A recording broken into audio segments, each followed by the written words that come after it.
outside.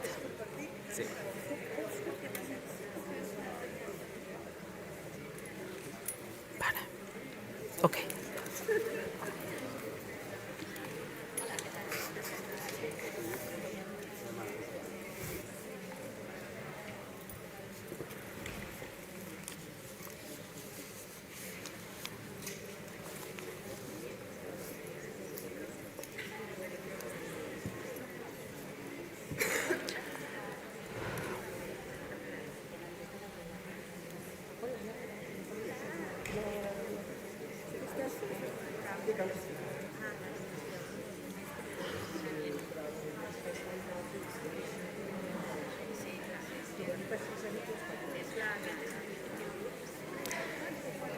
Bon dia. Benvinguts, benvinguts. Good morning, welcome. Please take a seat and let's start our first session on the Time Use Week. But first of all, International guest, please. It could be easy for us. Comencem aquesta nova edició de la Times Use Week aquesta setmana. Els horaris. we are starting on this week, Time Use Week, which is an extremely important meeting to assess the huge impact time has on our lives and on society at large. Time poverty generates lack of satisfaction, inequality, productivity issues, and also sustainability issues. And it affects all of us. That is why, for years now, this issue has been worked on from different perspectives, not just from the political sphere. In this edition, we want to thank especially the work carried out by the local communities, ground roots organizations, and the field of research. We've all got right to time, and we have to move forward in the sense so that everyone has right to time. And that is the slogan for our week. And we all have to make a joint effort in order to achieve our goals. Today is going to be a very intense day for various reasons. We'll be talking about the Catalan Network for the Right to Time and the research carried out in Catalonia. We're also going to present guidelines to have a better use of time at local level. And we'll also be talking about the challenges of the 21st century. And even more, and probably the most important part, we will renew the Barcelona Declaration on Time Policies after 2 years of hard work. And that will take us to the opening session of our Time Use Week. But not everything will be happening within these walls here. That's really important to take into account. As for this edition, there will also be about 50 different events going on, debating about the use of time out on the streets in different places, and also pilot projects that are trying to make it a reality out of what we're talking about here, making more time available to everyone. And then, of course, we have an institutional program. But the Time Use Week is becoming more and more decentralized throughout Catalonia so that all our territory can provide ideas and carry out different initiatives and put into practice the use to the right to time. And everything that we talk about here hopefully will be able to be spread to the rest. So today, as I say, it's going to be an intense day. There's going to be a lot of work. And that's why maybe now we should move on to the first thing that we have on our agenda for today. Thank you for all of you for being here so early for our first opening session. We'll be looking at the strategies so that time policies reach everybody. And I'll be giving the floor to Davide Malmusi, who's the Director of Health Services of the Barcelona City Hall.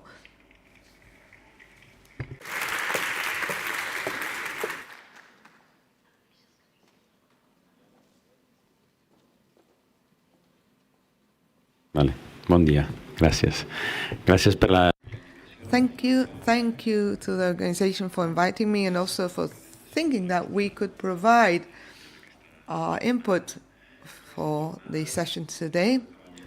We work in the field of health and we'll try to give you examples of how the policies and the programs that we carry out have a benefit for time policies, and time policies are also health policies. So I have a presentation. Hopefully you'll be able to see it soon. I don't know if it's ready to be screened. Perfect. So we'll be looking at some examples of health policies as time policies. So you can see that some of the things that we do as within the field of health policies can also be seen as time policies. Just to give you a bit of background of the relationship between time and health and the impact time has on health, we have a whole series of studies, some of them carried out by Lucía Artascos, and many other studies have been cited by her. She's probably the person in public health that has most experience and the impact that time has on health. That's why I wanted to mention her. And then also, we know that there is a direct impact between long working days and health. There's an international study that shows that's about 750,000 annual deaths due to cardiovascular factors and other are due to very long working hours. This from an international perspective. In some places, this is very frequent. In our own context here, when we go beyond the 40-week working 40-hour working week, and we see that the health indicators are worse, less exercise, less hours of sleep. And then another factor is the difficulty of trying to find a work-life, family-life balance. And it has an impact on different indicators of mental and physical health.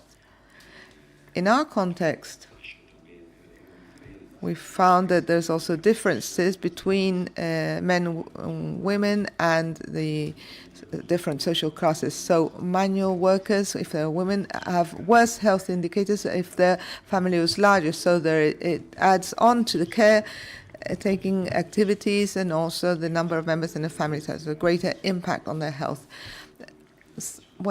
Poverty, those of us here see that the people who have to combine work at home and also work out of home, they have worse health situation when it comes to hours of sleep, mental health, and so on, and also cardiovascular health. So time, therefore, is something really important for us. We look at many different social aspects that have an impact on health, and time is a key one.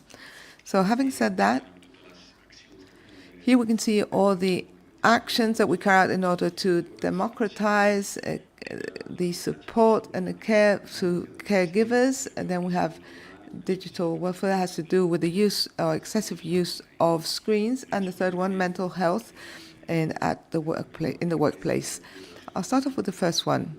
Now, looking at our health status, and before going into the details, we have here a graph which is one of those that we're working on in order to help people who take care of others. Now, women who have a bad mental health status, they're classified according to the gender, women in blue, men in orange in this case, and whether or not they are taking care of others.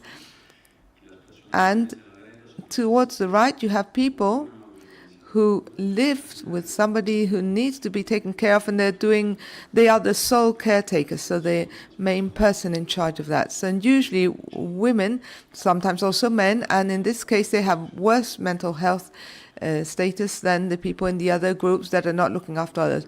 But even if you're taking care of somebody, you're not live with you in your house, you have a worse mental health status than the rest. Well, there are many other indicators that show how taking care of others affects your health and mental well-being. There's an overload, and this is why the city of Barcelona, we carried out an initiative in order to democratizing caretaking for others. And we had 4 objectives: to promote the co-responsibility of different social agents, reducing social inequality when it comes to offering care for others, recognizing care as a core part of the socio-economic life in the city, and also trying to strengthen the resources and services offered by the city to people who have to take care of others. So you can look at this in our website under the heading The Caring City, and there you can see also the temporary balance of this action. We're now going to renew this instrument as part of the action of our government when it comes to looking after people who care for others.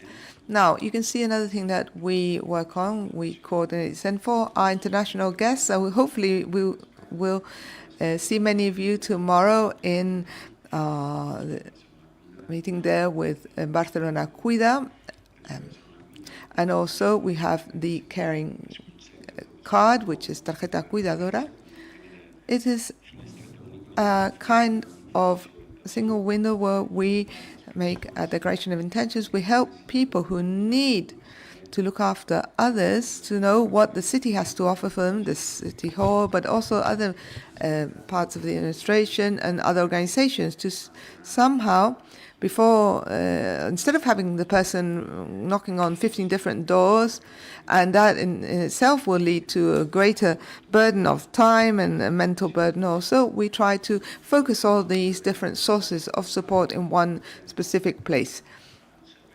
And we offer an information session. We are open from Monday to Friday, and also Saturday morning. So some people who may not be able to come in different time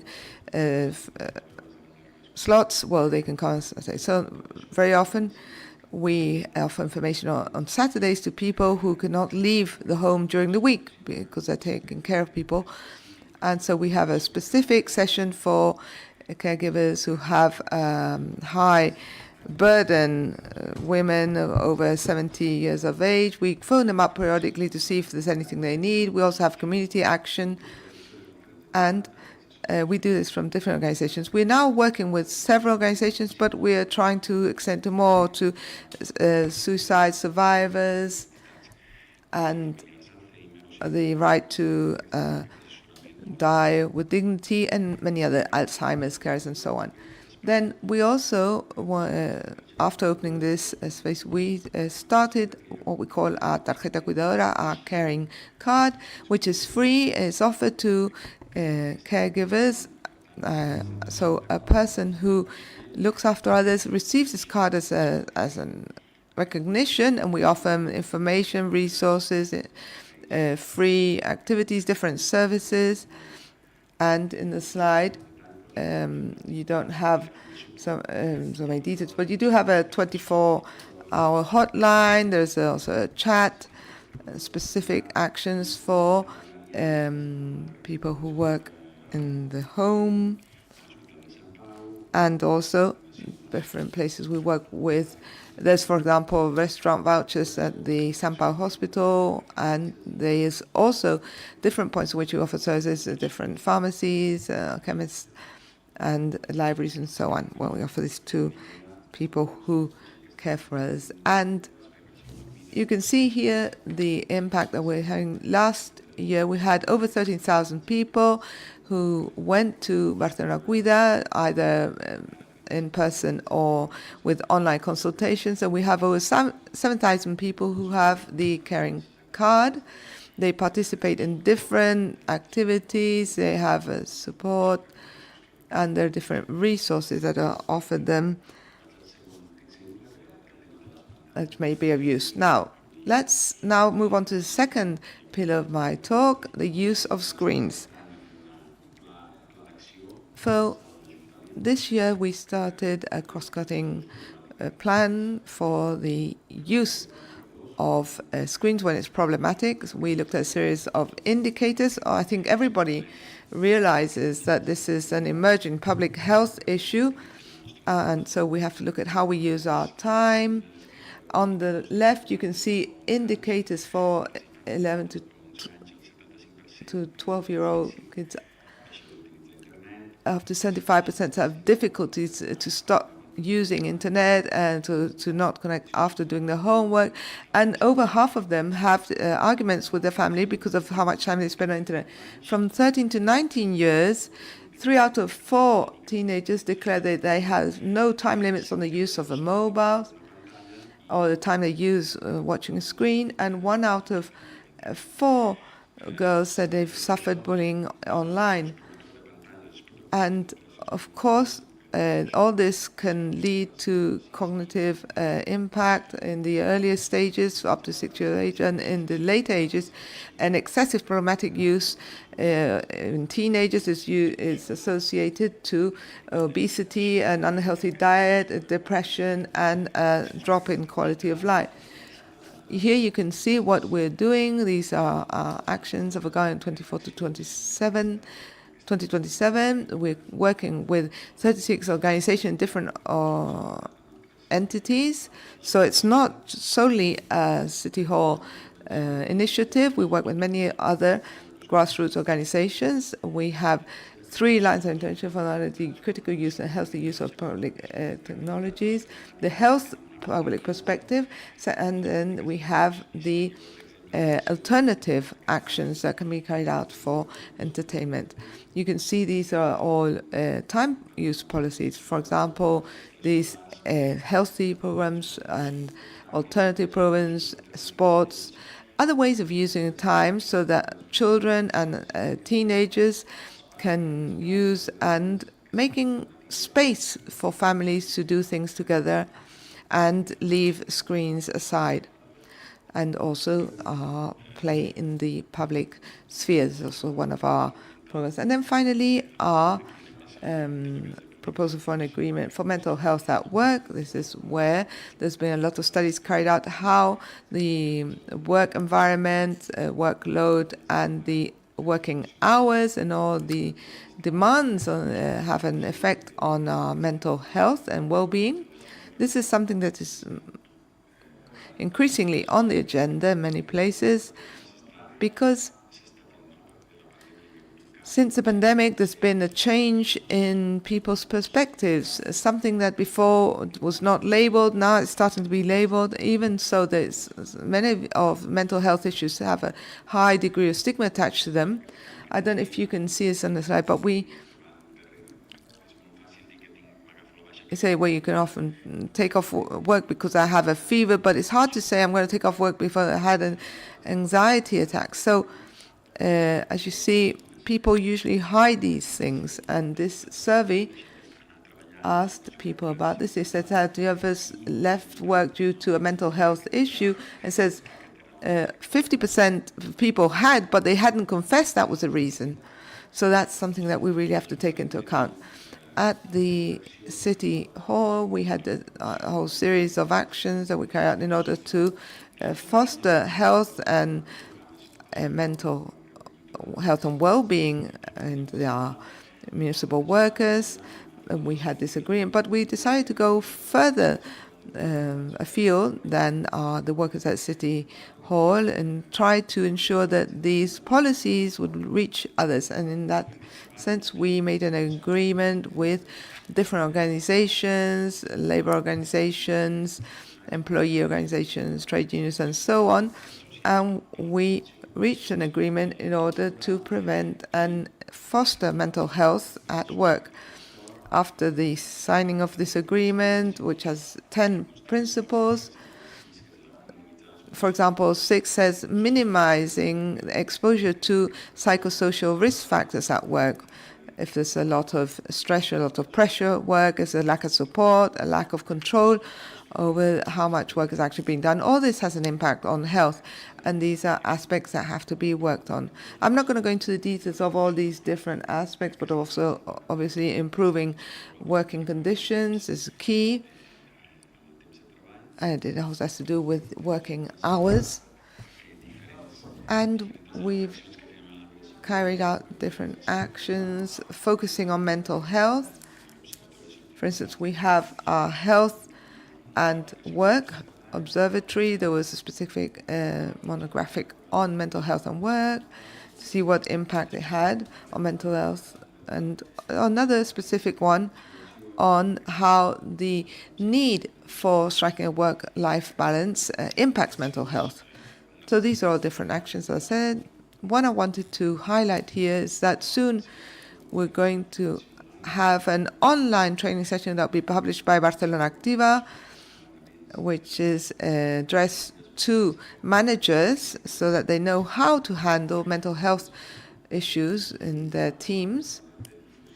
And we also want to disseminate all the resources that you may be working on that we can offer companies so that it will help them to improve their mental health. Time, of course, is a very important aspect here. And right now, we are starting to take this agreement to a series of companies, have a network of companies working for mental health at work. We may think that all companies who are part of this network will also be interested in having access to the offer that we have within the network. And there are also individuals that may be interested in improving the mental health situation at the organization, and therefore they can send an email to this email as you see here in blue, saludmentalfeina@bcn.cat, and you can access all this information, receive news and research about mental health at work, training sessions, best practices, and exchanges with others. So these are the examples that I wanted to show you today. I'll be delighted to ask any questions, and we hope to see you at our sessions.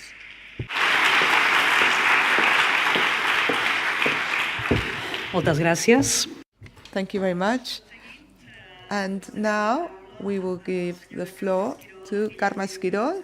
She's the Director of the Social Policies and Equality Services of the Área Metropolitana de Barcelona. So we thank her for being here. Moltes gràcies a tots i especialment a... Thank you very much, everyone, especially BTUI, for organizing such a comprehensive symposium.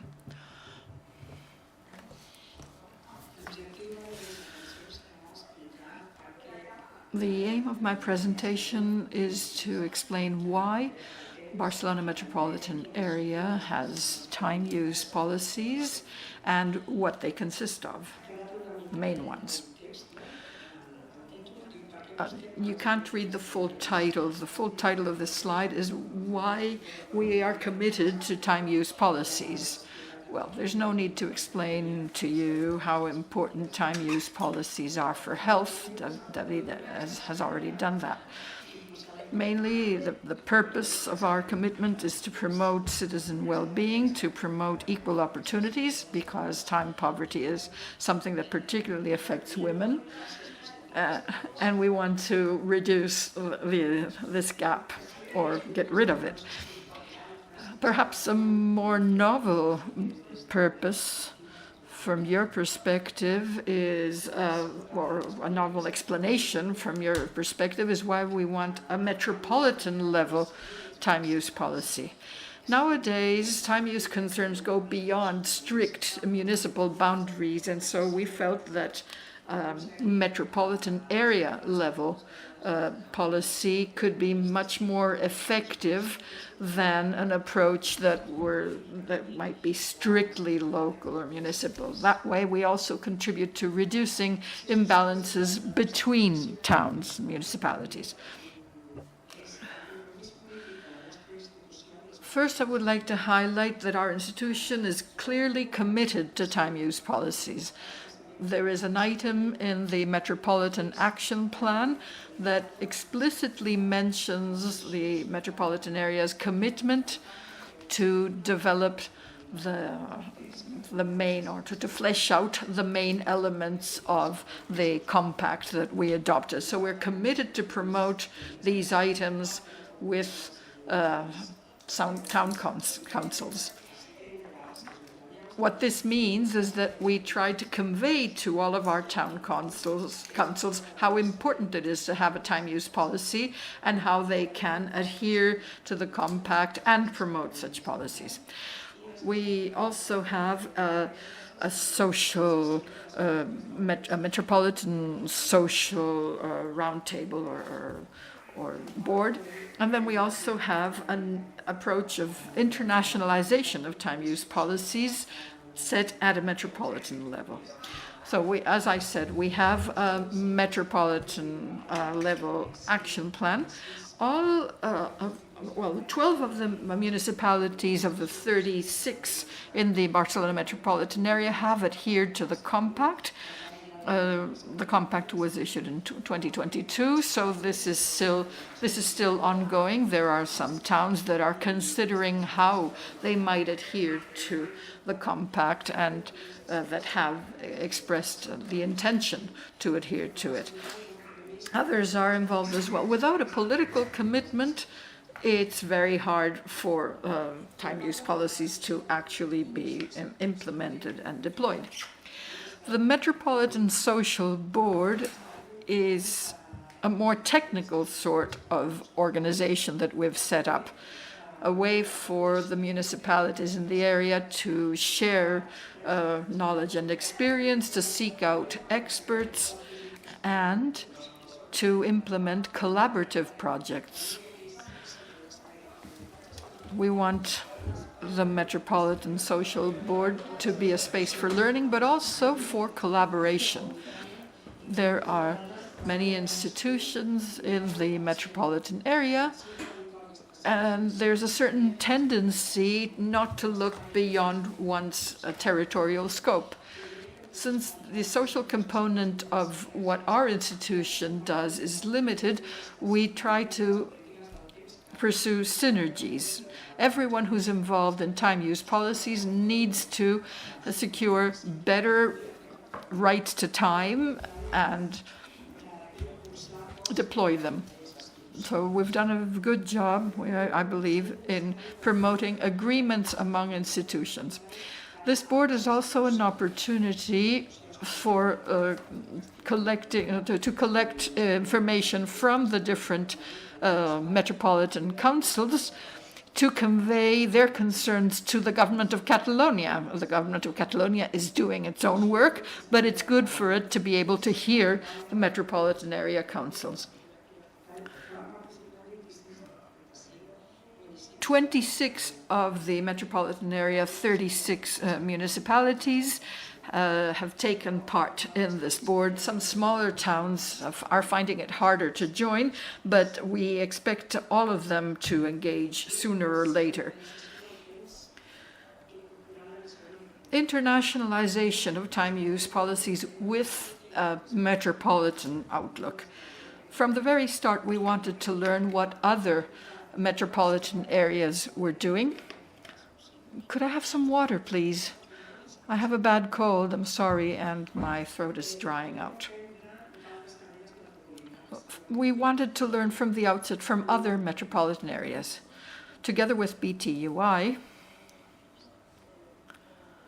I hadn't seen the water. So together with BTUI, we're seeking out good practices or best practice that can be promoted from the perspective of the Barcelona metropolitan area. And we're also involved in a network of local and regional authorities, and we're also part of the Time for All and Time for All 2 European projects. Here are some of the authorities we have contacted. Some of them are here today and will be sharing their own experiences.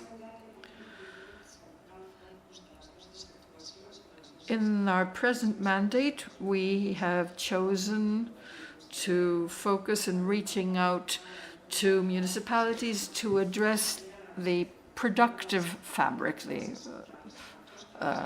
employment aspect, because employment and work is one of the main friction factors leading to a loss of well-being. And so we have focused on this particular sphere. Pedro Martin is the expert in charge of time use policies in the metropolitan area, and he will have his own session to describe what we're doing in detail. But anyway, we have my presentation is meant to give the general framework of what we do. In any case, what we do is provide economic support for local councils. So we have subsidies that town councils can use in order to implement time use policy. 30 million over 4 years. The city of Barcelona is excluded from such subsidies because of its size. And all of us, but particularly Pedro, are trying to spearhead the creation of such projects. In addition to that, we have an advisory and support program for town councils so that they, in turn, can help promote good time use policies in employment.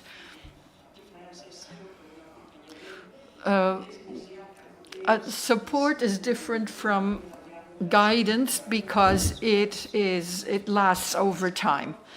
When we provide guidance or advice, it's just initial advice to start to implement something. What we call support, accompaniment, is something that extends over time.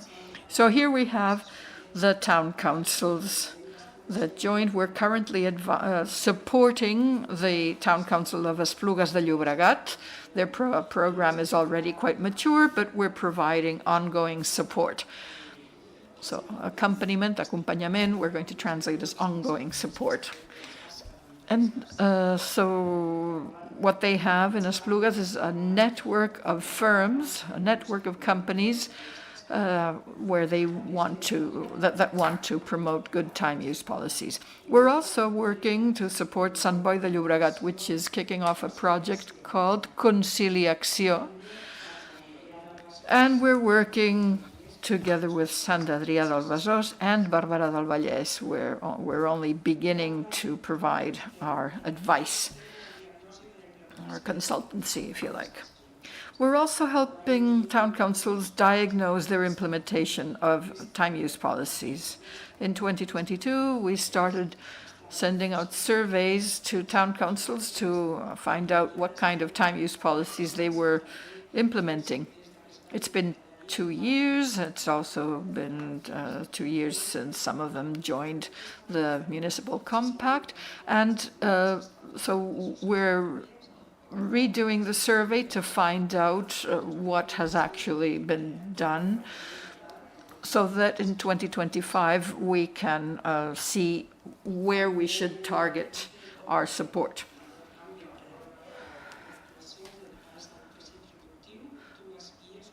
In the sphere of support for companies, we have produced a guideline that is on the one hand a list of good practices and on the other hand 10 rules for a rational and balanced organization of work time.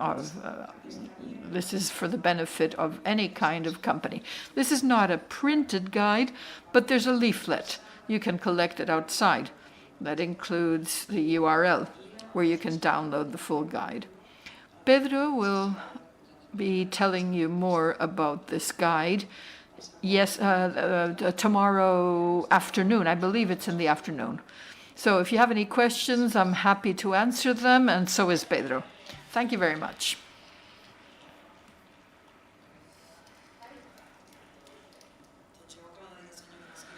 Well, Ms. Esquirol just said it.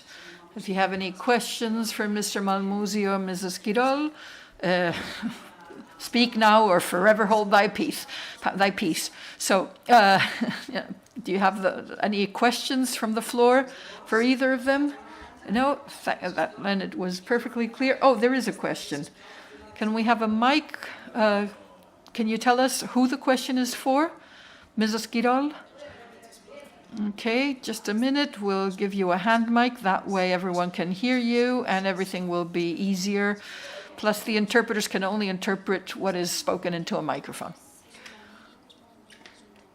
We heard that you are also advising and providing ongoing support to town councils, but I work in a county council. Are you providing support at that level as well? We're not advising county councils, or that's the idea currently. But we want to promote time use policies. You are a supra-local body, so you're also working with town councils. So let's talk about this. Let's discuss it, see how to approach things and how we can meet and work together. Thank you very much. Any further questions from the floor? We'd like to remind you that all of these sessions are being streamed, so we would like to welcome and greet those of you who are following us online. Without further ado, we will go on to the next session. We have a 15-minute break. At 10:30, we will begin the second meeting of the Catalan Network for the Right to Time. See you shortly.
foll i comencem. Falta la primera convidada.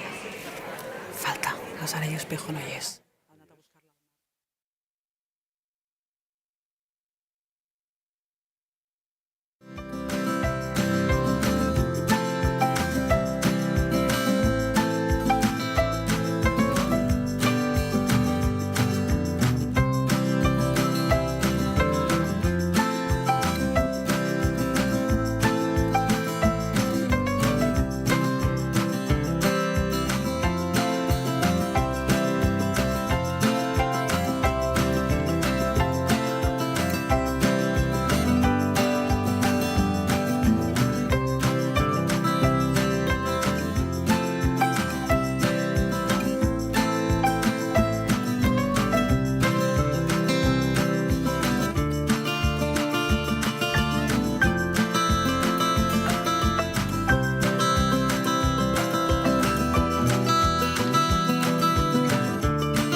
Bon dia, sisplau, si anem seient. Can we please take a seat? So that we can start the second session of the Time Use Week. I'd be grateful if you could just return to your seats, and that way we can start our session. So please, everybody, sit down. That way it'll be much more comfortable and more straightforward and more streamlined. We're right on time. We're doing very well for time, but we don't want to lag behind. So we will now begin the second meeting of the Catalan Network for the Right to Time, which was set up in order to bring together all Catalan organizations that have to do with time use. The purpose of the network is to create and disseminate knowledge on this matter. The network works towards healthier uses of time that also deploy more solidarity and are more sustainable. Only thus can we work towards a transition, a more environmental, feminist, green transition in our country. Without further ado, I'll give the floor to Soraya Espejo Bonito, Director General for Care, Time Organization and Work Equity in the Government of Catalonia. You have the floor.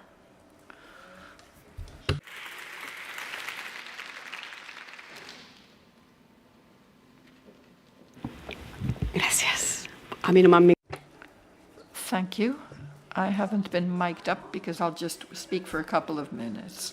My name is Soraya Espejo. I'd like to greet and welcome everyone, the authorities at every level, civil society, companies.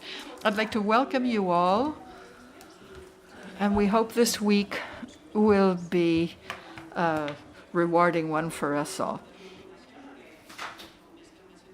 Most of you don't know me because I only took this post a month ago. I'm a Director General in the Government of Catalonia, and I will be in charge, amongst other things, of use of time. I'm very pleased that you contacted me and my department to implement this international initiative that makes Barcelona, as it were, the center of the time use world this week. We all have an issue, very poor time management. I'm one of them. I'm one person involved. I didn't have the time to even print out the program or my speech because I only arrived from a trip yesterday evening. We're all embarked in this issue of work-life balance. We all need to live. Life cannot possibly just be about work. As you know, this is the second meeting of the network. Most of you have probably met in person. I haven't had a chance to greet everyone, so please do not hesitate to come over and introduce yourselves. The network was set up in 2022 in order to link up all organizations in Catalonia that have to do with time use. However, as you know, in the case of the government of Catalonia, our department is part of the our section is part of the Department for Equality and Feminisms. So we look at time use from a feminist perspective. As you know, women are the most time poor because they invest much more time than men do in unremunerated tasks, including caregiving.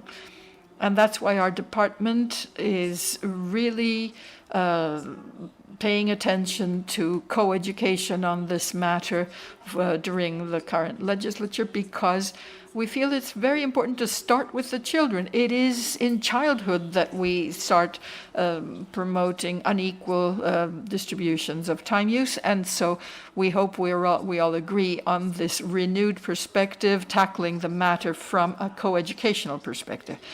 We have over 300 members, actually 304. That includes private bodies, research groups, local authorities. I see someone here from my university, business organizations, you name it. There's something that we can all be very proud of. There's quite a good balance here between the public sector and the private sector. As we all know, it is only by working hand in hand that we can move forward in better uses of time. And so we're very proud to state that this network is quite balanced in its distribution. What our network offers is facilitation for sharing experience within Catalonia, in some cases even outside of Catalonia, providing material, resources, and information. In the working plan for 2024, we've had meetings of the promoter group, we've taken part in symposia, also outside of the Time Use Week. We have implemented something we're very proud of, that we believe we can work on further in the future, the network of equality professionals. The government of Catalonia, particularly our department, wants to work hand in hand with local government. We know that citizens first address their local government, so it's very important for us to help local governments in their public policies, including time use policies. As you know, our Directorate General in the government of Catalonia can provide lots of resources and material that we've put together in order to help you all improve your time management and time use. This afternoon, some of you will be taking part in the plenary meeting of the time policies and time use group. So at that point, we will have the opportunity to hear from everybody. We hope to hear, especially from those of you whose ears are closest to the ground, to see what is working best, what can be best shared with other authorities, so we can try and expand the network as much as possible in the context of identifying best practices and best policies. The government of Catalonia believes that it's really important to have time use policies or public policies that are truly helpful for citizens and that are feminist, because that is the approach we take in the government of Catalonia. Without further ado, I'd like to recommend that everyone pays attention to the speakers speaking from a public authority perspective, including and also speakers from SECOT, because they're the ones who are actually implementing everything we're discussing here today. I hope we can all work together to rationalize our use of time as much as possible so that we all operate in the sphere of equality and liberty. Thank you very much.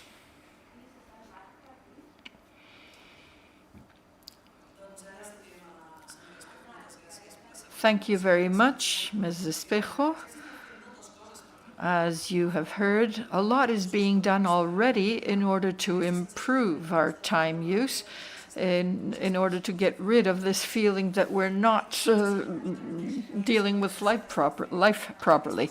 The time has come now to hear about good practices that have been developed to rationalize uses of time. Many organizations, many bodies have adhered to the Catalan network for the right to time. And this is being done on a public basis, on a private basis, and also within the third sector, as it is called. But I won't speak about this. I will be asking people to take the floor up here. So, Ms. Cristina Vargas Soria, 6th Deputy Mayor for Internal Services, Participation Policies, Equality and Commerce of Santa Coloma de Gramenet City Council. Please step up here. Thank you very much and welcome. We will also hear about good practices from Núria Ferrer y Cardona, Councillor for Social Rights, Citizenship and Health of the Amposta City Council. Thank you very much. Please take a seat. We will also hear from Pere Ejarque Guillamat, Head of Career Guidance and Job Placement at SECOT. Thank you very much. Please take a seat. And to close the circle from the third sector, we will hear from Julia Vigo, Head of Equality and Feminisms at the third social sector panel, as well as Marta Campo, Head of Strengthening Policies at the same panel or board. So we will hear from them. They are the ones who have the floor now to tell us about their good practices. Without further ado, I give the floor to Ms. Vargas Soria of Santa Coloma de Gramenet City Council, who will tell us about the SIVA monitoring service. Thank you very much. I'd like to welcome everybody, and I'd like to thank the organization for inviting us to tell you about our project. I would like to set the context.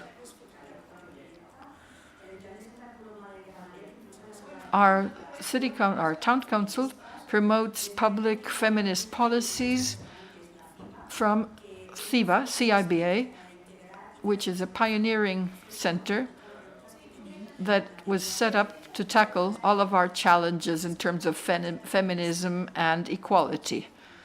Aren't my slides being shown here?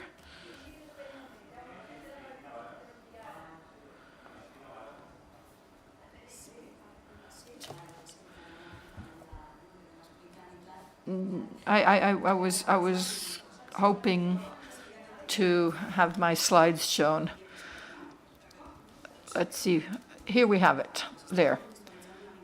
Yeah, so I was setting the context about CIBA, C-I-B-A.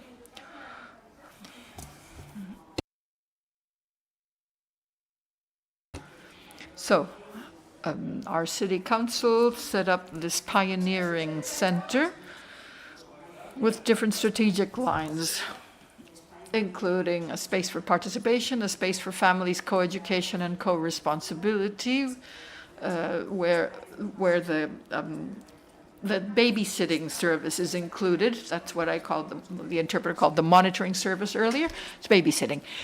So we also have genealogy and historic memory, and also a space for tackling sexist violence. So what led us to set up the babysitting service? Well, the fact that women are still the ones mainly in charge of caregiving. And so we thought we would change our public policy paradigm, placing life and caregiving at the center. We also wanted to promote innovative approaches to make life more equal, and also to give social value to the care, the work of reproduction. And that is why Time for Care was set up. Temps per cures, Time for Care. As a result of all of this being brought together, in March of 2023, we set up Menuda CIBA, which is the name of our, for now, one-off babysitting service. It's for children age 0 to 16. This is a one-off care service. On the one hand, it's about providing caregiving for the general population on a one-off basis so that family members can take time off their caregiving responsibilities to train or access other options. It's offered from 9 to 1 and from 4 to 8 p.m. It's caregiving or supervision of children aged 0 to 16. 16 is not that much of a baby anymore. But anyway, we have an admin worker, we have a coordinator, and we have caregivers. But in addition to their work, it's also very important to have a co-educational approach there.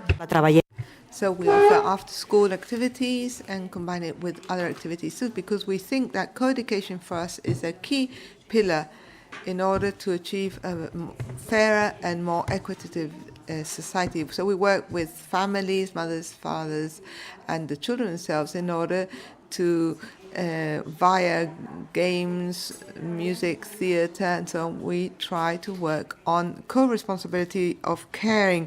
So it's not always women that have to do it. And we also try to work on preventing gender violence and social and affectionate relationships. So I'll give you some figures here to see how our service has evolved in our city, Santa Coloma de Gramenet. It's been very successful, I think.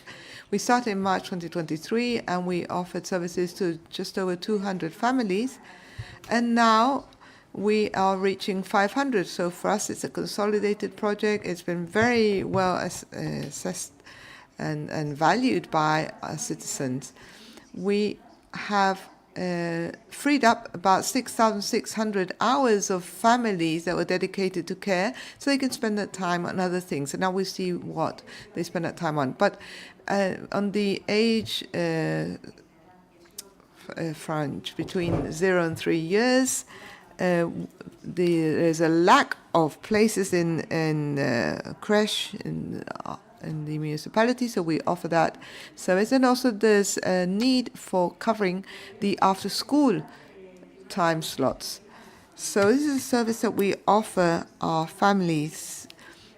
We take into account the profiles of the families, and normally the ones that come in to ask for resources are usually women that come to us. And that means that we still see an unequal distribution of the caregiving activities. So there's still a lot of prejudice, and there's things that cannot just be solved by offering babysitting to their children.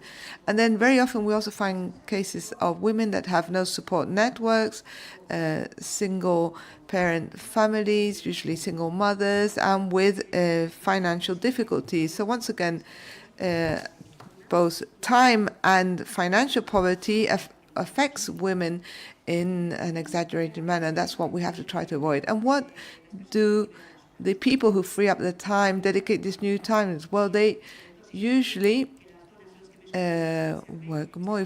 So we are offering women more hours to be able to take up more working hours, which is one of the strategies that we're working on. So everything has to do with a feminist economy. And we also carry out different actions in CIVA.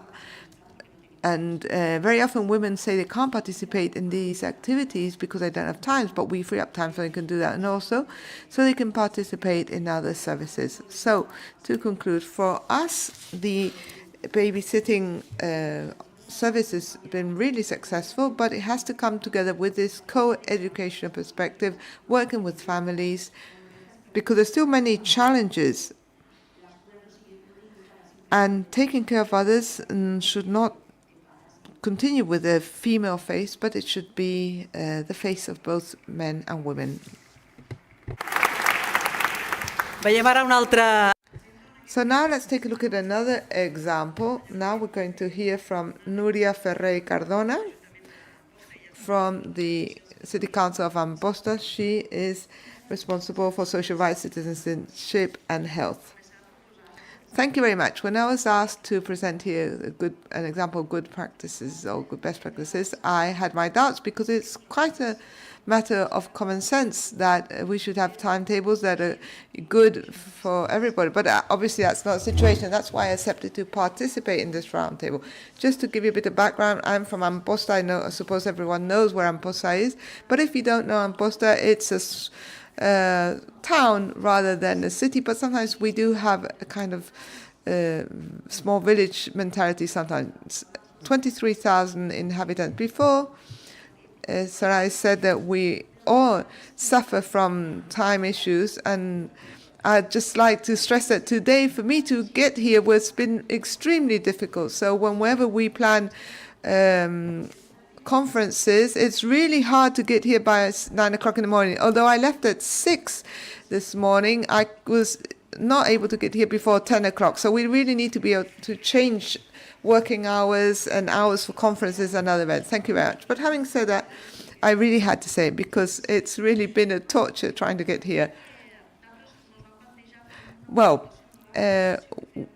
we in our citizenship and social rights department, which includes social services and other services, we were offering services within a more limited time scheme, but we were asked to offer from 8 in the morning to 6 in the afternoon, which is, of course, quite a lot of hours, but that allows people who had to work were able to adjust their hours. And our staff would not just work the typical official timetables from 8 to 3, but offer a wider range of hours in which they could offer services to citizens. Now, with this change in our timetables, what we did was we allowed for an entry during the mornings at different times, so we can offer citizens their services throughout all these hours, but people turn up to work adjusting to the common sense, the needs of the service and other workers. So people can start in the morning at different times. There's more time flexibility. People can adapt the timetables to what works best for them, and it also allows them to achieve a better work-life balance. Another thing that we started doing since COVID is teleworking. So one morning a week, all of those who work in our department during the week spend one morning doing teleworking, focusing on the more administrative aspects of our work. And then when they are in our services and the CIAP or other services to offer, what they do is they directly work with people there, answering their questions, so on, both in the mornings and in the afternoons. In Amposta, very often people work from 9 to 1, and then there's a break until 3 or 4 o'clock in the afternoon, which is terrible, and then we work till 7:30 or 8. That's the usual working hours people have. But of course, schools end at 4:30.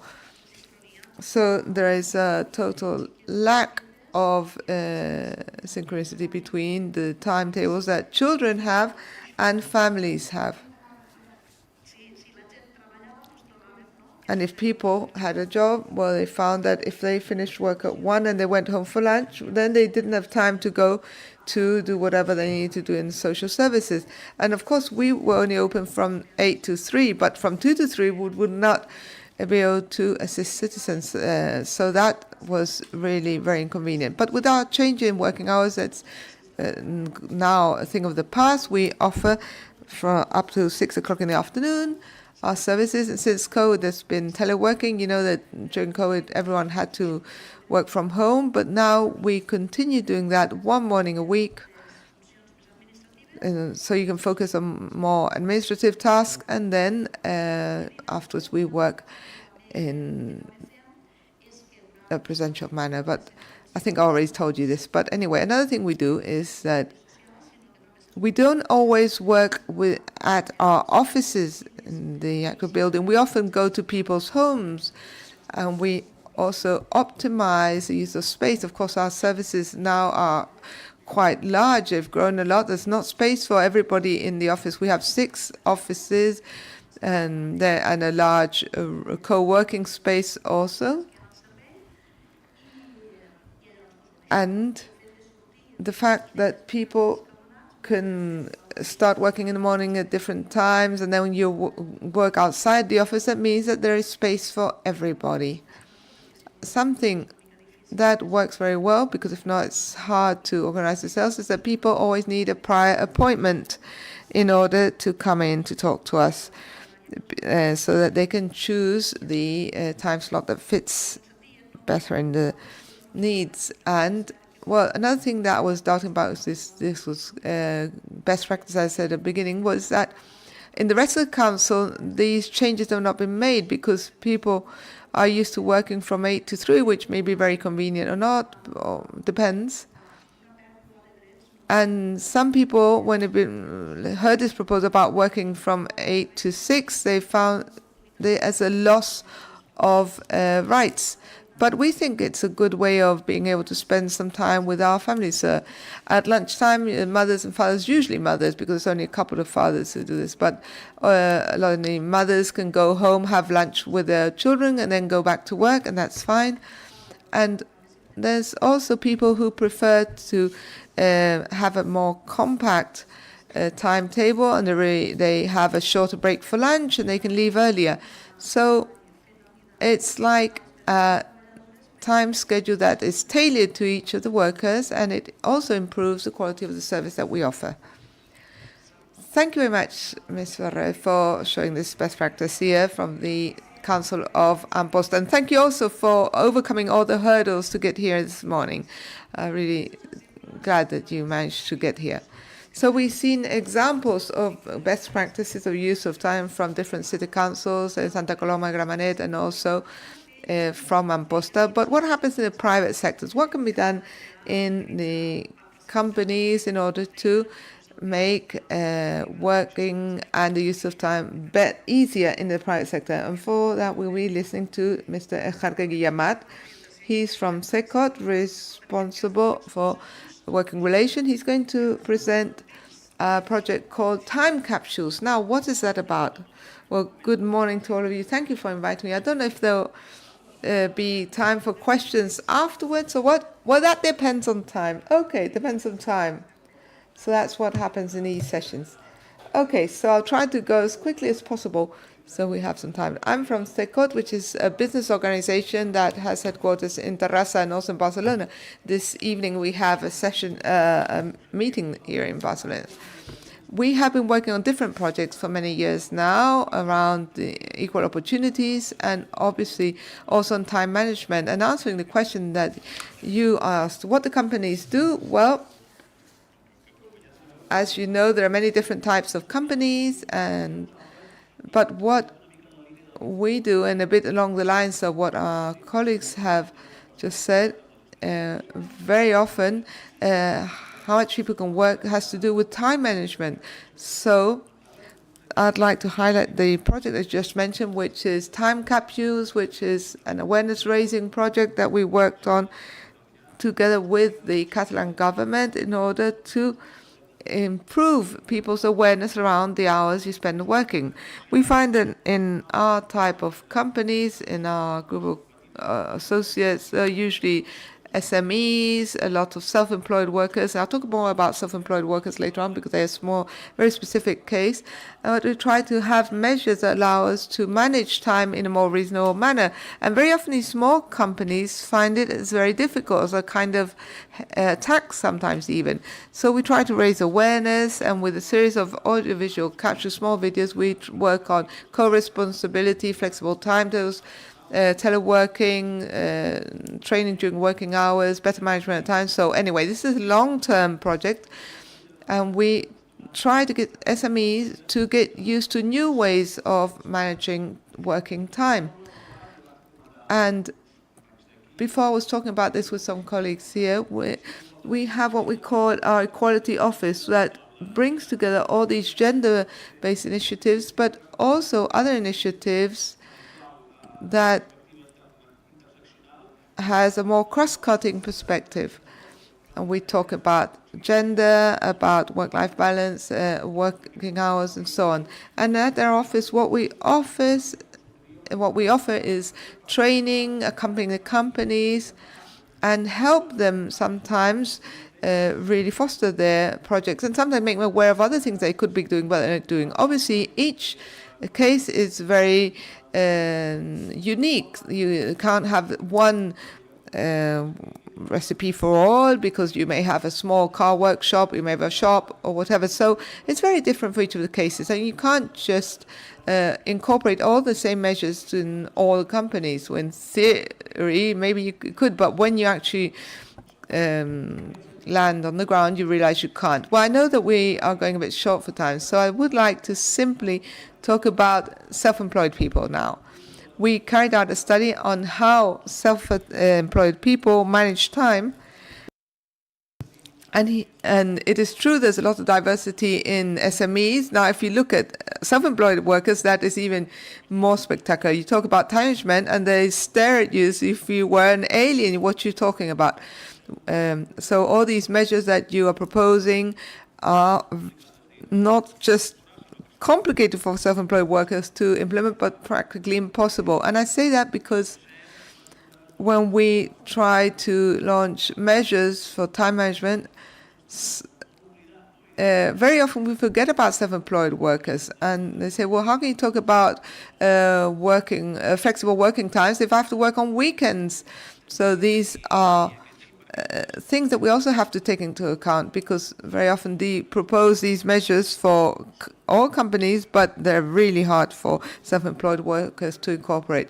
In any case, in our group of companies, we are committed to time management measures. Of course, it has to be like that. It's something that really is of concern to us, especially because nowadays it's not just the fact that the younger generations have very clear ideas about that, but also the older generations are claiming for better use of time. And that's why from our organizations, what we're asking is to make sure that the impact is as soft as possible. We try to find ways of accompanying companies, trying to make things fit in for them also, because you can't just go across the board and apply the same thing to a 400 person company or a small company, and depends also on each of the sectors. So we are really working on how to manage the use of time, and I know that very often we have to convey different messages for the different types of companies. Okay, just ask me a question. So from the company's perspective, what would be a good solution for these SMEs and for self-employed workers so they can manage their hours well? Well, we'll ask them to call us and we'll make a tailor-made solution for them. It's not that I'm trying to avoid that question. The thing is that we can't just offer one single answer. For example, if a car workshop phones us up or a mechanical workshop, it says, well, how can you talk about teleworking? We can't telework.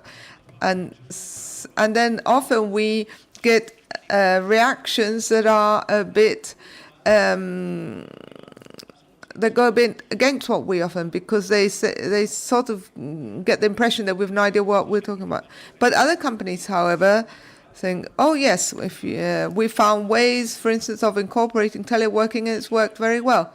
So I say, that's why I said, well, call us. But it's true that obviously we're all committed to this new way of managing time, but you have to make it as tailor-made as possible. And I'm sorry to disappoint you, because I don't have one answer that will fit for all. But we do have to try to adapt to the reality of each situation. So thank you very much. That's been very clear. Good. Yes, you can clap, of course. Now, we've heard from the public administration. We also heard from the company sphere, small and medium-sized companies.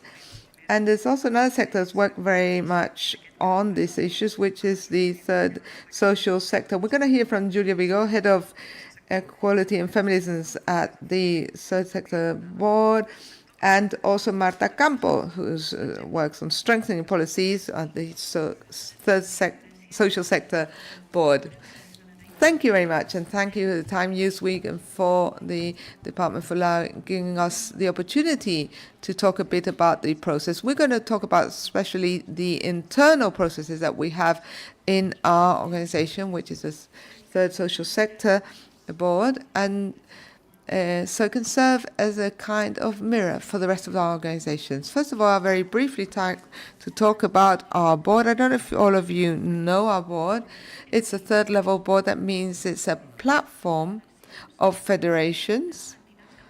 So these are entities that bring together other entities. Right now, there are 37 federations all working in the social sphere and not-for-profit. And of these 37 associations, in turn, incorporate over 3,000 organizations in our territory. So we always have look at two levels. On the one hand, to represent the sector, the interests, the positioning, and they want to improve when it comes to creating social policies. But also, on the other hand, there's another aspect, which is strengthening our sector itself, because we'll never be able to represent our sector sufficiently if we're not a strong, powerful sector. And then we also have to look at our team itself. Our team has grown very much over the past year, and with this growth, two things have happened. On the one hand, there's one thing that was already of concern of the people who'd been in the board for quite a long time, which is the whole aspect of caring for us. And then there's also the fact that in our team we have tripled. So we had this common ground of caregiving. And why is this linked to the right to time? Because on the one hand, it looks at time from a twofold perspective. On the one hand, the time that each of us dedicate within our organization, and also the well-being itself of the organization. So taking it to the ground of time, we have to look not just on how we organize time, but also the quality of the time that we have when we are within our professional spheres. And it was with this in mind that we led an internal process which has led to an operational plan for caregiving, and we've carried out a whole series of processes, which for us is really important, that integrate this perspective of the right to time, but always take into account a caring and this feminist and intersectional perspective. Hello, can you hear me? Thank you, Julia. Thank you to all of you. It's fantastic to be here. And along the lines of what Julia's just said, we started our internal process, but of course we have to be very careful and take into account this diversity that we heard about in the company sphere, but we also have it in our within our organizations. We try to offer something that can serve to all the diversity of organizations that we represent, apart from our internal processes. Our internal process started with a stock taking, first of all, as Julia says, a change of paradigm and a change of the way we approach things, the context, the way that we look at the world. But there's also an internal change. Many of us are mothers, and of course we want to have time for our families. We want to be able to spend time with our children and time for ourselves too. So at an internal level, when we decided to organize in this way and to question what we're doing, we started a whole process of reflection. We set up a committee for caregiving and a plan also. So we looked at how we convened our meetings, how we accompanied people who started working in an organization, and make things more systematic. Of course, making things more systematic means investing time, of course, but afterwards, we have the fruit of that time that we invested in the future. So we had to spend some time on tidying things up a bit, because that's going to lead to everyone saving time afterwards. And we also leave time for caring within in our team. So we also spend time on caring for each other, because that means that we can be more efficient afterwards and we communicate much better with our colleagues. And we always have to bear in mind that we represent other organizations that are very diverse, and where everything we do can then hopefully be transferred to them. And then another thing that we've been doing within our plan was to take into account the prevention and reaction when we find ourselves in non-desirable situations. So we have an anti-harassment protocol, sexual harassment, and we also have a committee for that with members of the board and also of different organizations and entities and also people from the technical team. And what Julia was just saying, that we want to serve as a mirror. We generate space to talk about time and to get to know the federations that we represent and see how what we are doing could be useful for them apart from for us also. And in this sense, as I said, we created the anti-harassment committee, we got our protocol, we set a commission, and we have a whole timeline of everything that's been done, and that allows us to look back, see what's worked, what hasn't worked, who's helped us, why they've helped us, and we'll be able to share that information with the organizations. And another thing that has emerged from our plan is our feminist plan, which Julia is going to talk more about now. Just a second. Okay. We seem to have a problem with the microphone. Yes, that's better. Okay, solved. All right. As Marta was saying, with our care plan, we have organized a series of processes which are and looked at the priorities for us.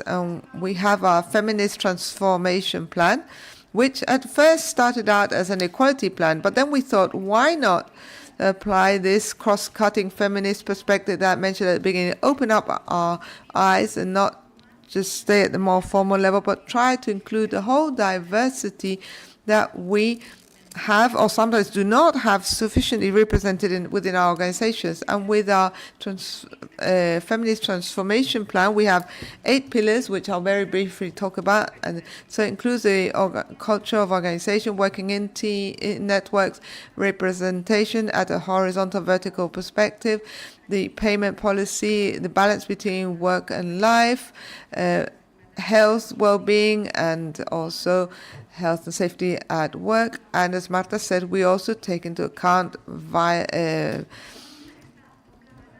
against women within the workplace. And that allows us to work at an internal transformation level and also to serve as a mirror. And it means that there is an investment of time, but we do that fully convinced that it's going to lead to an organizational change that will be of benefit to everybody. I think we also need to go back to the logic of caring for others, because that's shown us that 2 things are essential for the transformation of the organization. On the one hand, to create a culture, and on the other hand, create a structure. So we want to have both of these pillars. Not just do we want to have informal space for care, giving, have time to ask each other how we are before a meeting, before participating in a talk, but also to creating logical, formal spaces that allow us to reflect all these aspects. So some examples of the measures that we will have implemented when we have our feminist plan on way, which may have an impact on time. We, on the one hand, defining the job positions. Why is that important, taking into account time? Because it also allows us to recognize reproductive tasks which don't belong to anybody, but it always befalls the same people, so women, and we need to recognize these tasks and share them out appropriately between everybody. And then also being clear when it comes to the need for spaces for negotiation, also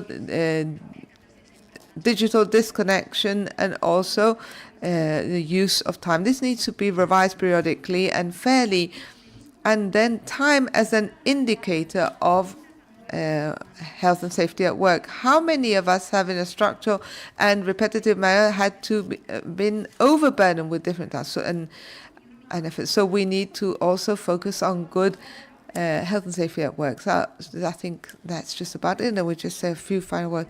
Thank you, Julia. Julia's mentioned some of the actions, and I'll just like to mention a couple more, and then we'll move on to the conclusions. One of the other things that we do, which is part of our feminist transformation plan, is our training plan. Because if we are not able to recognize these situations, we won't be able to work on them. So there's a whole empowerment and accompanying process and empathy that has to be included there amongst ourselves. So we need training at an emotional level, emotional consciousness, how to manage conflict, how to talk to others, and everything that she said about how to represent ourselves in a vertical and horizontal leadership, shared leadership. Of course, an organization that's been around for a long time, we have our ways of working, and that means we also have our own doubts. We need to manage these situations, but if there is a will, I think there will be ways of finding out how to do that. And then we'll also have a digital disconnection plan, which we are working on already. Compartirà o es començarà. And so we'll start sharing this with the organizations, with the Equality and Improvement Group, whose first meeting will be held on the 24th. Now we're running slightly late, so very, very briefly, I have 3 ideas to wind up. And they're based, or they have to do with the twofold perspective. So an internal process, but also an outward look. That's for work, but also for caregiving, culture and structure, and time, a twofold perspective, a quantity, but also quality. Thank you. Els agraeixo. Thank you for your good time management. We actually have 3 or 4 minutes left for questions from the floor, or maybe questions amongst you. If you have any questions, now is a good time to ask them. Ask about any of these good practices that have been shared. There's a question here from the second row. Could we have the handheld mic so that we can hear the question? Go ahead. Thank you very much. I just wanted to ask you what your specific proposal is in terms of working day, the number of hours, or the hours, rather. Who is the question for anyone specific? Well, everybody addressed it, Sekot, Cristina, Nuria. Well, do we have one volunteer to answer this question about working hours organization? Maybe Mr. Jarque would like to answer this question, perhaps.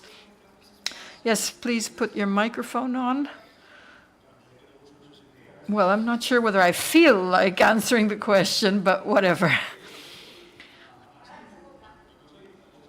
Earlier on, there's something that I said, something we really believe in. Negotiation, agreements. It's not about what I feel like or what somebody else feels like or what companies feel like. As we always like to say, companies or businesses are everybody, both the entrepreneur and the people working for the company.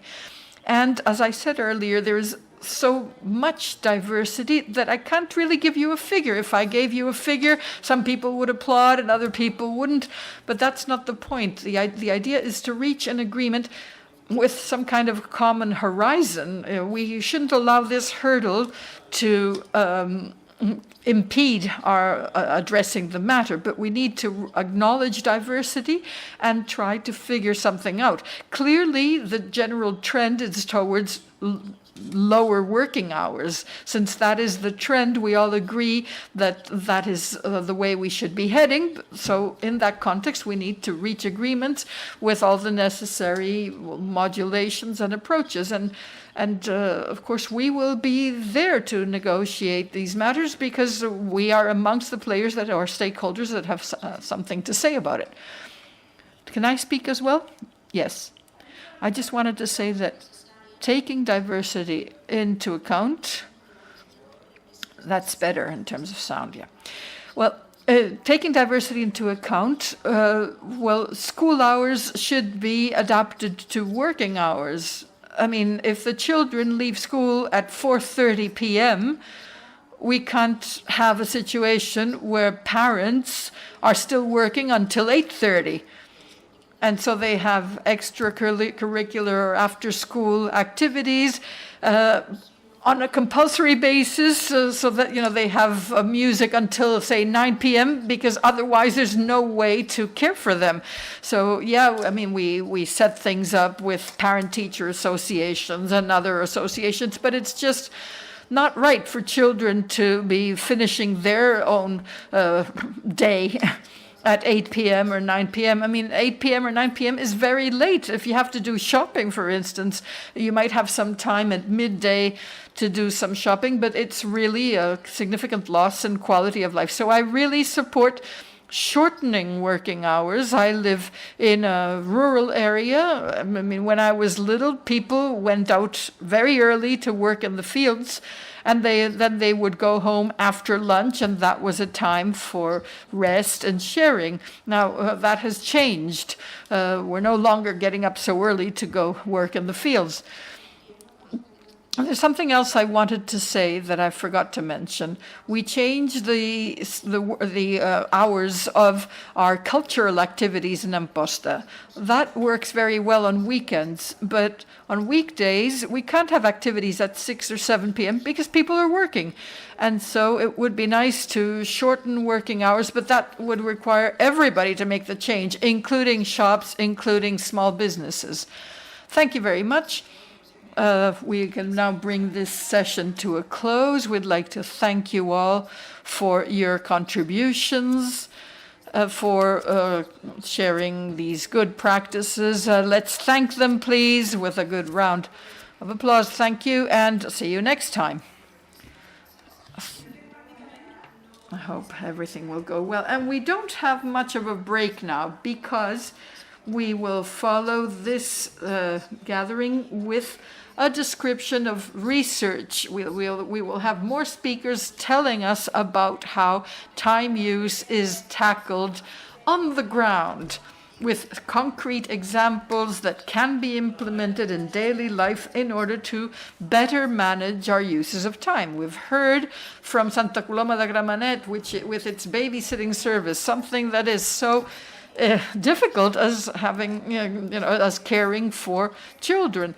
But this really makes time use more affordable for women, because we all find time and again that poor time use and time poverty is something that most significantly affects women.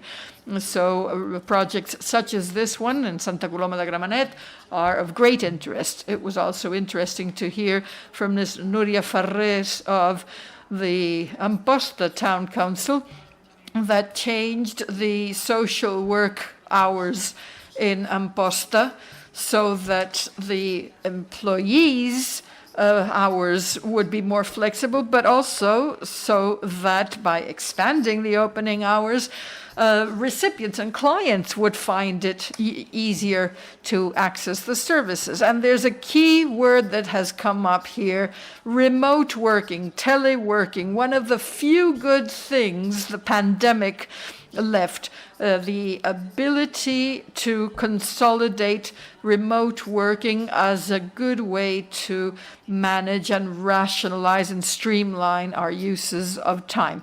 That is one other good example shared by the Amposta Town Council. But in counterpoint to what public bodies, public authorities, public employers can do, there is a contrast with what private businesses can do. So Mr. Jarque of SECOT told us about what small businesses and self-employed people are able to do. At that level, it's much more difficult to implement good time use. Small companies with few employees find it difficult. It was also very interesting to hear about caregiving from the third sector, as well as the Feminist Transformation Initiative, because, as usual, all of these problems have a female face on them. So we are going to continue hearing about further good practices. In this case, the presenters will be researchers, or will be focusing on research. So we now begin the Catalan meeting on research or meeting on Catalan research on time use. So we will now ask Lidón Gasull to join us. She is the director of AFAC, the Association of Students and Families of Catalonia. Can you please come up to the stage? I would also like to ask Ms. Eva Gajarro to join us. She is the Secretary for Training at UGT. We would like to ask all of the speakers to be ready to step up. That way we can start soon. And we won't have to slow down the session, and we can keep up our pace while they're being mic'd up. They will be joined by Julia Quintana. She is an analyst at Evalua. She will be presenting a study on needs assessment and care in Catalonia. She has, all the speakers so far have talked about time and the caregiving requirements that it entails. We will also hear from Adriana Gil Juarez, Associate Professor at the Department of Basic Developmental and Educational Psychology at the Autonomous University of Barcelona. Our speakers ready and mic'd up. Please, Ms. Lidón Gasull, Ms. Eva Guijarro, Ms. Julia Quintana, and Ms. Adriana Gil Juarez. Please come and join us here on the stage.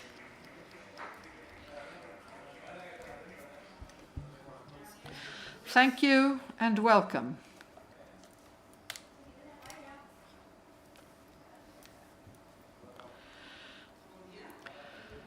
Good morning. Welcome.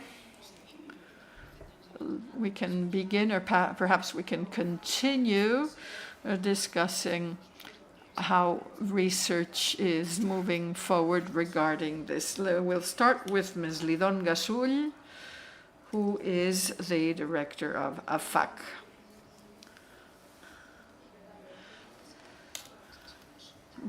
How do I move the slides? I can do that for you if you like. Up to you.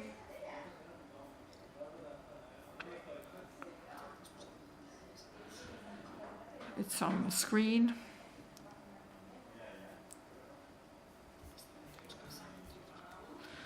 Do you want us to skip you?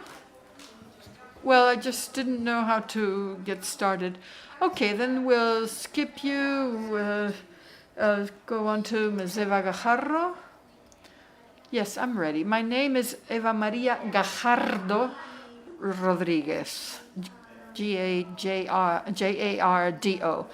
I'm here on behalf of Dolors Bassa, who was unable to come.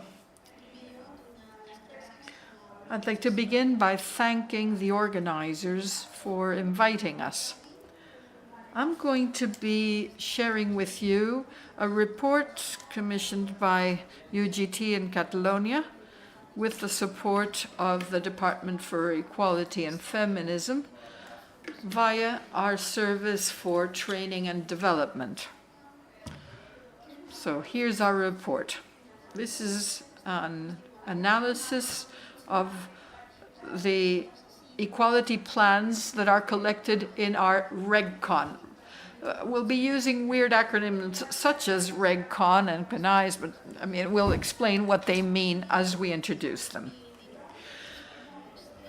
The regulatory framework in 2019 was very strict regarding equality plans. According to the law in 2007, any companies with over 200 employees should have an equality plan.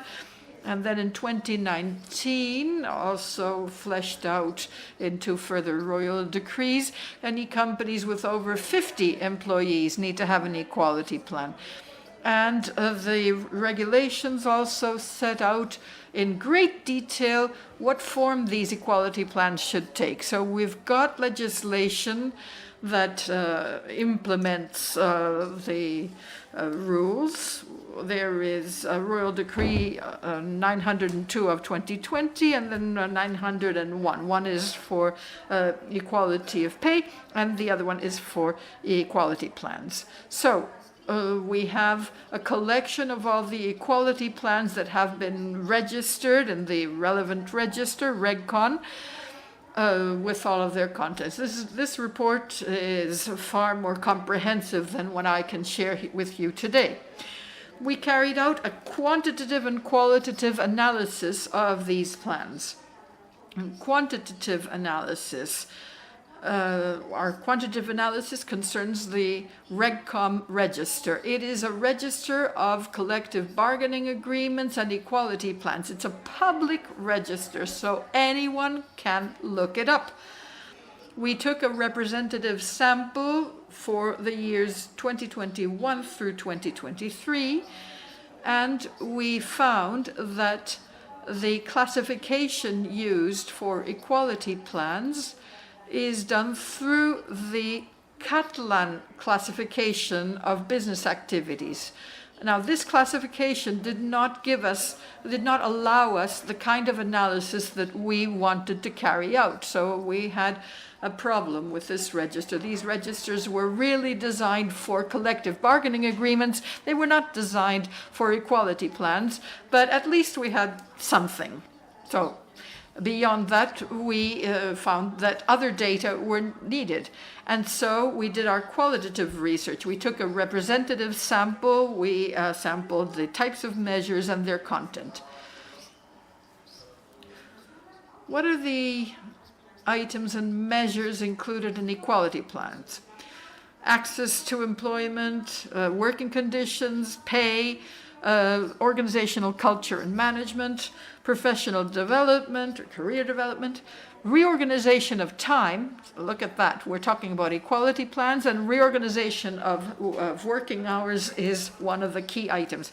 And then there is also occupational health and safety, which is also a really important point. If we look at the percentage of measures, access to employment is taken as the 100% reference. That has to be there all the time. So 90% include career development, but the number 3 item is reorganization of working hours, of working time. So this is really important.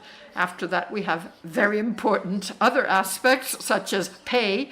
We always say pay is important, but we have found that organization of working hours is especially important, is highly important. So we find that reorganization of working hours enables work-life balance,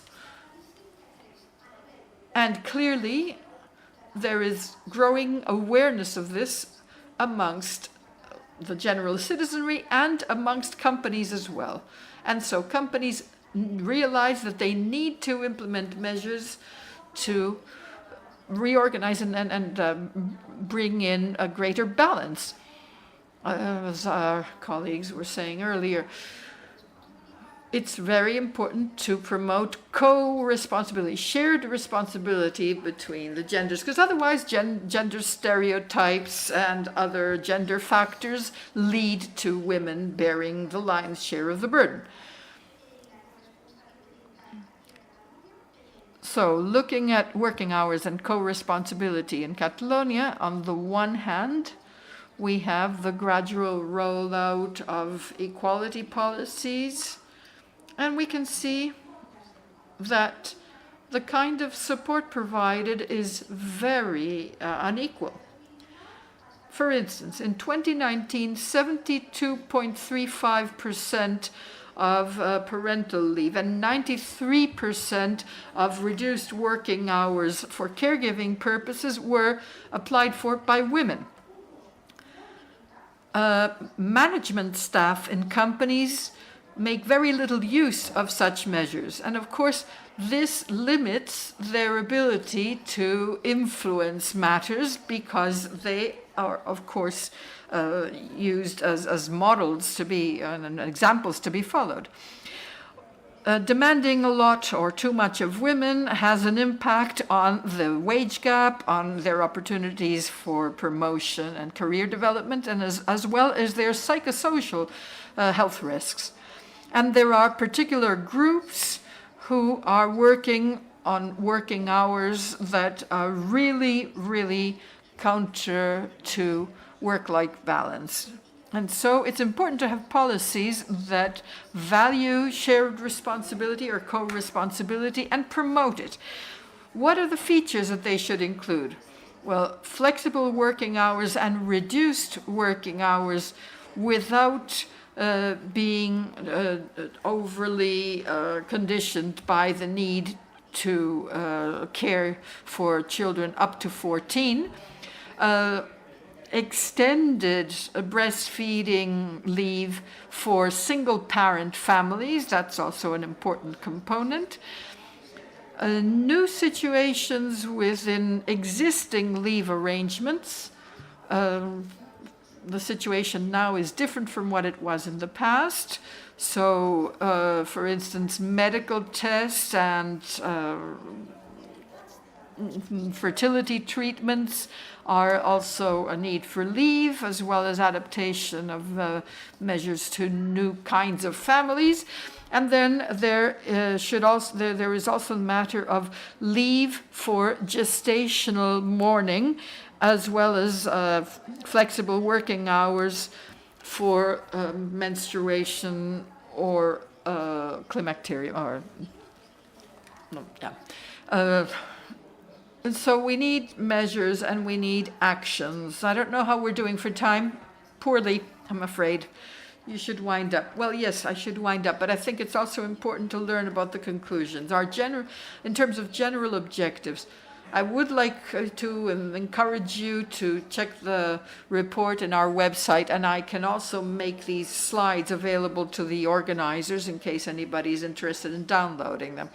So, general objectives.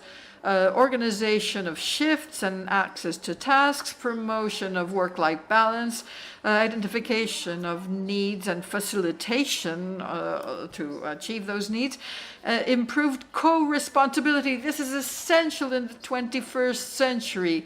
If responsibility is not shared by men and women, we're never going to get anywhere. The tasks of care are everyone's responsibility. And then we have adaptation of working hours and flexibility as long as it is conducive to work-life balance. So we have time-related measures and work-life balance measures, meetings to identify new strategies.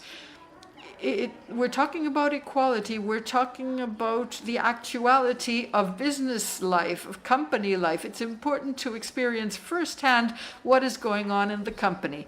There is a need for transparency and for choices. Not everybody strikes the same work-life balance because not everybody has the same needs. So we need this kind of flexibility as well. It's important to have intelligent management of human resources. That is also crucial.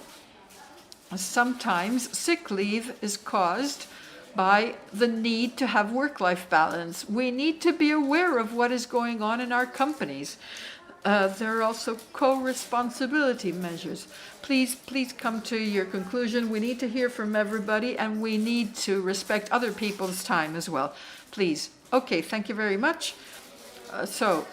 In terms of actions, well, reorganization of tasks and functional opportunities, naming of a work-life balance agent or person in charge, promotion of flexible working hours, and information about time management and labor rights. Thank you very much. Thank you, and apologies. And now we will be hearing about a study carried out in schools over the very, very heated debate regarding school hours. Ms. Lidón Gasull has the floor. Thank you very much for inviting us for the second year running to this event. We carried out a study on how school hours in Catalonia impact different spheres. Today I will be focusing on work-life balance and gender equality. I couldn't possibly address the whole study. The debate on school hours is a very complex one. Our study does not solve everything, but what it does do is identify the fact that we need to change school hours in order to adapt them to the need for work-life balance and gender equality. Our work, our research was intersectional and in-depth. The aim is to improve quality of education while analyzing the impact of school hours on student development, family organization, and social dynamics that revolve around children's schooling. In an earlier session, there was mention of the need to adapt school hours to the needs of families and workers. This study does not overlook the fact that the kind of school hours that we need have to be part of an overall comprehensive working hours review. We need a comprehensive reform that includes both school hours but also employment legislation to facilitate work-life balance. We need mechanisms that change school hours but do not endanger the right to education of children or other rights that they have, particularly in more vulnerable groups. And we need to avoid having an impact on a negative impact on dropout rate, school segregation, and family dynamics. In case you're not aware of the general system in public education in Catalonia, there are 3 kinds of school hours. In primary school, until the age of 12, and preschool and primary school, generally there are split school hours or continuous work hours, but continuous school hours are only in 25 schools. So generally speaking, schools have split school hours. So students start their school day between 8:30 and 9. They have a mid-morning break, and then they go back to class. Then they have a lunch break, and after the lunch break, they have further classes. The continuous school hours start from 8 or 8:30 to 9. There's a mid-morning break, and then classes continue without a break until 2 or 2:30, depending on the school level, primary, secondary. And then there are mixed school hours, but only in secondary schooling. In this case, there are 3 split-hour days, where there is a break at lunchtime, and 2 continuous school days, starting in the morning and then continuing until a late lunch hour. From a systems perspective, we feel that time uses can only be analyzed, cannot be analyzed only from the educational perspective. There are different social dimensions that come into play. So we need to look at what's going on around us to identify the strategies and changes we need to implement. We're talking about gender imbalance, and so it's important to be aware of certain figures that will help us gauge the impact of different school hours in Catalonia. The employment rate in Catalonia is over 57.5%, over 57%, but it's important to see the breakdown. Over 86% of employed people are working full-time. Men work full-time, 92% of men work full-time, 80% of women are working full-time. That's a difference of 12.4 percentage points. As to part-time work, 7.8% of men have part-time work, 20.2% of women have part-time work. So you can clearly see who is working shorter hours at work, and so we'll see what they're doing with those shorter working hours. Now, looking at part-time work devoted to caregiving, it applies to 3.5% of men and 17.3% of women. Negotiating power to achieve a more flexible working hours. Men have a greater ability to negotiate their working hours, 35% versus 29% of women.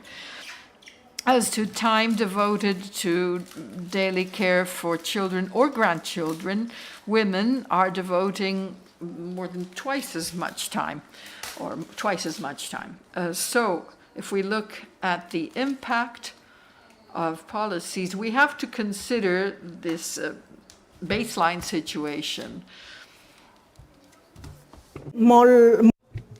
Now, very briefly, in this study, what we tried was to take a look at all these issues from the perspective of experts, also with surveys and open questionnaires to teachers and teaching departments in Catalonia, and also to the families to see what their opinions were. And I'll just very briefly tell you that we're now working on the second half of our study. So we're trying to gather the opinion also of students to see how school hours have impacted them. So just a few conclusions of our report. What we found is that families that have continuous school hours, that they have to try, it's very relevant for them, but we can't extend this to everyone because only in primary school we just have 25 schools that have this type of continuous working hours.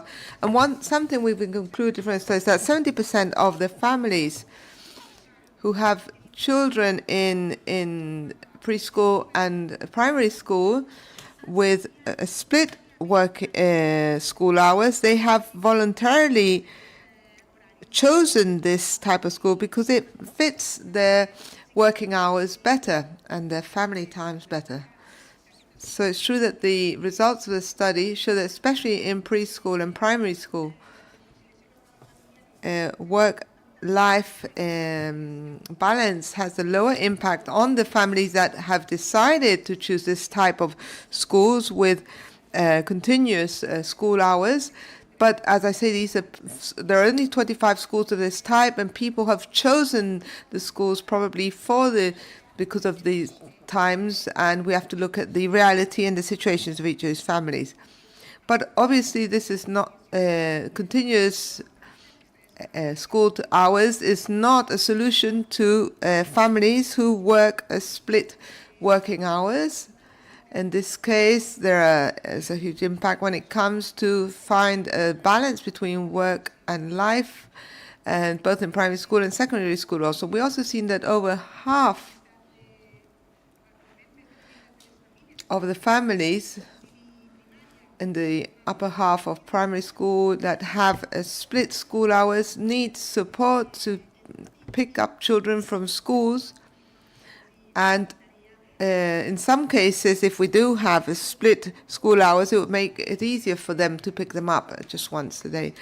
And also, families that have a split school hours have to pay more in order to cover for the needs they have when it comes to picking up children. But however, school hours currently do not lead to an affordable situation for most families. For those families that both the ones that go to split school hours and the continuous school hours, in both cases, the cost of the babysitting hours before school or for the lunch breaks and also the after-school activities have a very high cost. What experts tell us is that those children that need to be taken care of both before, during the lunch break and also after school, which allows people to be able to cover those times. But if there is a support for covering those activities, and that would lower inequality. But there are usually families who work full-time, and very often people also have to work in the afternoons. And therefore, if there is this continuous school time, women may have to stop working at an earlier time during the day, or they may even have to give up their jobs, and that reinforces gender stereotypes.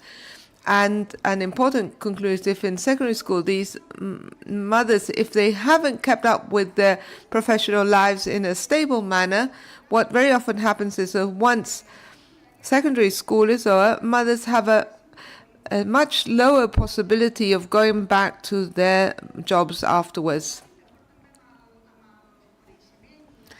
And also on the basis of the research on inclusive education, we see that this is something that has an even greater impact on mothers that have children who have special needs.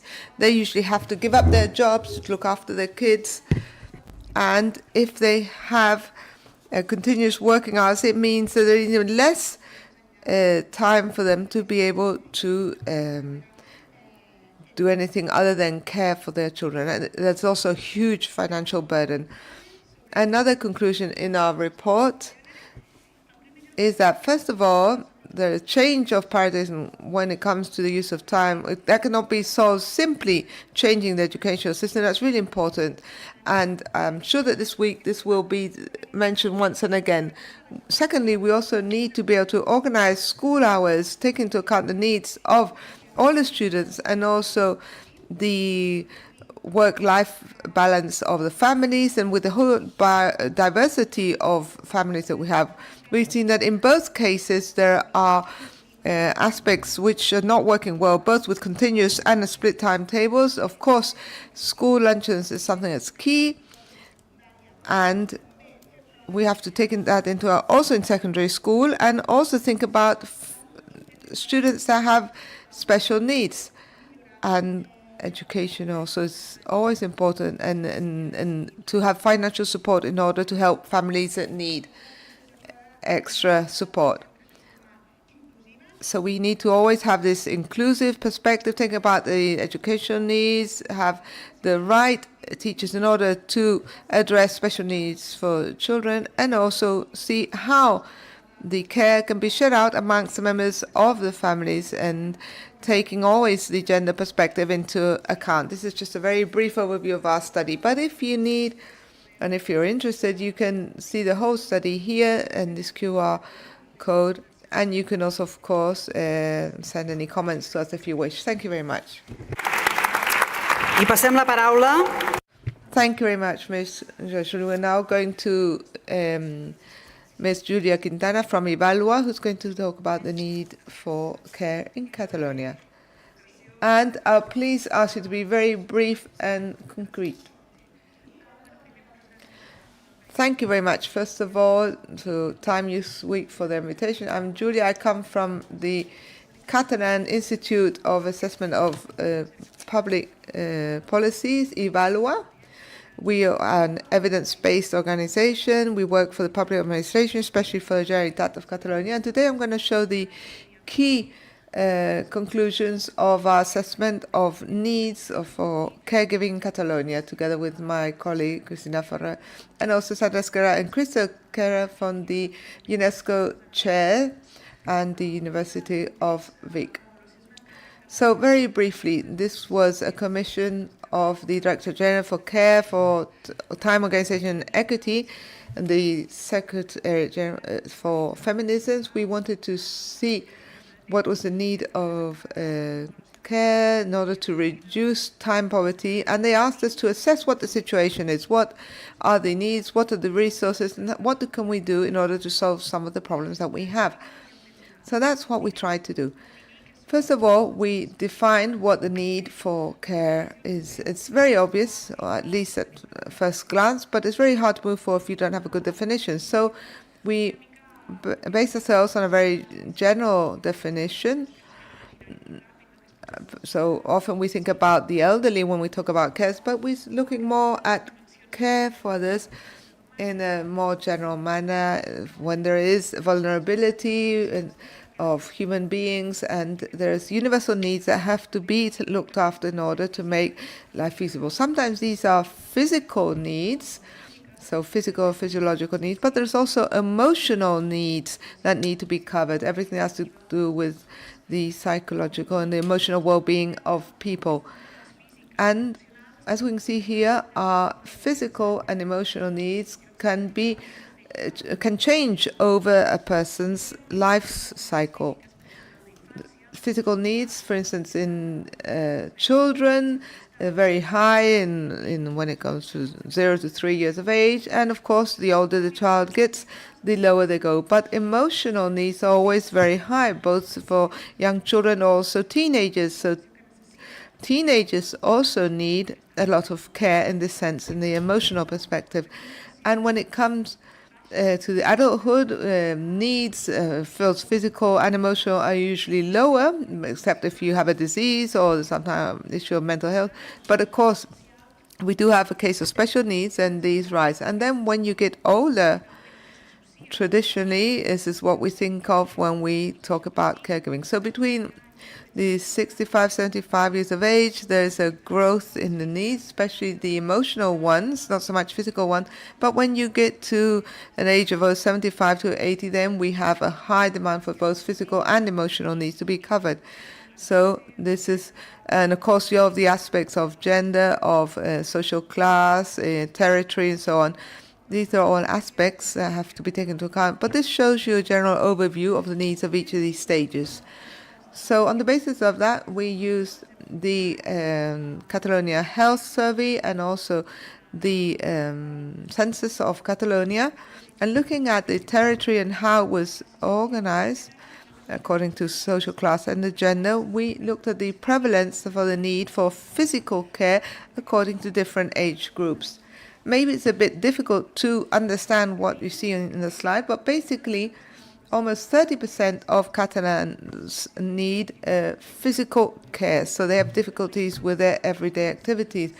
When in the case of children, there's 100% that need support, and that in total is 49% of people that need care. The other another 33% are adults between 15 to 75 years of age. And then when the elderly is only, quote-unquote, 18% of cares. So there's a much greater need for care when you are older, but of course, we have a very diverse population that need cares, not just the elderly, but also children and adults. And that has to be taken into account. We've tried to break this down at the level of each municipality. So there's an index that shows you what proportion of the people in your town or village need help. And you see we have different slots here between 15 to 40%. And according to this table, we can see whether in your area, the group that needs more support is either the children or the adults or the elderly. And that helps municipalities see what kind of programs they need to support. When it comes to emotional needs, of course, there's a lot of information lacking in this slide. In fact, there's very little information available. With all the registries and so on, we have seen that boys and girls up between 4 and 14, emotional aspects have a great impact, affects up to 7.4%. There is a growth in mental health issues since the pandemic, especially. And with adults and the elderly, there's a 22% of the population affected. And once again, there is a huge impact here of gender and the elderly. So women and the elderly are the ones that have most mental health issues. So this helps us define the problem. When it comes to what is offered, very often, as we often hear from the feminist perspective, there's 4 spheres, which is the community, the market, the family, and the public sector. So in Catalonia and Spain, there's a lot of weight placed on the family, and the public sector is quite weak in this sense and acts more in a complementary fashion. So now let's take a look at what the family does and what the public sector does in order to respond to its needs.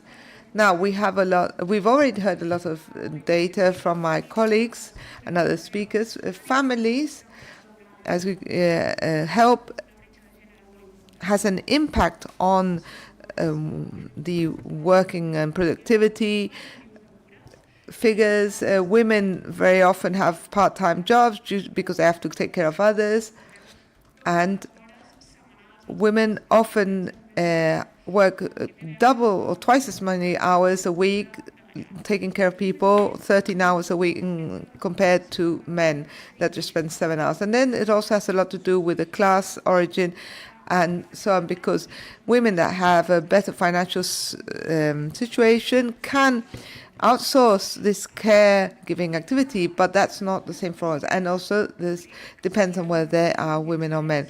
And then there's a public sector. Here there's huge differences. Women need practically 80% of those who take off work in order to look after their children, and it's 65% of non-professional caregivers. And these are cases in which there's some kind of support from the public sphere, and these leaves are not paid, and if they do receive any kind of money for taking care, is less than 700 or 800 euros a month. However, there is a growth in the number of men who take paternity leave. So there's practically 50% of people who take leave due to the newborn. So men sometimes take off to look after a child, but always when it's 100% paid by the company or by the Social Security. So in public services, we've seen that kindergartens is the main resource that we have in our territory. We've heard about a lot of municipal initiatives that are very interesting, but may not be available everywhere. But kindergartens or creches, the main resource that we have. So in the age group from 0 to 3 years of age, it only reaches 56% of children, 38% of public schools, and 18.2% of private kindergartens in this case. But there's a lot of differences according to the territory. So in urban areas or where there's a greater need, the coverage of kindergarten is lower, and there's also a higher presence of private kindergartens. That's what we can see. So we have on the one hand the kids who need it from 0 to 3 years of age, which are want to need it, and then you can see public kindergartens in blue and red in private. So you can see there's a lot of public schools and not so much private. When it comes to the elderly, there are different types of care homes for elderly. In the case of highly dependent people, practically 20% use one type of these services, but they also have non-professional caregivers.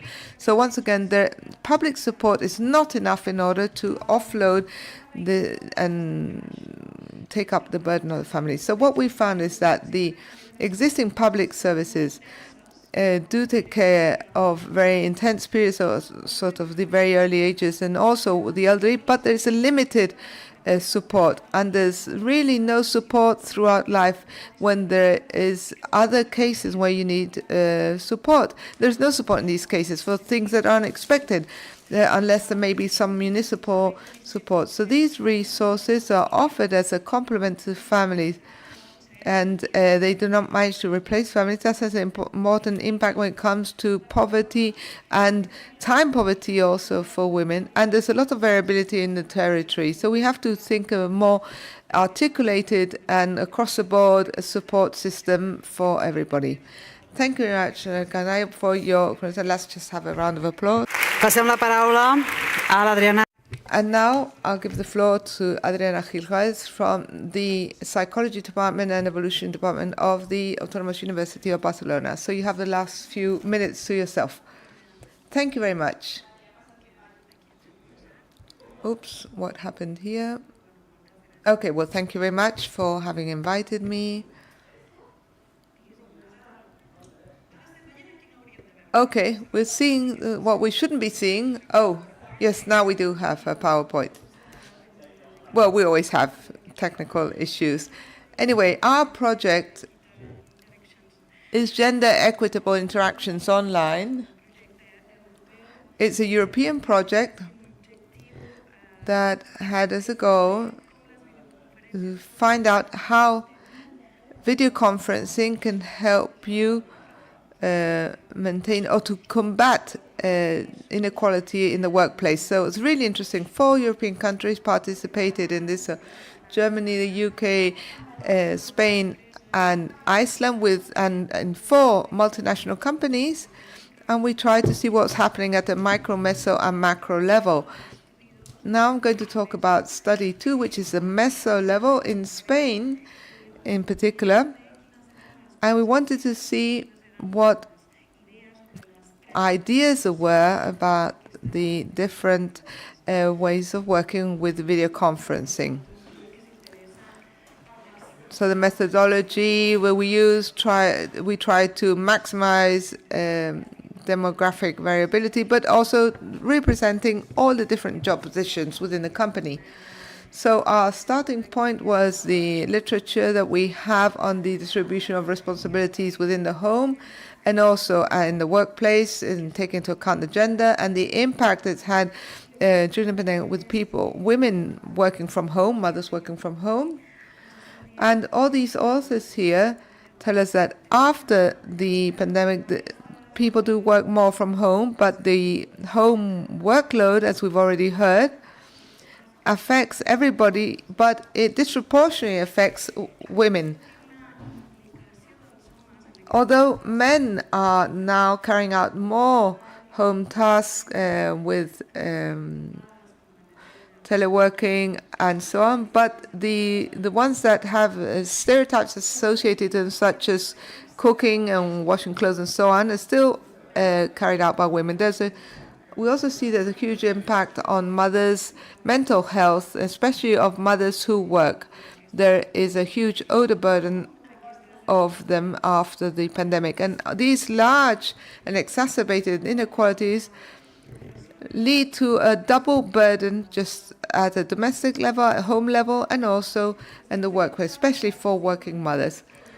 Then Carson and others tell us, although there are many men who were committed to gender equality and who made use of teleworking in order to help, quote unquote, with tasks at home, but this change is not a report. There's still many that consider that these responsibilities have nothing to do with them and they leave it in the hands of their partners. There's a huge impact of the least favorable families in terms of finance and also in the workloads. Now, another interesting thing that Pereira talks about is that women who tend to be very perfectionist do even more in order to try to cover this double workload, and that leads to a lot of stress in their everyday lives. And these authors that you see here, Jaworski and et al., says that in spite of the fact that the pandemic showed that if we work from home would be very useful, but if there's no specific policies, no specific efforts made, gender roles will prevail and will be even strengthened with teleworking. So in this study that we mentioned, we wanted to see what these different common sense configurations were, people's perspectives about video conferencing. So we asked people to classify a series of statements taken out from the literature about video conferencing and the different actions associated with it. So we had a total of 59 statements. I'll just show 14 of these here. The ones which you see in black are the ones that are most strictly related to time. And then the other ones in green are the ones that have a weaker correlation. We found that there were 72 participants in our group, most of which were female with between 25 to 34 years of age. And we did a Victoria analysis with weighted averages, and we did a systematic analysis of the discourse in order to see what is common sense and what factors was it reflected here. Regarding the workplace, most of them work from home and been working with video conferencing for over 5 years. And when they answered that, they were thinking about meetings, average size meetings between 5 and 6 people, between 2 to 6 people, sorry. And we looked at their opinion and these video conferences, saw that they had a different way of seeing it, and that it had more impact on working with. For instance, the first factor, which is a totally positive perspective towards video conferencing, these people say that it lets them to organize their work in a flexible manner. It's easier to strike a work-life balance. It respects private life. It's a good way of managing their meetings and managing the teams. There's no anxiety in these meetings. And this type of common sense would be very useful for working women. But factor 2, we find that video conferences are good in general and preferable to a telephone meeting or a face-to-face meeting. They're easier to access, and especially you don't have to worry so much about your physical appearance, how people see you.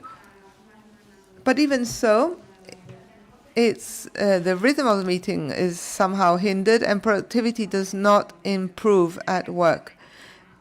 Ms. Kekla, I really have to ask you to go towards the conclusions because we're going to run out of time and we need a pause before the next one. So, a specific conclusion. Well, as we have a series of other factors, as I said, the ones that are more transversal, but in general, that they say that it's not such an effective way of working. But the fourth factor, which you see there, says that video conferences may help, but they're not effective enough. And this also has an impact on private life. And these other factors here that, as you can see, number 5 is important because it focuses on interaction with others and instead of on productivity and efficiency. Number 7 says that it does not take into account time in one sense or the other. Simply looks at the positive and negative factors. And when it comes to the negative ones, we have harassment, we have power relationships, imbalances, and all the factors that traditionally concern us from the feminist research perspective. And then finally, there is a concern regarding the effectiveness. People think it do help them save time because it makes them more productive, and they didn't have that productivity in the past. So our conclusion, as I say, we have 3 studies underway, but we cannot simply move from into a straight answer, yes, no, it's good or bad, I like it, I don't like it, helps me save time, or it doesn't help me save time, because these are very complex situations. We have to use common sense and look at the way we work. We have to listen to people specifically in each of the workplaces and see whether or not teleworking and video conferencing is going to help them or is going to be more of an obstacle more than anything else. So we need clear instructions in that sense. And we can't just do it any old way.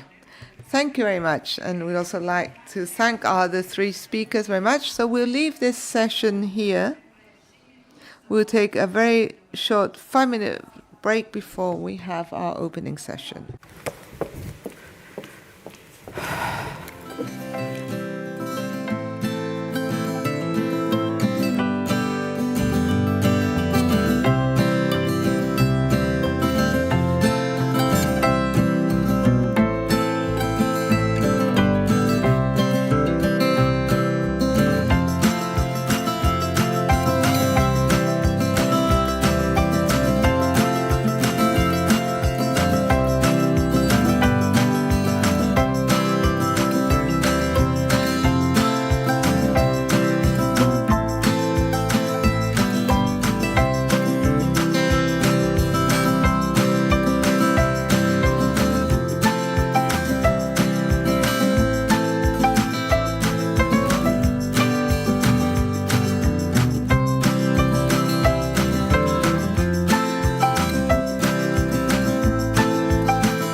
Sisplau, si anem seient i començarem amb aquesta sessió.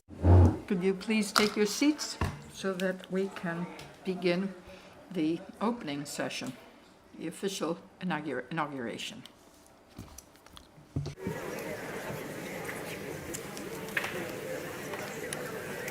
Moltes gràcies. Thank you very much.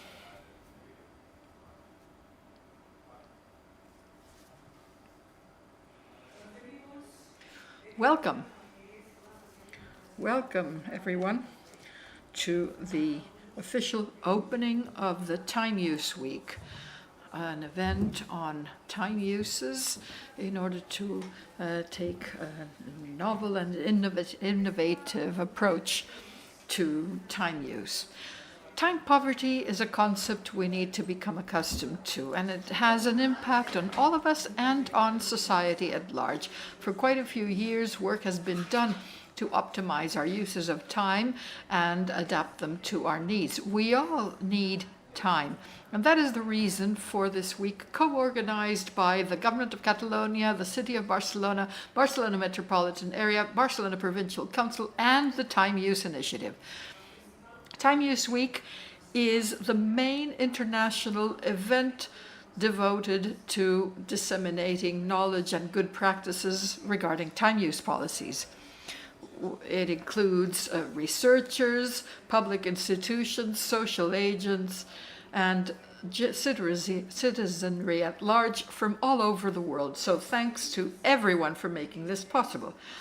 Today is a very intense day and intensive, as well as a very special day, since we will be presenting the guide for the new the new guide for the Barcelona Declaration for the implementation of time organization plans, and we will also be introducing new signatory organizations. We'd like to thank all of them, and just their presence is a good reason for us to be pleased.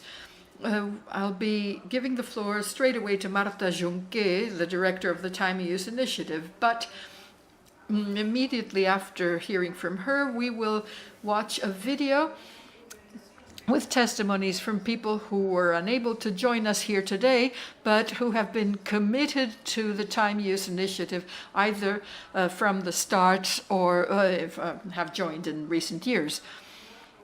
So we will hear the European perspective of Lina Galvez, an MEP, followed by the president of the group of workers in the European Social and Economic Council, Luina Skucic, and then we will also hear from Ford Global, from its CEO, David Wilhelm, and we will also hear from Michelle Martinez, in Bilbao, whose consultancy is promoting a network of companies committed to reforming time uses. And we will finally hear from Emilia Saiz, Secretary General of CGLU, who will speak of the key role of municipalities globally in promoting improved time use. But before we watch this video, we will hear from Marta Junqué, the director of the Time Use Initiative.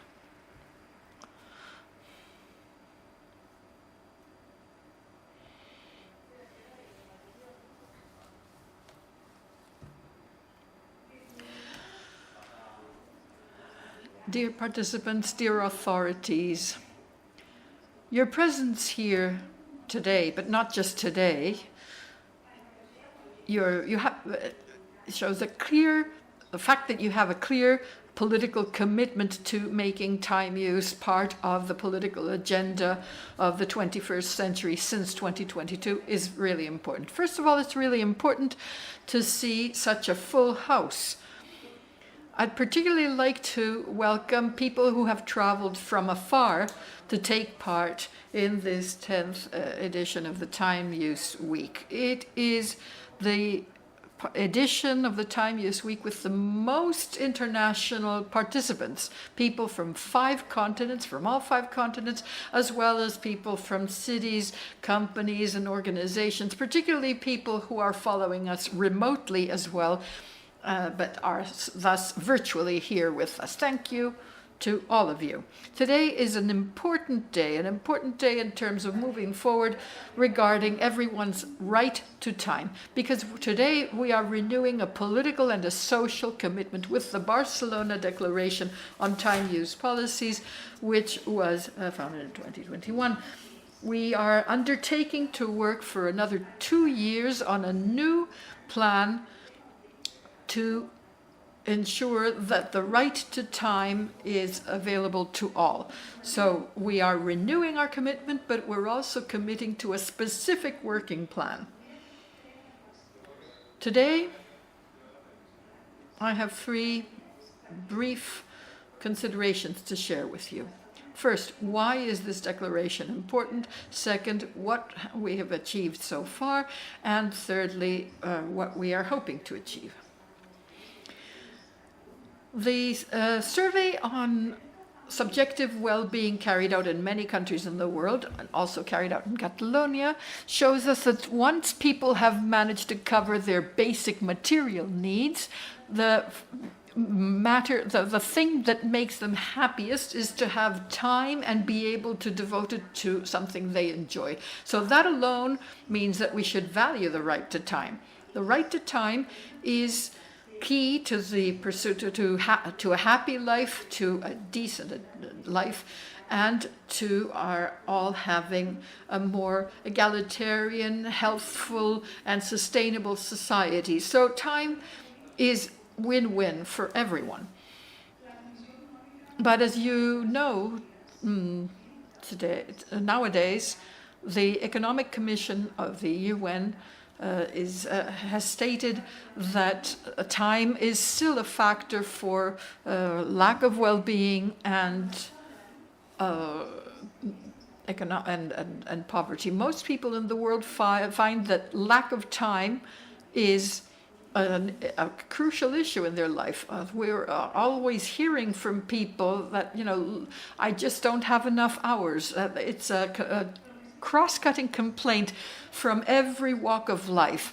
However, time poverty, the lack of time for oneself, is something that particularly hits women and people with fewer resources. Because of this ill-being, because of this time poverty, we need to turn things around. We need to safeguard the right to time as a right enshrined in the 21st century. We need to understand that it's not a matter of individual time management. When people are told, oh, it's just that you're not managing your time properly. When it happens to so many people, it means it's not an individual issue. It is a collective problem we have with time management. And so we need this kind of declaration. And that is why we promoted this declaration. And that is why we feel it is urgent to get down to work. What have we achieved over the past 3 years? I'm really excited to talk to you about this. 4 years ago, a number of people here, and especially the 4 major institutions in Catalonia, the government of Catalonia, the city of Barcelona, the Provincial Council of Barcelona, and the Provincial Council of Barcelona, all agreed that we had an issue in Catalonia, but that it was a global issue as well, shared by other cities, other regions, other countries. And so we should come up with an international declaration to see if more stakeholders could come on board. And that is how we came up with the idea for the Barcelona Declaration on Time Use Policies. 4 years ago, it was just a dream. Today, it has come true, and we are renewing this commitment. This is something we're very pleased to report. But in order to address the needs of the citizenry, we can't just work on a regional and local scale, which is a crucial scale.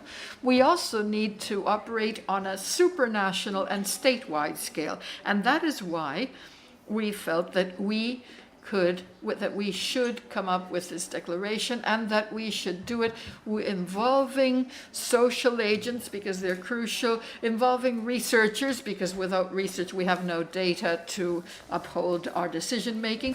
And so that is what led us to this declaration. And today we're very pleased to report that we are spreading it. We have over 200 signatories from all over the world who have signed on to this.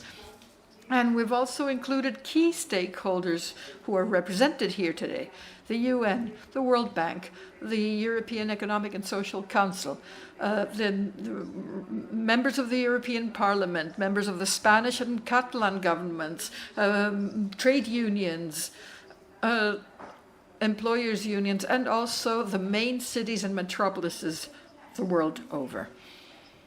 Over the past 2 years, not only have new people come on board, we've also made progress in material terms. And that's important too, because people want to see results, especially politicians who are expected to deliver every 4 years. It's important for them to see results. Let me just highlight 4 of them. First of all, we have laid down the groundwork with specific proposals for laws providing for time uses. So statewide or regional legislation that can be adopted, providing a cross-cutting perspective so that, as per the ILO statement, we can have a more balanced distribution of time, including reduction of working hours. The world network, the global network for time use policies is more alive than ever. There are over 40 time shift officers in different cities all over the world, particularly in Europe and Latin America, but we are working towards having them in every continent. Over the years, we have learned about good practices for crucial initiatives that cities and towns can adopt in order to reduce time poverty and to reduce peak hours.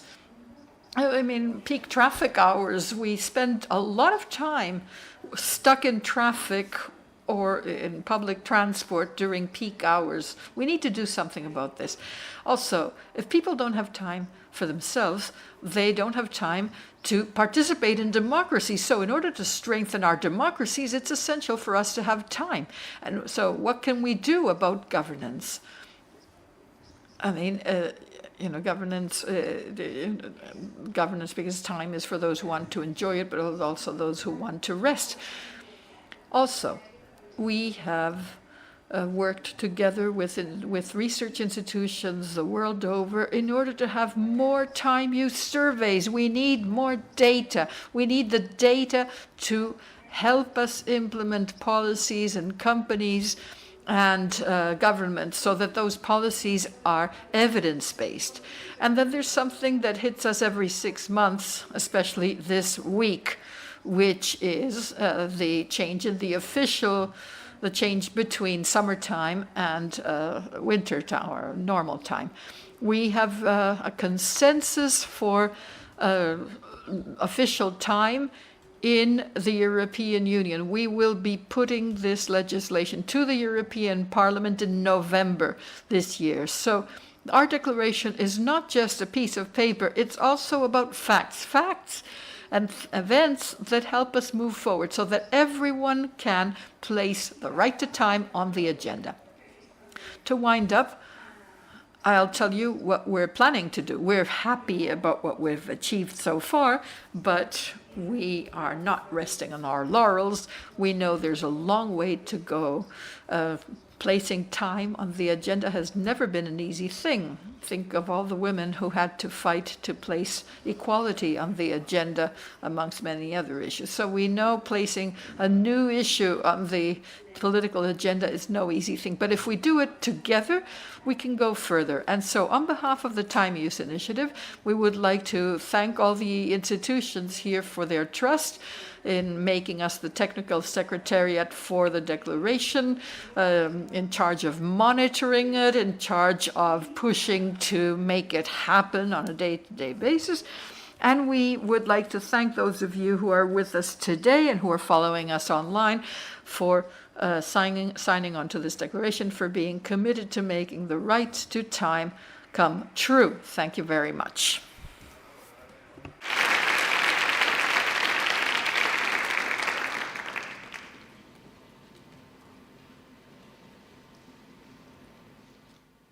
Hola, soy Lina Gal. Hello, I'm Lina Galvez Munoz. I'm a socialist member of the European Parliament, and I'm the president of the Women's Rights and Gender Equality Committee here at the European Parliament. I'm very glad and grateful for being invited once again to take part in the Time Use Week this year, because in addition to my political action, a lot of my academic work has been about uses of time. And so during Time Use Week, I cannot help but support this initiative that places time use policies at the center of the national and European agenda. As we know, time is a very unequally distributed resource from a gender perspective. Women have a lot less time than men, and time poverty particularly hits women, which has an impact on actual opportunities enjoyed by women. So, as we discuss things such as reducing working hours as synonymous with employment, as is happening in many countries and in the European Union, we need to move towards legislation about the right to disconnect. It's important to consider the great differences between men and women in terms of our ability to use our time. We need the current differences are unsustainable. For a more just and competitive society, we can't continue on these lines.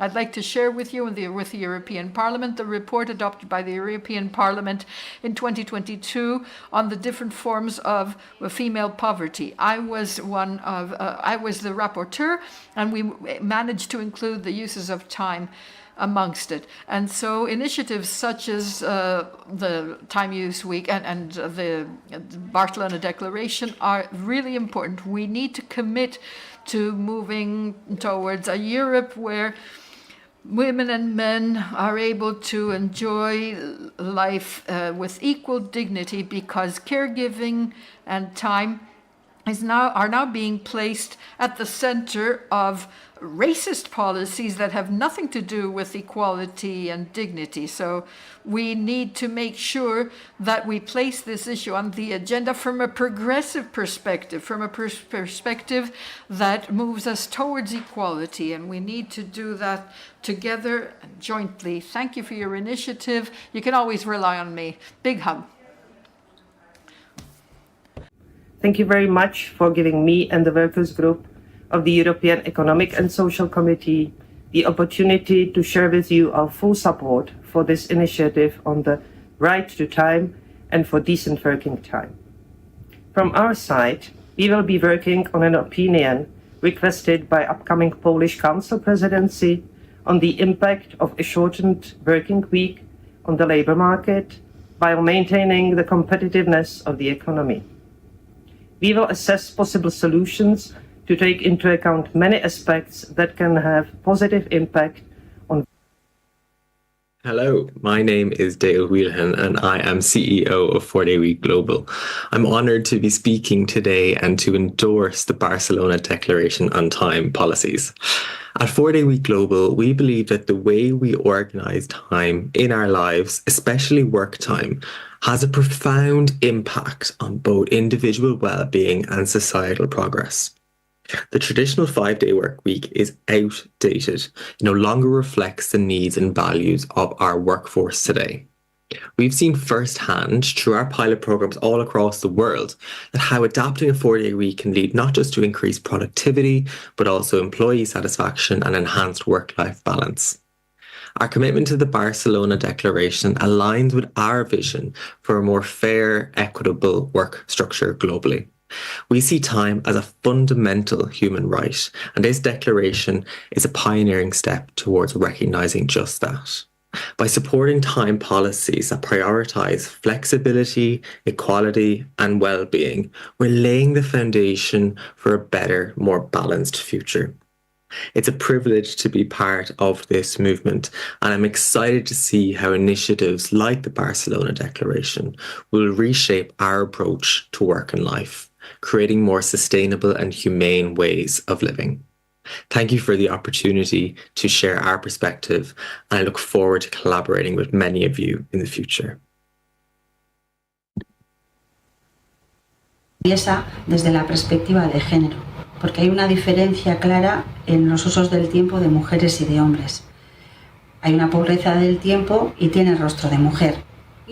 Realizamos diagnósticos y estrategias en usos del tiempo, en conciliación, en corresponsabilidad, tanto para entidades públicas como privadas, y desde hace 10 años coordinamos la red de Embora de Vizcaya, una red en colaboración con el Ayuntamiento de Bilbao y la Diputación Foral de Vizcaya, en la que participan más de 50 empresas y organizaciones de diferentes sectores y tamaños que están incorporando medidas en el nuevo uso de los tiempos en el ámbito del trabajo. Estamos encantadas de seguir enredándonos con iniciativas y con instituciones que promueven estas políticas públicas del derecho al tiempo y de la nueva organización de los tiempos desde la perspectiva de género. Tenemos que seguir aprendiendo.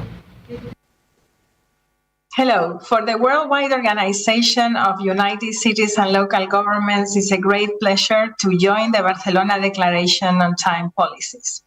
We do so because we are convinced that time use is a very essential part of the new social contract that we need to develop following the UN Pact for the Future and working towards the Social Summit. Time needs to be an essential component of local service provision and can be protected by public policies. We are determined to support our membership around the world to include time use initiatives in their policy provision, and we look forward to collaborating within the framework of the Barcelona Declaration and with the time use initiative in the future.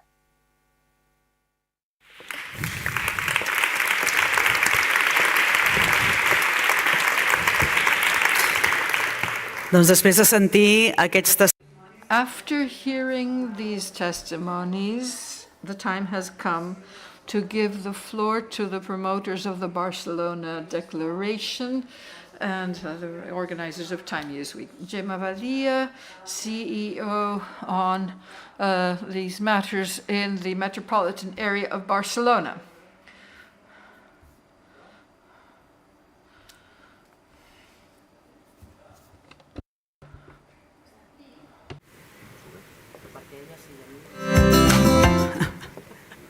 Hola, ara sí. Hello. Thank you, Vanessa. Thank you, Marta, for this introduction. It's been a pleasure. I'd like to first greet the minister, the local councillors, and many others. It sounds like my voice is fluctuating. Just give me a little time. I'm not going to speak for long, really. And I'd particularly like to welcome the 85 or 90% of you who are women. And I'd also like to very much welcome the men who are here. How interesting. How interesting that this is the ratio. Most of the speakers here are women. This session, we're all women. And so maybe someday the challenge will be to have 4 men at the opening session. And they don't have to be ministers or regional ministers or local councillors or whatever. I mean, they can come from different walks of life, including business.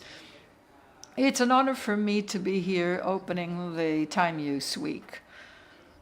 What we seek to achieve is highlight even further the right to time. We know that the compact was signed in 2021, and now there's an update, a working plan for the time up until and through 2026. It's important not to lose sight of this, and not to lose sight of the fact that the Barcelona metropolitan area has its own compact for time use. already subscribed by 12 municipalities, which account for over 70% of the population in the metropolitan area. So it's been a huge success. The Barcelona metropolitan area has been monitoring and supporting these municipalities, 6 of which have already applied for advice or consultancy services from the metropolitan area. So there is clearly an interest on a municipal level. So we will be spreading our influence. Also, our metropolitan area adhered in 2021. As mentioned earlier, the breakdown of time is unevenly spread. So we need to do something about the modern trend whereby caregiving and social policy and whatever is something done by women. And, interestingly, the hardest hit are women and low-income people. That is not by mere chance. I mean, I don't know whether I should mention sensitivities or ways of being or family responsibility. I mean, I've been handling feminism for many years at the city council level and in other fora, and I just think this is not by mere chance, and the cause is clear, crystal clear in this case. 30% of people who work until at least 7 p.m. And 10% are still at home and at 9. And 25% of employees say they don't have work-life balance. They don't say they do their work-life balance starting at 9. No, they're just not achieving work-life balance at all. And when you have so many people in that situation, well, it's a social tragedy. And if we think of the 4-day week, now that we know, thanks to the CEO you heard in the video, that the 4-day week is working well, I mean, what he literally says is the 4-day week can improve production. Well, forget about can. At a very high percentage, the 4-day week improves company outcomes, company results, because of motivation, because of the ability to do your work, your personal work and your family work as well, and because you make a better use of time. And so, when this is a fact in so many settings, in so many companies, well, that means that it can be made more widespread. So forget about can improve. We shouldn't be so cautious. This is being borne out by the facts. And so, outside of Spain, some countries have already implemented this. Here we're in a testing stage. We're working with a few companies, seeing if it's working or if it's not. But they're all medium-sized enterprises or small companies. There's no large enterprise that have committed to this. So what we need to do is scale up this. So there's a lot to be done. And if we manage to incorporate this into legislation, much the better, because then we will be able to make use of all the force we can exert in order to make it a reality. And nothing happens by chance. In 2021, we were in the post-pandemic period, and during that period, that's when you realize, that's when we realized it was actually possible. Because as most of you here are women, many of you are my age, some are younger, you may have small children, and you know that at one point in time, you could not do your work at home because your children were also studying online at the same time, and you couldn't just take and leave because you had to work. So you had to find ways to make things work. And nothing went wrong. I mean, companies did not just disappeared. Things started working. Of course, there was a steep learning curve, but in the moment which the company doesn't depend on everyone just rushing in to sit in their office, well, that's when things change. Obviously, things need to be implemented step by step, but it can be done. And And that would lead us to success, to equity, to equality, to treating all workers on an equal footing, especially when it comes to striking a work-life balance, in order to make companies more human. And now I'm just focusing on the world of work. Making companies more human is not something that depends on just us here. Here we have social agents, technicians in the sphere of social aspects, people, trade unions and so on, people who can have an impact. But ultimately, what we need is to get other agents to focus on this.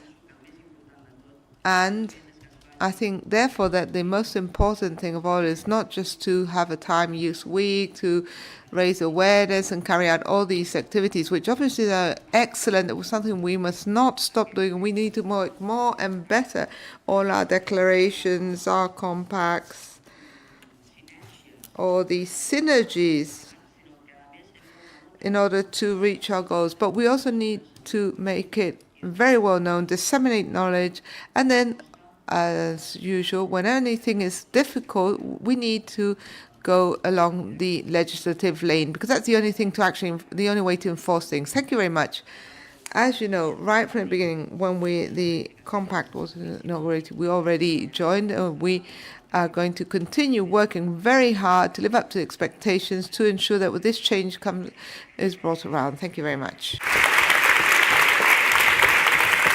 Gracias, señora Badia. Thank you very much, Ms. Badia. Now we're going to give the floor to the person responsible for economic promotion, work, feminism, and democratic memory of the City Council of Barcelona, the Councillor Raquel Gil.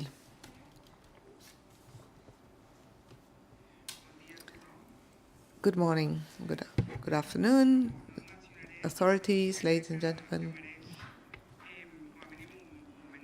I think we should spend a little bit of time reflecting upon the fact that all the administrations levels are present here, the Generalitat, the Diputación regional governments and so on, and also mayors, who all of them are going to help us move forward.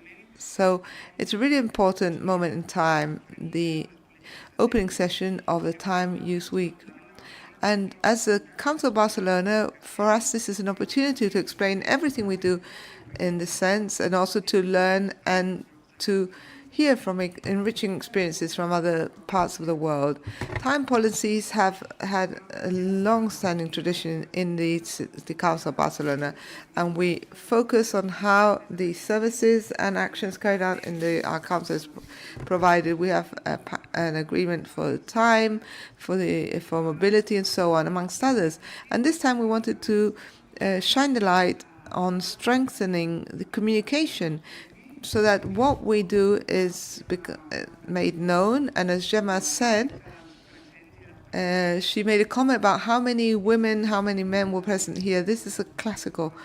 Unfortunately, those of us present here know very well, are committed to the topic. And already last year, in the prior Time Use Week, we already talked about this. So as long as it's us who are present, well, we're not going to get that far. But we do need to keep repeating ourselves. So obviously, we are fully committed. We're talking about how to organize time in general, but the different times present in our lives, and which is not easy. And that's why we need to have a wider perspective.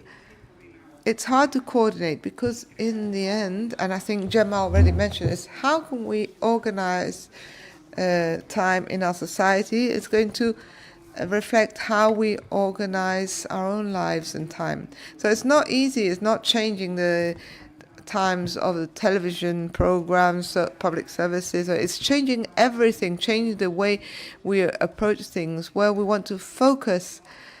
And if we do not take into account the time dimension, we will lose out on talent, on creativity, on cultural and creative capacity, the business capacity, and obviously on productivity and the financial impact related to that. So with this view and this way of doing things differently, explain things more and better, we this year wanted in the city of Barcelona, apart from the Time Use Week, which is really important, we're going to have two other events which we consider at the council to be very important, which is the work fair, and also another fair where there is an exchange of opinions between SMEs, and they are going to propose new options and ways of working. We will be also launching Time Use Week 2025. We want companies to not just start talking about the work-life balance, but also to incorporating this new perspective into everyday working lives. Gemma spoke about the pandemic and on how teleworking actually took the scene, but not all jobs can be done in that way. It's not the solution for everything, but it's just one extra tool that, and we have to be creative on how to use teleworking. Companies may love to work from 9 to 5:30, and in that case it may be useful, but for other companies it may not be useful at all. Some companies need to be face-to-face, others don't. Some may go in 4 days a week. Well, we have to see what we can offer, and we do that from the council, and we try to improve what we do. So today we're also trying to close the cycle. In 2021 we had the Barcelona Declaration on the Use of Time, signed by the Mayor of Barcelona, who was not the mayor at the time, but he would have loved to be here today, Mr. Collboni, but his agenda is not allowed. But Ima Moraleda, who I see out there, at that time led the first department for the use of time in Barcelona and probably in the world. So she is a pioneer, and we have to acknowledge all the work that she carried out previously. As I say, we are renewing our commitment with an action plan, with strong commitment, and also with actions, with budget, with alliances and partnerships. That's really important. During our mandate, we've been working as a council in order to improve on the perspective of time, trying to look for new opportunities, improve the existing policies, extending the consultation and implementing specific measures. And we are really looking forward to, and I think we're not the only one, the results of the survey of time use, which is carried out every 10 years, and we'll soon hear the results. And it will also incorporate more data this year in order to take into account the city perspective. And we hope it will help us to measure better, to understand better, and to adjust the policies that we can implement. I'd like to end up by thanking those of you who are visiting us from other parts of the world, who pay interest to what we're doing this week and allows us to strengthen this alliance beyond this week. So we open up new channels to exchange information, to carry out pilot tests, and so on. And I hope that this Time Use Week and each of the administrations and organizations present here today will reach everybody via shared dialogue, via different institutions, research, citizenships, and that between all of us we'll be able to manage much better this highly valued asset, which is time. Gracias, señora Gil. Thank you very much, Ms. Gil. And now we're going to give the floor to the President of the Social Sustainability and Life Cycle Department of the Council of Barcelona, Ms. Barnusei.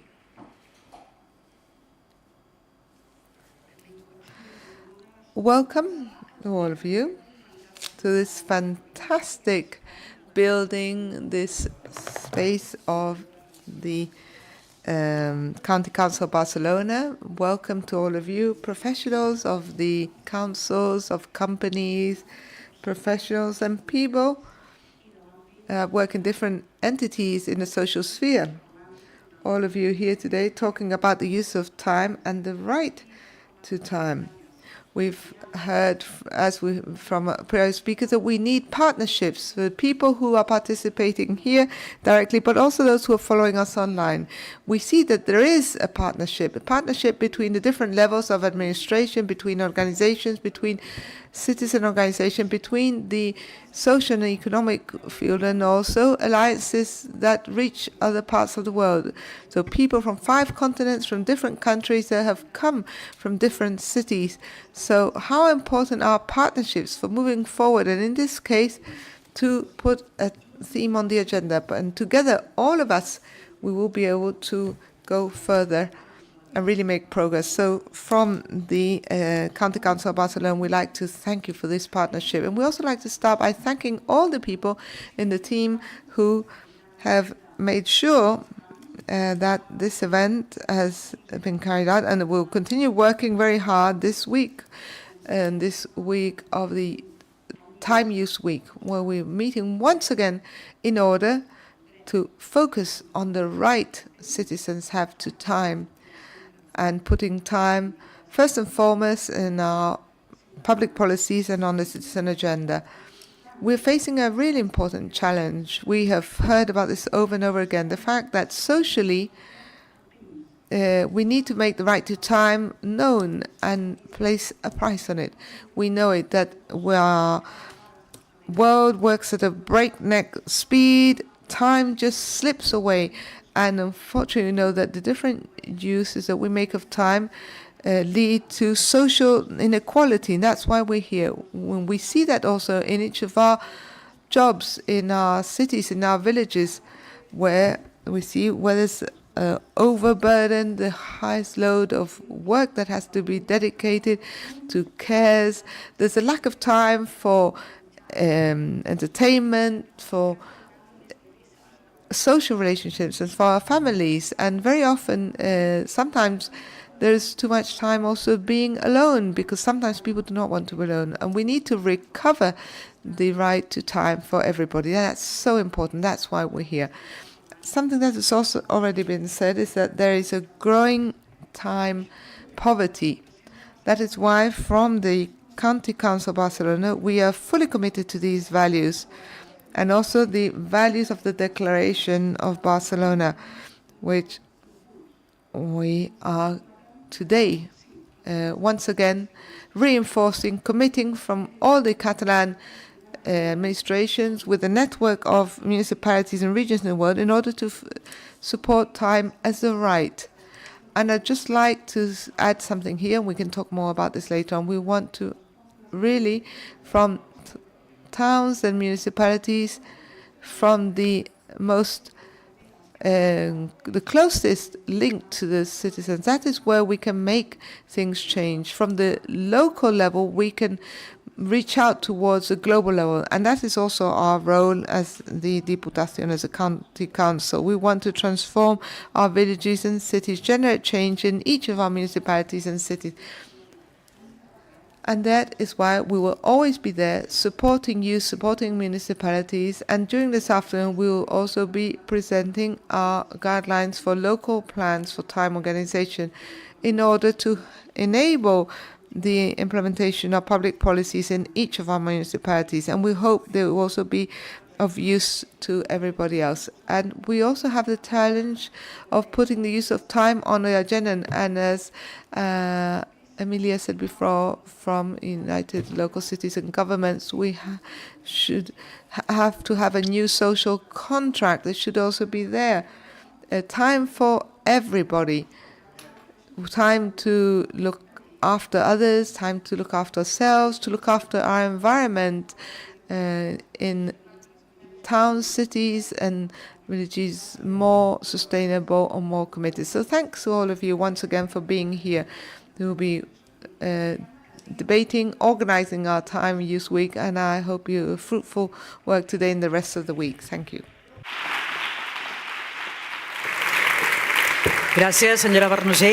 Thank you very much, Ms. Barnusé. And we'll end our roundtable giving the floor to the Councillor Eva Menor from the Department of Feminisms and Inclusion.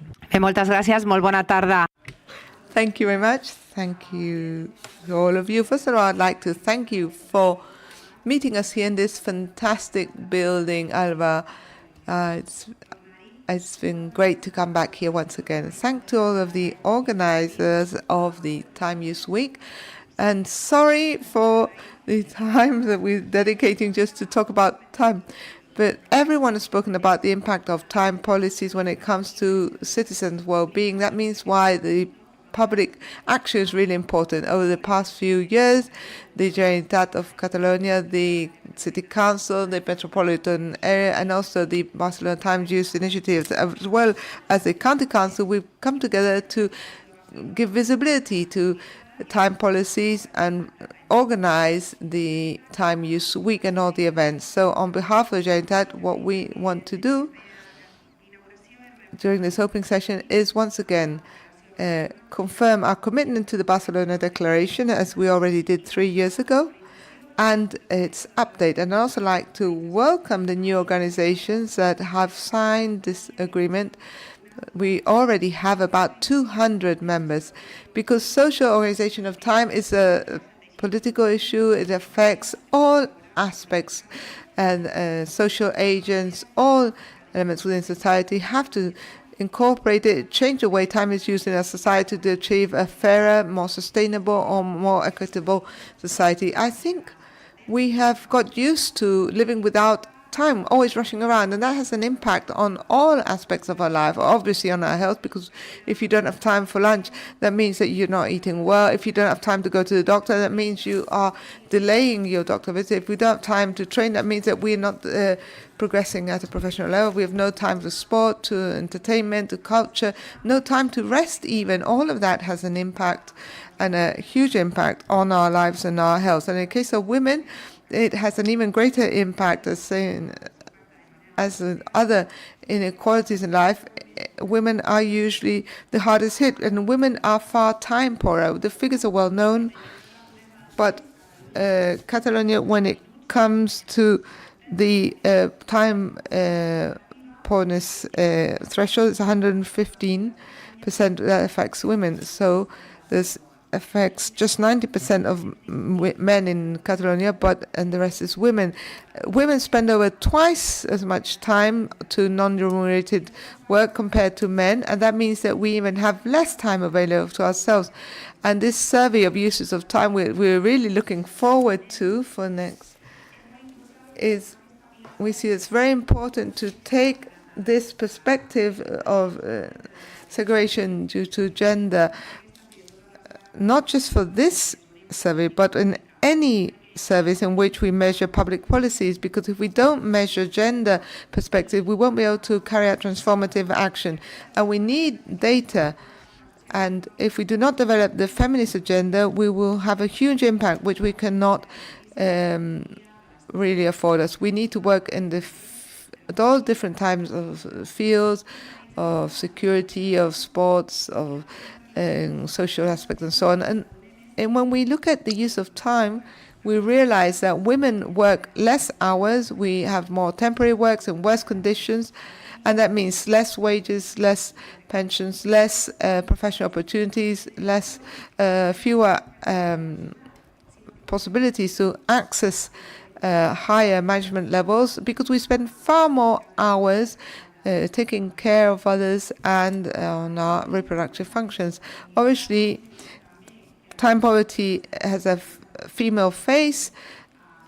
It has a direct impact on financial means. And so when we talk of time, we're also talking about inequality. That's why time policies from the paradigm of inequality and not looking at from other perspectives is going to have an impact on equality, because it is an equality policy.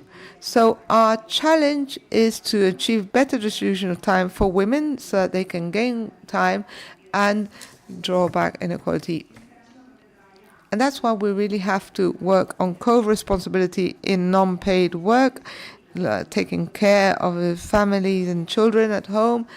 And we also need to do away with gender stereotypes to achieve effective equality. And we also, something very important, which has also been mentioned, is that we need a widespread social pact in order to share out the time of productive works, because women still have a lot more hurdles when it comes to access productive life, and we also need to share out reproductive work.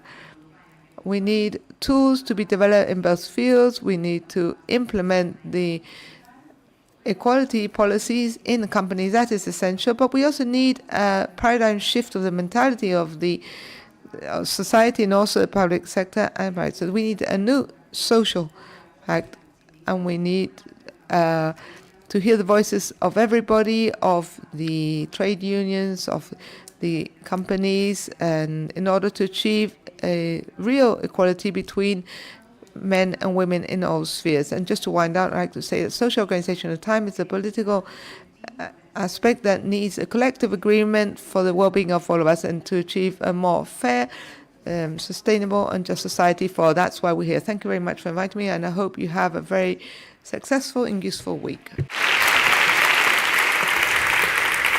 Gràcies, consellera.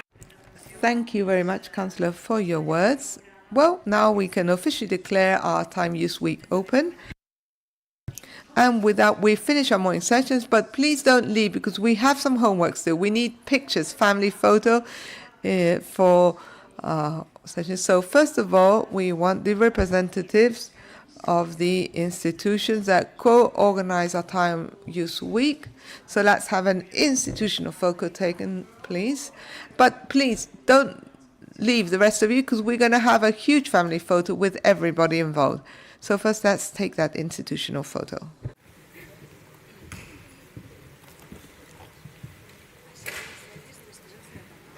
Sí, i tant.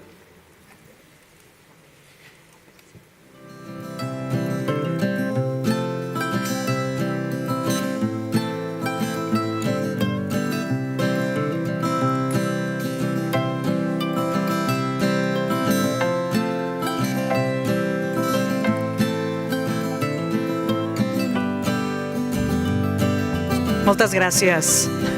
Gràcies. Thank you very much. I ara sí, no marxem encara.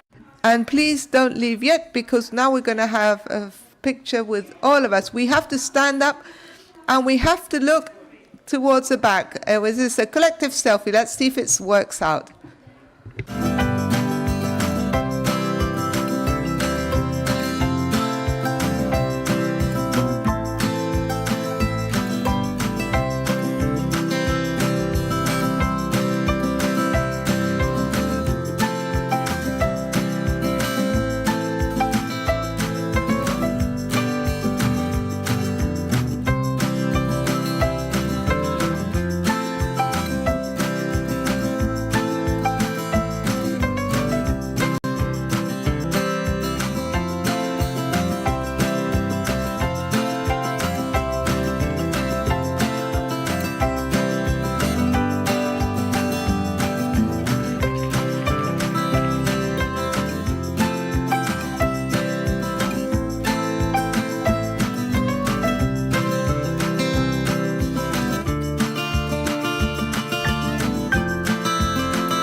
Microphone, please. One last photo.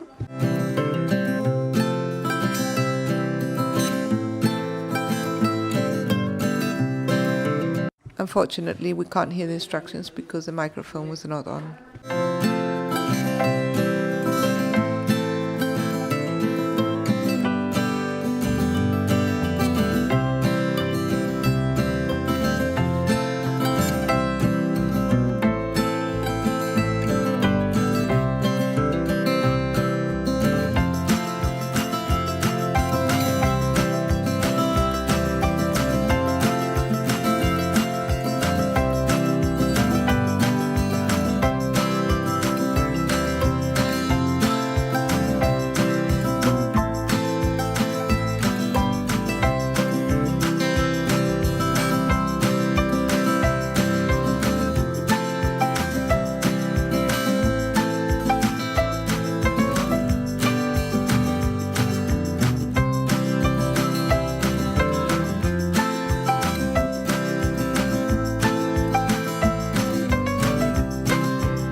Bona tarda, benvinguts, benvingudes. Anem prenent seient i començarem ja les sessions de la tarda d'aquest primer dia de la Time Use Week.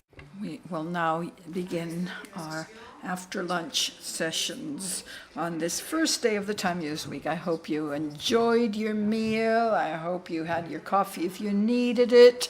Please don't fall asleep. We hope you won't, because we have content that is interesting enough to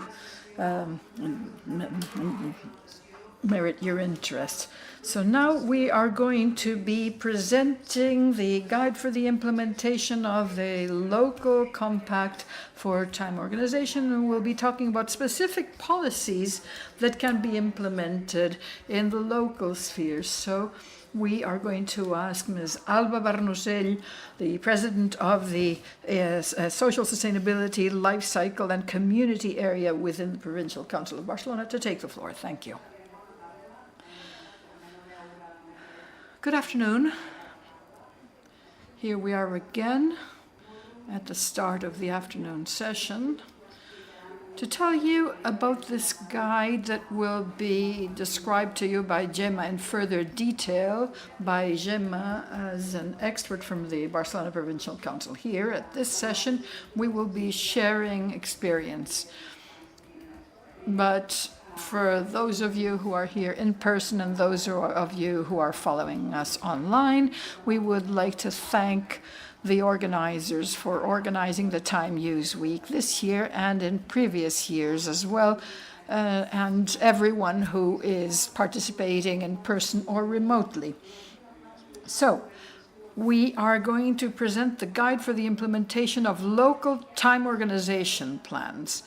We're going to talk about the formulation of specific time use policies to make this right an actual fact. Lack of time is a factor of social and gender inequality that materializes at every sphere and in every area. It creates issues of social cohesion, of lack of participation, and others. The lack of the ability to implement a work-life balance in Spain and Catalonia or the ability to do so is lower in Spain and Catalonia compared to the European Union. Here it's 25%, sorry, it's higher. Here it's 25%, 19% in Europe. 95% of people working part-time are women. That's also a key figure.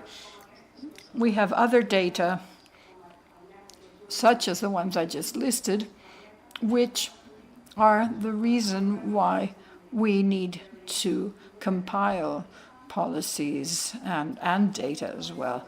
And what this does is prompt governments to take action.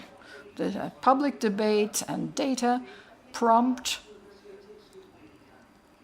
local governments to action and to take concrete action. So what have we done through this guide? This guide for the implementation of local time organization plans. Well, we are building on existing initiatives at the Barcelona Provincial Council level and working beyond that. First, to conceptualize time organization policies, or time use policies, rather, and to define them in concrete terms and identify specific instances of this. There are several local councils that have created a councillor in charge of time use or put someone in charge of time use issues under different headings and titles. So this is meant to serve the purposes of councils that have already done this and those that haven't done it yet. So we'd like to thank everybody who has agreed to take part in this panel discussion with their backgrounds in different local councils. They will be sharing specific policies and initiatives regarding time management. Each one of them, all of them based in Barcelona province, will be discussing what they've done and what kind of response it has been found among the citizenry. The aim of the Provincial Council is to build networks and to further networking amongst local councils. So we want to ensure that by sharing, we can move forward together. So the sharing of experience will help people within our provincial, or municipalities within our provincial council to move forward. But since we also have other Spanish participants and participants from all over the world, perhaps specific instances of action here can serve to help people elsewhere. So thank you very much, and we hope this afternoon session will be profitable, will serve the needs of all in terms of really allowing all citizens to enjoy the right to time, making this right to time happen. Thank you, Ms. Barnuzell. We will now have a remote speaker. This speaker is not in the room, but they recorded a welcome. It's Ms. Aina Calvo, and she's speaking as the Secretary of State for Equality of the Spanish government. Hello, my name is Lina Galvez Muñoz.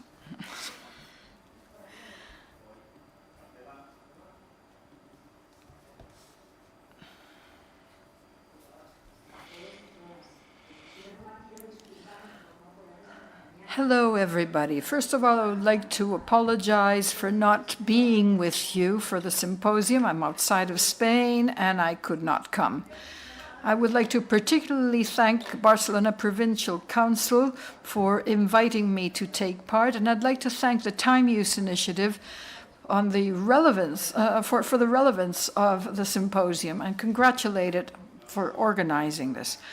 For two reasons. First of all, because of the practical component you're sharing today, a resource, a guidebook for the implementation of a local time organization plan. That's always something that's welcome. And secondly, because of your focus on the local sphere, which is where everything ultimately unfolds. Cross-cutting approaches in public policies, for instance, in matters of equality, are always advisable. But when we talk about time use, cross-cutting approaches are crucial, and they're imperative in the local sphere. And so congratulations on your choice of topic, and congratulations as well, because everything you're considering is supported by evidence, by research, by validated information, by information and data shared for and with experts. It's helping us, it's enlightening us, it's shedding light on matters, and it's providing guidance in order to move forward in that very long pathway ahead of us, working towards time use in this country. We need higher quality of life, fairer distribution of time use, and greater equality between men and women, because we should not forget when we debate all of this that it's still women who are working double and triple shifts a day, who are still hired for part-time work, who are still bearing upon their backs the weight, or the overwhelming share of the weight of caregiving that is so important in life. So when we debate the uses of time and how they're distributed into the future, that is important. So we will follow your conclusions with great interest, and the ministry is at your disposal. Thank you very much. Thank you for this initiative. I ara ja arriba el moment. And now the time has come to get down to the nitty-gritty regarding this guide on for the implementation of local time organization plans. We will be sitting here together. I'd like to ask Marta Junqué and Gemma Parera. Gemma Parera is a technical advisor to the Barcelona Provincial Council area in terms of local social sustainability, life cycle, and community. So we will now present the guide. Good afternoon. Good afternoon. So, the guide. Perhaps you should begin by setting the context and explaining the need for this guide. Marta, what have you got to say? Good afternoon, everybody. I hope you enjoyed your lunch. We have this presentation that I created together with Gemma. It will be helpful to see it, but we have an audience here from all over Catalonia, but also from other parts of Spain and other parts of the world, cities all over the world. We should point out, therefore, that this guide is the result of an innovation effort undertaken by the Provincial Council of Barcelona, but it's something that's applicable to many municipalities, many local councils, and so this is something that could easily be replicated in other parts of the world. Would you like to add something? We need a little more volume. Yes, the idea behind this guidebook is to help within Barcelona Provincial Council, but it should be of assistance to anybody who wants to implement time organization policies. Yes, so you were asking us why it's important to have this guide, what is the legislation, what is the context for it. The idea behind this guide was the following. The Provincial Council asked us, together with Bernard Martorell, to come up with a guide that would be really practical, a real facilitating resource. So there are annexes to the guide that we worked very hard on to make the guide really easy to implement so that municipalities everywhere in Barcelona province would be able to create their plans. This arose with a consideration shared by Engel, a writer who said the way time is organized shows how our society operates. Every moment in time is organized in a different way or in a specific way. When everybody was working in factories, there was a time organization that was associated to factories. Now we're working in a different way, so we can't respond to today's needs with arrangements that were made 200 years ago. Now, we discussed this morning, but the fact is that in Catalonia, in Spain, and in many of the cities represented here, we have a problem, a time problem. 35% of women with children are time poor. We have a lack of sleep. There is less sleep in Catalonia and Spain than in the rest of Europe. And we also have more sick leave taken than in the rest of Europe, and we find it harder to strike the right work-life balance. So we have a time problem, and that means we need a solution, and that's what this guide is for. What is the solution proposed by the guide? Well, you've probably heard of the general formula 8 hours of work, meaning paid work, 8 hours of rest, and 8 hours of leisure. This formula was created in 1817, over 200 years ago. And society has changed quite a bit. But we're still thinking in terms of those 3 8-hour shifts. And we just can't keep going this way. Instead of having the triangle, we have to shift over to this diamond, striking a new balance between work, leisure, rest, and caregiving. Not just caregiving for family members. We have to take care of ourselves as well. And we have to take care of our society. Democracy doesn't work otherwise. If you don't have the time to take part in your parent-teacher association, to take part in your neighborhood council, you're increasingly working or operating on your own and less part of a collective. And so Gemma's always talking about the importance of balance in life.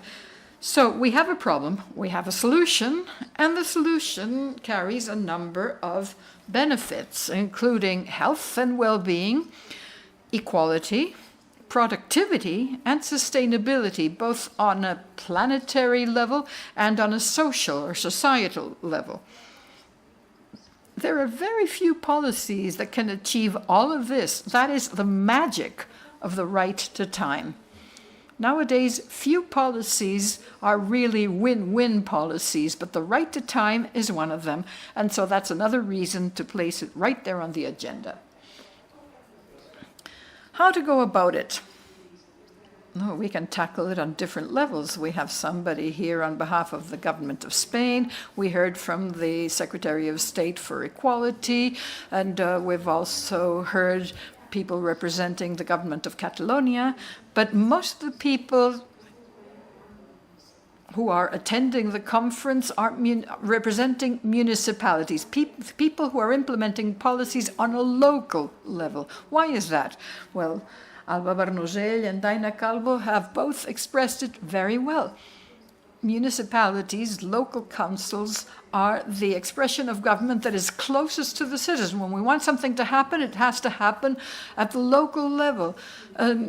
Municipalities in Italy and France pioneered the creation of time offices or time use offices. So now we believe that municipalities need to continue to pursue this innovative role, but they need resources and they need coordination to do so. And so a provincial council providing a guide, a method for everyone to go about this is a great new development. In 2021, the CGLU, and we have Janice Brent here, who was one of its promoters, CGLU acknowledged the potential of urban time use policies for the benefit of cities. He said, without this, you can't have a cohesive and sustainable city. To conclude this introduction that you requested, this is a turning point. There are different moments in time, but the fact is that it's the right time for us, but also all over Europe. A lot of people are sick and tired of these kind of working hours. Secondly, there are economic situations that are really placing this at the center of concerns. It's not by chance that there are so many participants this year, because more people are engaged. And there's a lot of talk about reducing working hours, and that's why the topic is on the agenda. And then also, there are more data. People are running more surveys. In Europe, we'll have the third wave of time use surveys, and so we will have data to support new evidence.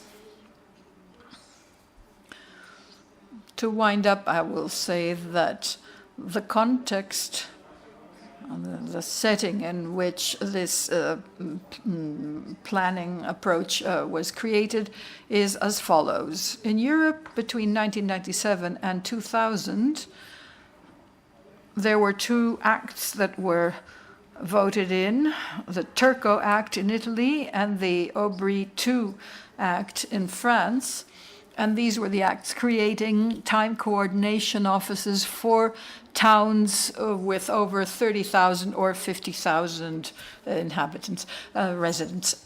In 2007 in Spain, there was an organic act acknowledging the capacity of local governments or local authorities to manage municipal time management plans. And then we have another Spanish act, a study that requires or that suggests making this kind of plan compulsory for all municipalities with a population of over 50,000. And so it's been set as a priority by the Spanish government. We hope it can be adopted in the present term of office of Parliament. Can we go over the methodology then?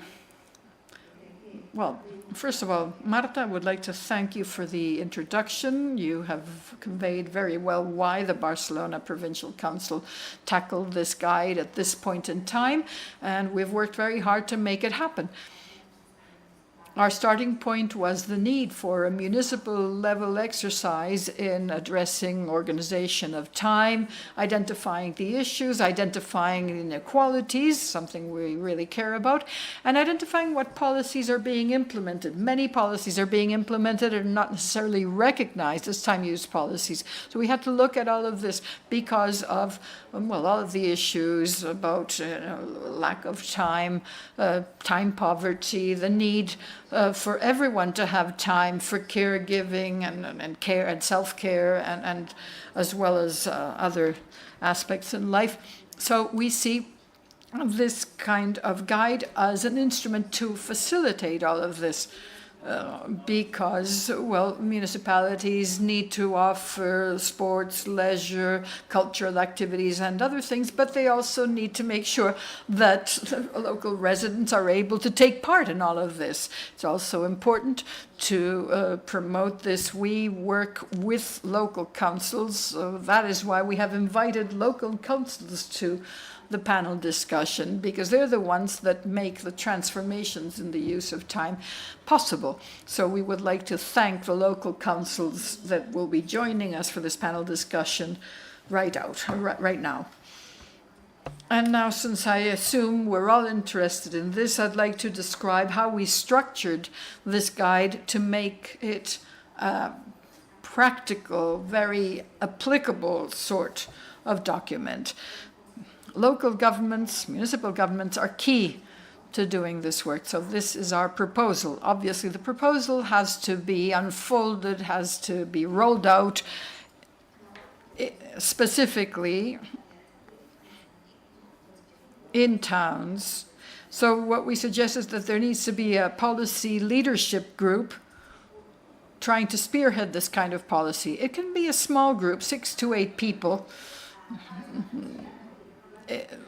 And they need to be people with some kind of decision-making authority within the municipality. It's also important to have a technical expert who is able to carry it out, able to make it happen. So there needs to be technical support, because without that, things don't actually happen. And so we will be discussing later on the role of this person, the coordinator, because it's a key role. There's also the need for citizen participation, sectoral boards. Anyway, political leadership. So we spell out the fact that the political leadership needs to set the strategic lines.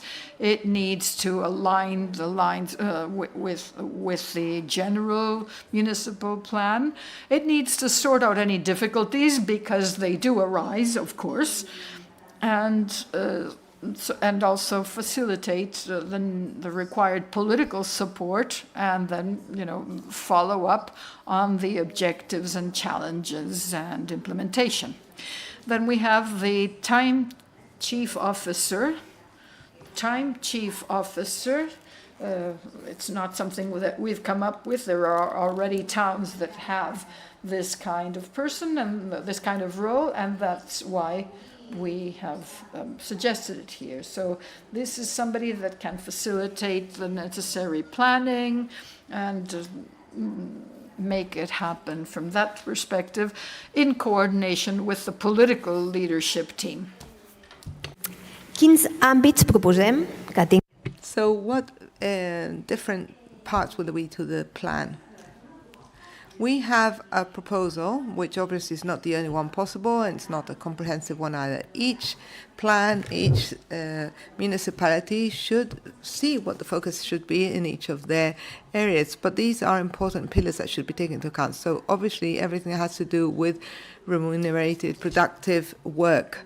We've heard about this before, how we organize our working hours, but also in the field of shopping or restaurants and catering business and so on. So all that has to be looked at. And then we also have to take into account the work dedicated to caring for others. Because as Marta said, this 888 scheme is not working nowadays because it'll be more and more necessary to look after other people under our social and cultural and family situations, which are transforming the need for care giving. And then the time that we will spend on education, really important. And from the local perspective, everything has to do with school hours. Of course, we talked about this, but then also after-school activities and any other time after school, that has a very important to take into account also. Then we also want to talk about the time for resting and services during the night. This is another aspect of time policies that we do often not take into account, and during the night things are organized in a very different way than during the day. Then time dedicated to transport, and then time that has to do with entertainment, sport, culture. All that is also very important, and it's an important part of our lives. And then of course time for carrying out different procedures, municipal procedures, different paperwork and so on, and also social politic participation, so that we feel relevant in the society in which we live in. As I said, these are not closed parts, but I'm sure there's other things that we can incorporate in there. Now let's talk about the methodology. How will we carry out these plans? This methodology obviously has to be taken into the real world. It's been tested and tried, so it's nothing new. We do have a lot of experience and knowledge we've accumulated, luckily, and it puts us on the right track to draft a good plan. So we need to have a first stage. So obviously, first of all, we need to have a diagnosis. But before that, we need to have our group, and we need to have a time chief officer, someone in charge of the people who will then prepare the plan. Then, of course, then you have to move on to that diagnostic stage. As in the case of most plans, you need to know what reality looks like, what's out there. And that's not easy, because we do have data. Sometimes they're more up to date, sometimes they're not. Some are available at a municipal level, some are not. That's so. And but we do have some information that lets us see how time is organized. And see, this should help you to understand a bit more this diagnostic stage. So we should collect quantitative data. It's important to know what we are talking about, the figures, our population figures, how many people have time poverty, how many people live in the village, all kinds of data regarding working hours and so on. And as Marta said, there's a lot of annexes to our guidelines, and they're just as important as the main text itself, because there you can see how to obtain the data, where you can extract them for. And in the case of quantitative data, that's one part, but then we also have qualitative data. It's really important. So in different departments within the council should be involved. So this political leadership group should be a cross-cutting one. The more departments we have involved, the better. Somehow it helps us guarantee that the plan's going to be more long-lived and more sustainable. So we need to gather this information via interviews or whatever to see what's actually being done and what problems have been detected. Very, very often the people working in the council know what's happening in the city. So these surveys, interviews and so on will help us understand. So if I'm going on for too long, just let me know. Well, a couple of more minutes. And then another aspect that's really important is a self-assessment questionnaire to see what policies are actually in place, because there are policies out there. Sometimes they're not really labeled as time use policies, but they're out there, and we include that in the questionnaires, which is in the annexes, as I said. So this allows us to draw initial conclusions, to identify the problems, and to try to really focus on the main issues, and It also allows us to start drawing up some lines for our actions. Now let me just go back again because I want to see this arrow. So you can see how we move forward in the stages. So once we have our diagnostic, let's look at the strategies. This is something that has to be done hand in hand with the political group to see what the political priorities are in that municipality. And so we need a strategic cross-cutting group in order to do that. I'll just give you an example of possible strategic lines that we could be looking at so you can understand what it maybe have to do with how to redistribute working hours, or maybe the hours that shops are open for. What services can we provide citizens so that they have maybe babysitting services and so on, other things that I mentioned today. Times used during the night, mobility. There are many, many different things that can be looked at, and these can be our strategic lines here.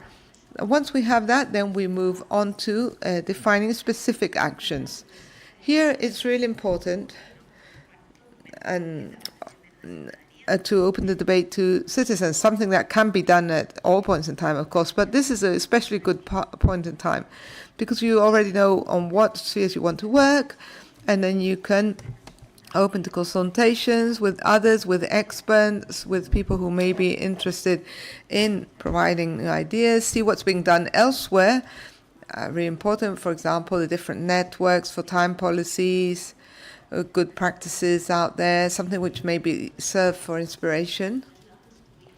And with all that, we can draw up our action plan with specific things that need to be done, with a specific mandate, goals, with a list of who's responsible for what, resources, of course, is really important, expected results, and assessment of the results. And that takes us to the last stage, which is to guarantee there's a follow-up and monitoring of the actions to see what has been done, what goals have been met, which ones haven't, why.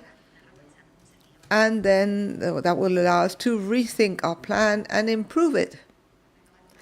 And I'll give the floor back to Marta so that she can talk about the time chief officer.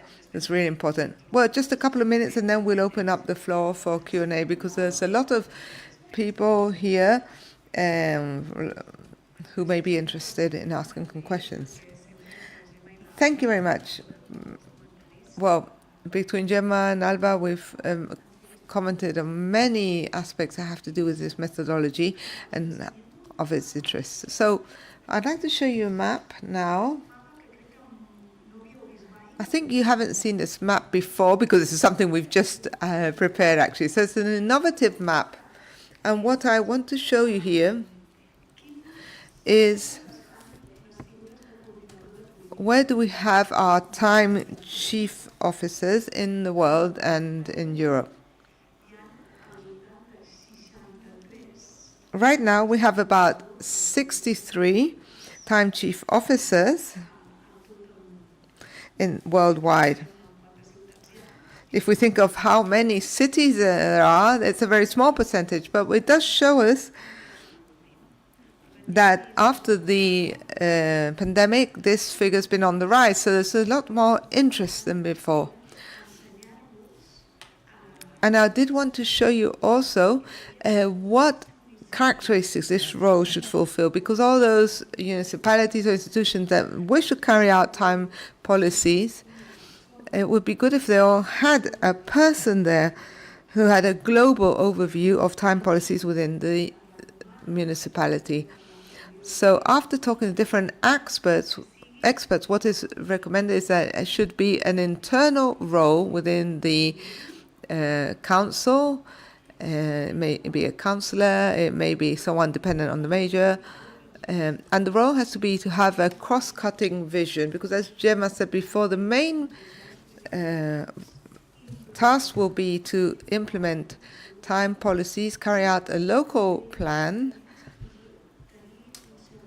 and also to be able to manage a certain budget to be able to implement time policies. So this person should help other departments to carry this out, and this person, of course, should be able to manage all that information directly. So in Samboy, for example, they have what they call equality antenna. These people who are out there making sure that everyone has equal access to different aspects. And this should be more of the same. A person who's in charge of keeping an eye on all the ways that time is used in the municipality. Requirements and qualifications, because some of you asked about this, and because we did see that there were some key requirements. Should be a person with university studies, experience in public policies, especially in anything that's related to innovation, sustainability, and equality. A person who's able to reach agreements with others and who also knows the local reality. Well, this is just a brief summary of how to coordinate time policies. And if you want to know more, well, there is our guideline, which is accessible, or you can access it on our website.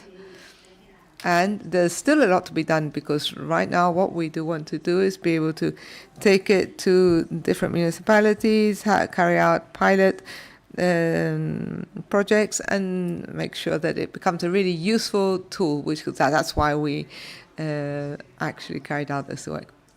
If you have any questions, good, but if not, we'll move on to our next speakers. But as Gemma says, now's the right point in time to have some more information about the guidelines. Do you have any questions here? Hello.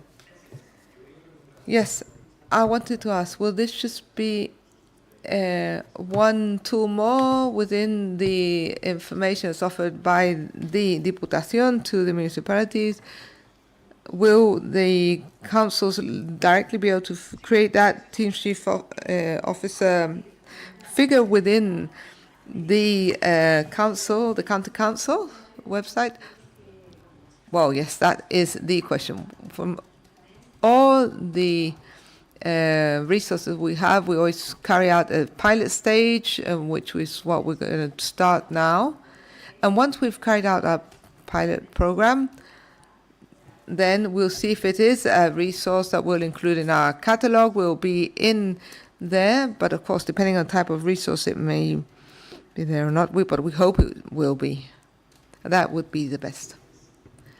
Thank you very much. Any further questions? Yes? Yes, we have time for both questions. Will it be available in other languages? Do you want to answer, Marta? Yes, well, this guide is available right now in Catalan, but before the end of the year, we'll have it in Spanish and in English. So there are no excuses. So next year, all of you who are here today but do not belong to the Diputación of Barcelona, you all have to have it up and running. We'll do a test, actually. Great. And another question over here. Somebody raised their hand. Yep. How do you imagine this policy applied in a municipality of just 500 inhabitants, for instance? Because this is very interesting for large towns or cities, but very often we have very small villages in Catalonia, villages with very few people. But however, there's many, many small villages in Catalonia. Well, it's true that at first there will be the towns and villages of more than 50,000 that have this responsibility that needs to be met. But of course, our reality is totally different. So I think that the main part of this guide will be useful for everyone. It's true that right now it's better suited to large cities, but it will be useful for everybody. But as you say, right now we have larger cities in mind, but we do have to take a further step and adapt it to smaller towns and villages. That the pilot plans will also help us with that. And we'll see how these different steps can be transferred to different municipal realities. I just want to add something. Precisely for that very reason, I'd like to bring you back to the annexes. We have worked very hard on the annexes, and we've tried to make your life very easier. When we have to carry out a diagnostic process, you have to.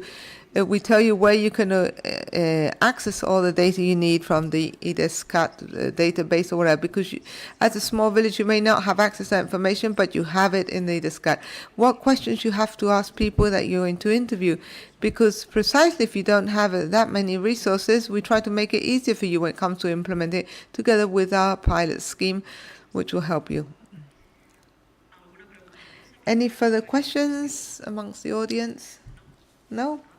Everything's crystal clear? Great. Well then, thank you very much, Marta Junge and Gemma Parera. So let's have a big applause for them. I ara, però, arriba el moment de conèixer experiència. Okay, and now it's time to know experiences, know real cases of how things are done at the level of specific municipalities. We're going to ask Asensi Dominguez, the Councillor for Feminism, Time Reform and People with Disabilities, amongst other things, from Sant Boi de Llobregat City Council. Thank you very much for being here. We'd also want to ask Mr. Van Sands, who's in charge of a company of people, housing and welfare from Badia del Valles. And the third person we're going to hear from is Ms. Isabel Sanchez Pulido, who is a councillor for feminism's LGBTI from Manresa. Thank you. So, thank you very much. Thank you very much for coming here to present your experiences on time policies taken down to the local level, being close to citizens. So we have some questions for you so that you can go answering them according to your experiences. For instance, and each, of course, within their own role and their own council. So which are the time policies that are being put in place, for instance, in Sant Boi City Council? Hello. Good afternoon to all of you. I'd like to thank first the organizers for being here. In Sant Boi, we believe that cities cannot be isolated cities and closed cities. They have to go adapting to the needs of citizens, of companies, of all the organizations and all the different sectors that coexist and interact in our city. And they have to adapt in the policies, financial policies, social policies, labor policies, training policies, and also we have to think about time policies adapted to the needs of our citizens and of all the different actors in our city. The time for people's and how people use time is something that has given shape to our cities and our neighborhoods. So it's really important to have these time policies. I think that today we already heard that a lack of time policies and the lack of time in general terms leads to direct discrimination of some people. And we've heard about the impact on health, the impact on access to different possibilities of culture, to training, and that leads to discrimination in turn. So that's why it's so important to be able to centralize time policies via the municipal policies when it comes to designing the city or designing any policy, actually.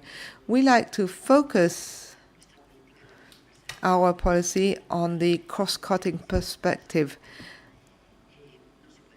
You can't work just in one sphere.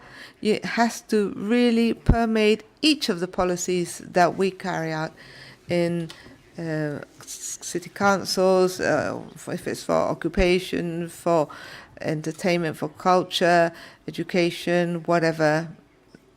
All policies need to be taken into account with these cross-cutting policies for time. In Samboy, I was going to say we have a long-standing experience, but we have been working on time policies since 2007 in different projects. Right back in 2007, we had the Neighborhood Act policy. There was a participatory policy survey carried out to see how people were using the different areas of the neighborhood at the time, and what we've looked at different life work balance policies. We have also carried out different surveys for use of time when it comes to entertainment. We've also joined the European network. We have extended also different programs of Minuts to Saturdays. We also have a pact for the use of time in our city with more than 78 participants from different sectors of our city.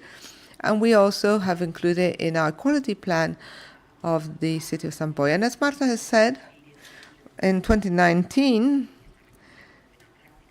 as we had set up the antennae out there, this is a best practice. This is the person in charge of all the different areas of the city council, and who includes a gender perspective in all of the policies that we put in place.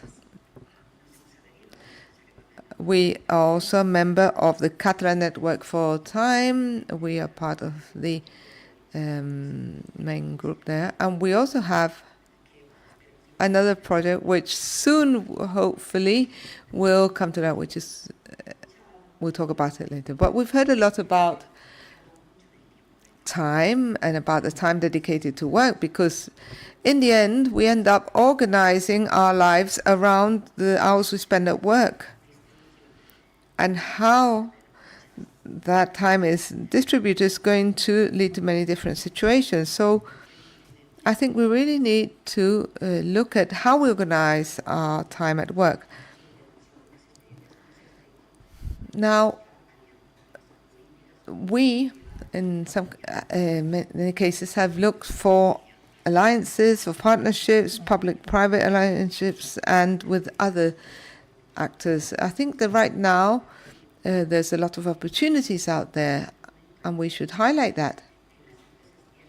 Companies now find they have a lack of talent. They can't recruit talent. They can't retain talent, and as we heard before from the representative from CECOP, that probably has to do with how we organize time. So we have this need, and can we turn it into a virtue? Companies have a lot of issues trying to find special professional profiles and to attract and retain talent. So one thing that is most attractive to talent is basically to be able to have a good work-life balance. Things have changed. Young people now don't work to live, but don't live to work, but they work to live. And therefore, their expectations have changed, what they expect from a company, how they want to live their lives, all that has changed. And I think this is a great opportunity. Not long ago, I was at a conference about talent, and the three young people present at the round table, the first thing they talked about was work-life balance, but of course taking it from the perspective of traveling, of having free time for their own things, to continue training, learning. And I think that's a great opportunity, because it allows us to really take a close look at something so important as how we distribute time at work. And if you give me just one more minute, technology is also an opportunity. Right now, the way that we work is changing, maybe due to necessity, and also to the way that we retain and we attract talent is also changing. So there are many ways of providing work. It can be teleworking, but there are also many more possibilities. So remote working, distance working, you may even be in another city, and also ad hoc timetables, people where they can tailor their timetables, even the 4-day work weeks. There are many possibilities. It's true that may not adapt well to all companies and to all different jobs, but they're all can be improved upon. There can always be positive change. In other countries, very often people have been allowed to change their work shifts or to share out the workload without any issues for many years. And we still have a lot to do there. I think councils should be agents for change. We have a lot to say about this, and we may have to make sure that these changes are inclusive and don't leave anybody behind. So we have to be really positive and proactive when it comes to looking for new partnerships with all the stakeholders in the city. And so maybe economic, social stakeholders, and find ways of cooperation that will avoid this discrimination. Thank you very much for your words. Now we'll give the floor to Ivan Sanz from the Council of Badia del Vallès. Thank you very much. Good afternoon. It's a pleasure to greet all of you and to be here representing a municipality like Badia del Vallès, because our town is much smaller than Samboya Manresa. We're in the Vallès Occidental. We're just 1 square kilometer. So that's we have a very high density of population, the third densest in Spain, actually. So there is a lot of challenges. We don't have such a long length experience as in the case of Samboy, but in the council, due to our close proximity we have with our citizens and with our members of staff also, we have a lot with them. We don't have huge resources, no HR, financial, but we do listen to workers very carefully in order to make it easier for them to be able to have a family life and continue working. In this example, I have I have 3 examples of specific measures. First of all, has to do with project number 2 in the guide.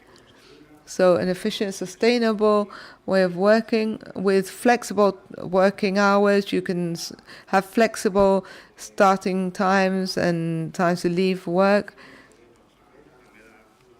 And for example, if someone has to look after their parents, their children, or their grandchildren, we try to make productivity higher, allowing people to have a better balance with their family and work. And we do this first line with our workers at the council.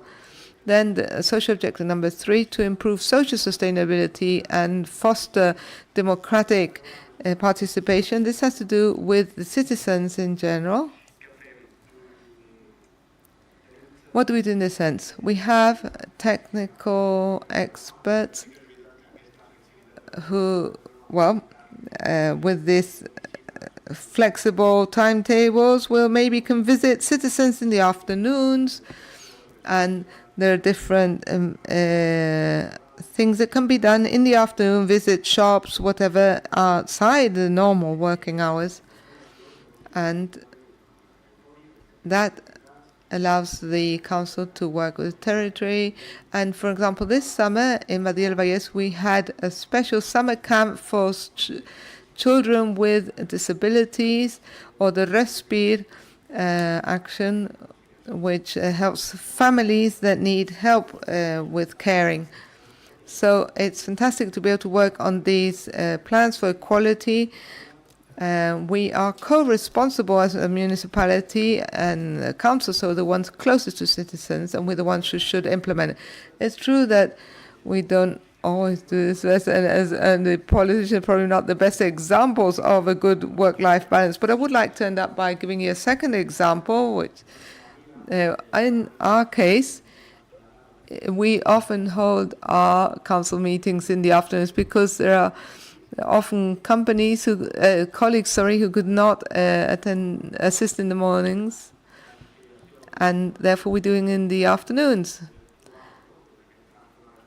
So very often, as Marta said, it's a matter of trying to find solutions and answers to our problems. As Marta said, it's not always easy, but we have to be proactive, and that's what we do at the level of the Council. Thank you. Thank you very much for your contribution. We will now hear Isabel Sanchez Pulido of the Manresa City Council. What is the capital of Bajas County doing about this? Good afternoon. Thank you for inviting us to this panel and giving us the opportunity to share our experience. This is an enriching experience for all. We at Manresa have been committed to the right to time and the right to work-life balance for many years, and we have a number of projects and services to this end. Our star project, as it were, is Conciliabus. I assume that's what you really wanted to hear about. We have childcare during Christmas and major holidays. We are part of a network of co-responsibility for fathers and mothers, and Conciliabus is perhaps the most visible or unusual service we have. It is a service that provides accompaniment for children with youth monitors. This is using the bus network of the city. The initiative emerged from the parents and children of a given school in Manresa. They started it. Another school joined the project, and then over time, thanks to the Time for Care project, it was the city that took on the cost. We now have 6 schools with 10 bus routes, and over 135 students are benefiting from this. There are different modes. There's one thing called bicibus, cycle bus.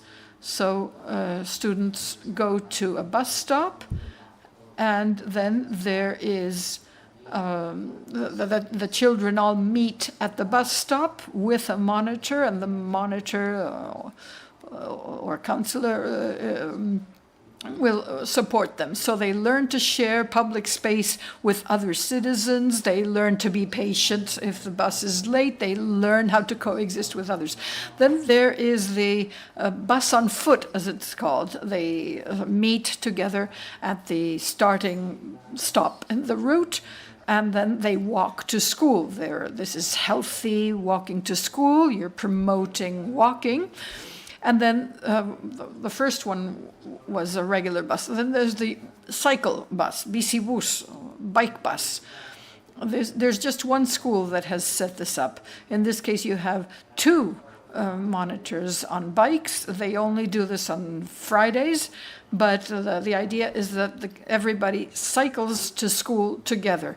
They're wearing high visibility waistcoats. They're wearing all sorts of things. And, of course, there are 2 monitors there. On the one hand, it's promoting work-life balance for parents who can drop off the children at the bus stops. It's also promoting sustainability. We're promoting people's walking and cycling. It's reducing traffic jams outside the schools, especially at school entrance time.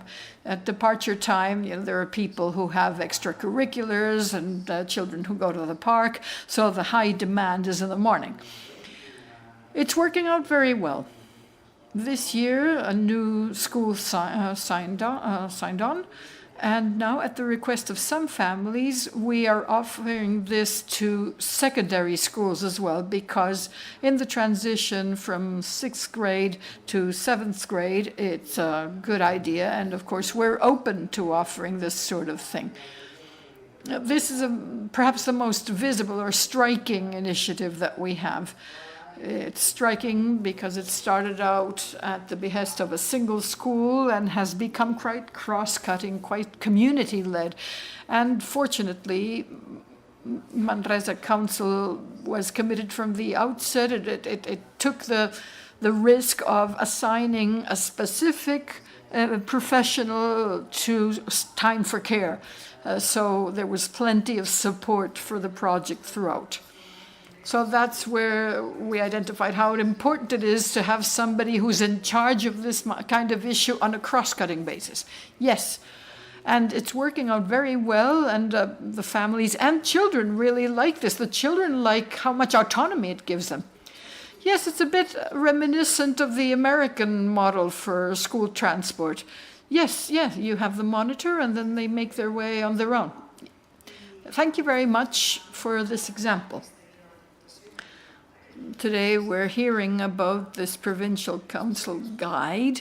Having heard everything that we've heard about the content of the guide and what the Provincial Council is proposing to your councils, how do you think you could benefit from the guide in order to continue promoting the policies you already have? For instance, in Samboy.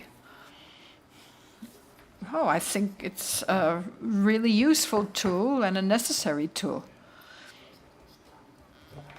Having policies that you've already rolled out, and I've already named some examples of what we've done, doesn't mean that you don't need this kind of plan. First of all, because it's this kind of tool, because it's a planning tool.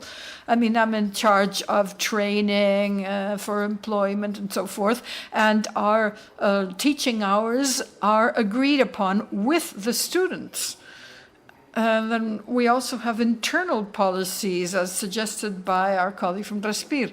But the fact is that putting them all together and turning them into a strategic plan is something different. We don't have a strategic plan, even though we have specific projects. And we also lack data. We've done a lot of stuff, but we haven't done the kind of data collection the guide suggests. It's also the need for analysis of what's not going well, and taking stock of the policies that we've implemented. However long we've been working on this, we still have plenty of room to improve, so we also have to outline that. And we need to set realistic objectives within a specific timeline, and we also need to have a tool for assessment, because policies that you implement need to be assessed. Some things look great on paper, and they might work really well in one place, but not in some other place. Every territory, every space is different. Every town is different. Things that work in Badia might not work in my town, and vice versa. So we need to figure it out and assess it. So we need a snapshot of what is available, what can be done, and how to go about planning. I think it's going to be a really useful tool as far as I'm concerned, personally. So I would like to congratulate the Provincial Council on compiling this tool. I think it will be of particular use to the smaller towns. It's a well-designed tool. All you have to do is just implement the bits that you're responsible for. Well, here we have a question from a town with a population of 500. I don't know whether it's applicable to a town of 500, but in smaller municipalities, but bigger than this, such as some Badia, well, how can you make use of this tool? Well, this is a good opportunity to thank the Time Use Initiative and the Provincial Council for this tool. Without the Provincial Council, Badia would have very little on this front. We are very much the recipients of support of the from the Provincial Council.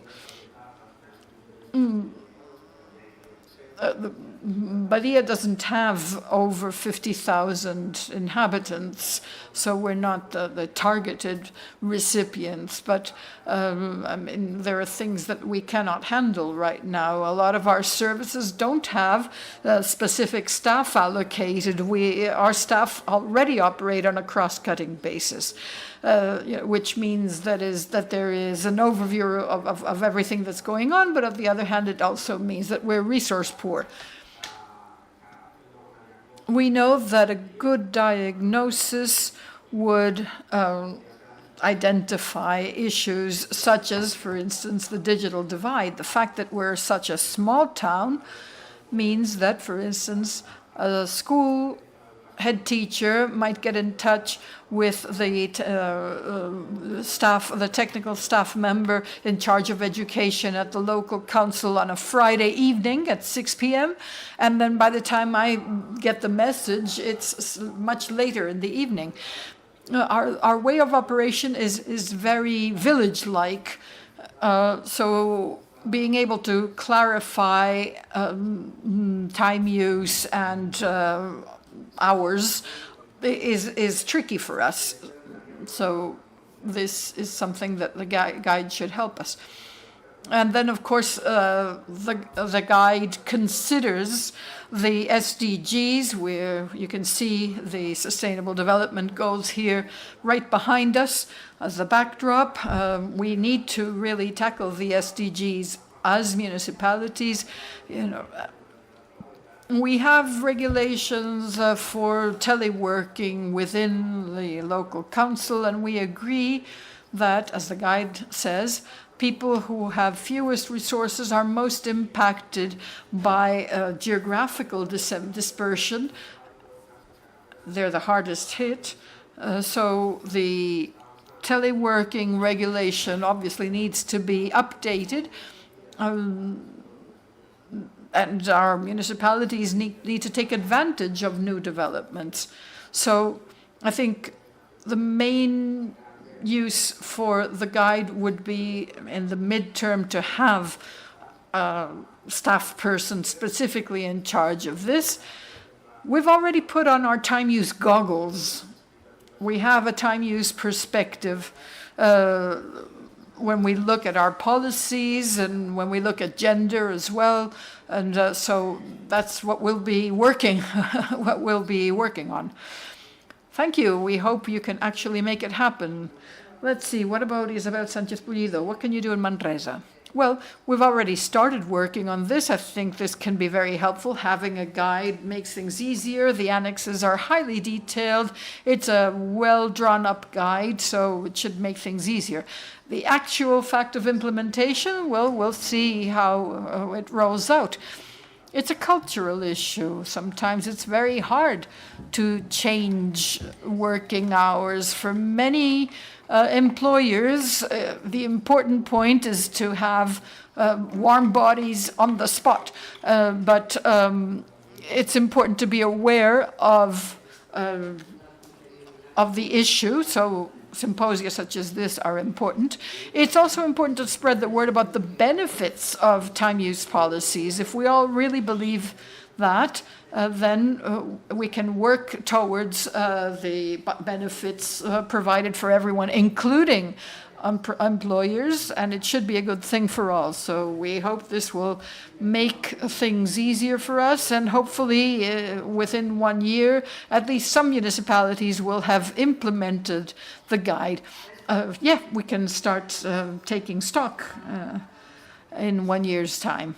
So, do you have any questions for our panelists who have implemented these initiatives in very different kinds of town with very different kinds of populations? Do you have any ideas, any questions, any suggestions for them as well? Now is a good time. That also goes for those of you who are following us online. These are streamed sessions. If you have something to contribute, if you're online, you can do so. Do we have something over there?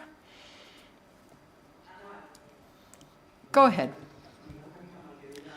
Well, I'm Tani Gonzalez of Barberà del Vallès. I'd like to link this to resource availability. Not only do we need resources for economic reasons, as the colleague from Badia del Vallès pointed out, some of our towns are more resource poor than others. But in addition to that, once we get the money, we really have to figure out how to justify the use, how to account for the use of that money. Many of our programs already have this kind of perspective because they need to. But we seem to overlook the matter of care and care provision. So we tend to overlook that. So perhaps this guide will help us really make this a cross-cutting political priority in the city, in the town. So, it's good to get money, but it's also helpful to have technical support for what we need to do. The guide is a first step, but there would be other things where further technical support or ongoing support would be of great assistance. So, thank you very much, and thank you for making this event happen. We can think about matters over this whole week, but ultimately it is up to us at the local level to make it happen for individual residents. Yes, so the guide will help you organize and structure all of your existing policies so that everything is better organized and better structured. Thank you very much for your contribution from Barberà del Vallès, which is a town neighboring Badia del Vallès. So they're your next door neighbors. So any further questions or anything to share? Has anybody encountered issues implementing time use policies? This is a good opportunity to voice them since we're presenting this guide. Would anybody like to share the situation in their own town? What kind of issues they've encountered or are encountering? Do you think this guide could be helpful for you in terms of making these time use policies happen? Go ahead. Well, during the guide presentation, you were talking about political leadership. So my question to all of you is who you think should be in this political leadership group? What kind of roles would be represented in this political leadership group? Who wants to take the floor?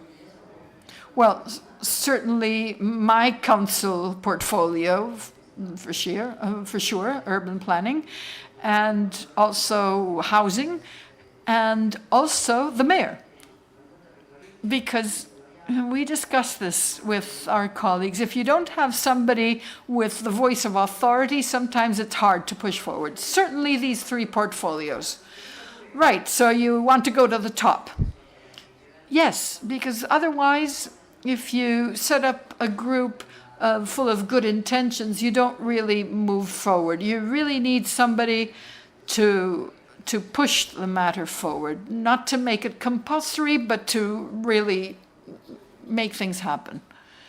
Do you want to contribute something too? Yes, the driver group has to be a cross-cutting group. You need human resources, clearly, and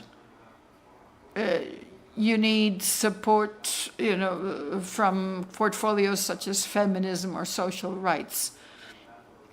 And when you talk about territory and sustainability, the scale of implementation always turns up to be the town level or the street level. So clearly this needs to be cross-cutting. So the mayor ideally should be there, but it can't ultimately be up to every single mayor. But we do want this kind of vision to apply to the mayor of each town and then spread from the mayor down. So cross-cuttingness is essential in order to ensure that time use policies are really deployed and implemented. Does somebody agree? Yes.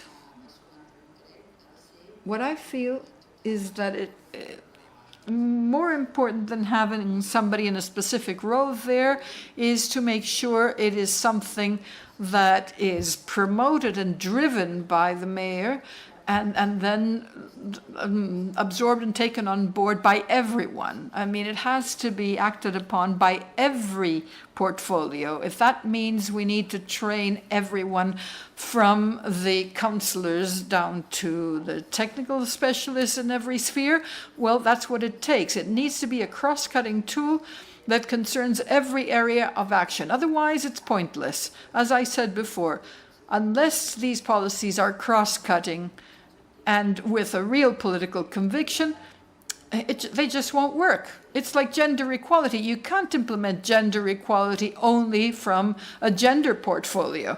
You need feminist budgets. You need streets to be designed thinking of women. You need all sorts of things like that.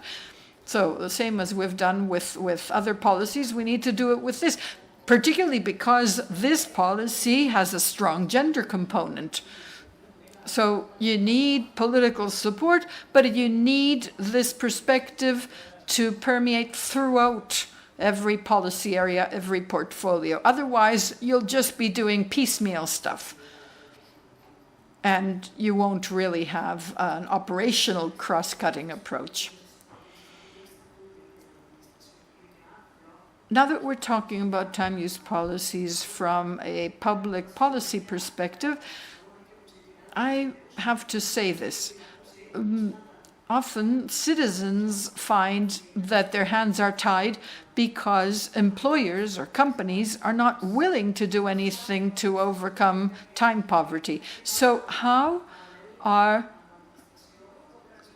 local governments working in parallel to or in conjunction with local employers, local companies, to ensure that their citizens are able to benefit from this kind of management policy?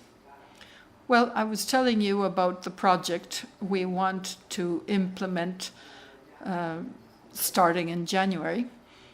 That's all about working with employers.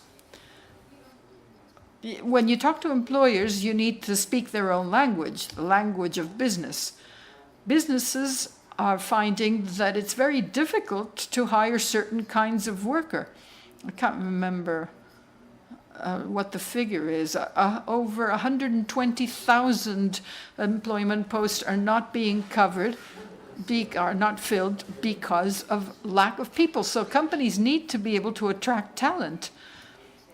And sometimes companies that fail to attract senior talent are working with alternatives, but younger employees also have different kinds of demands.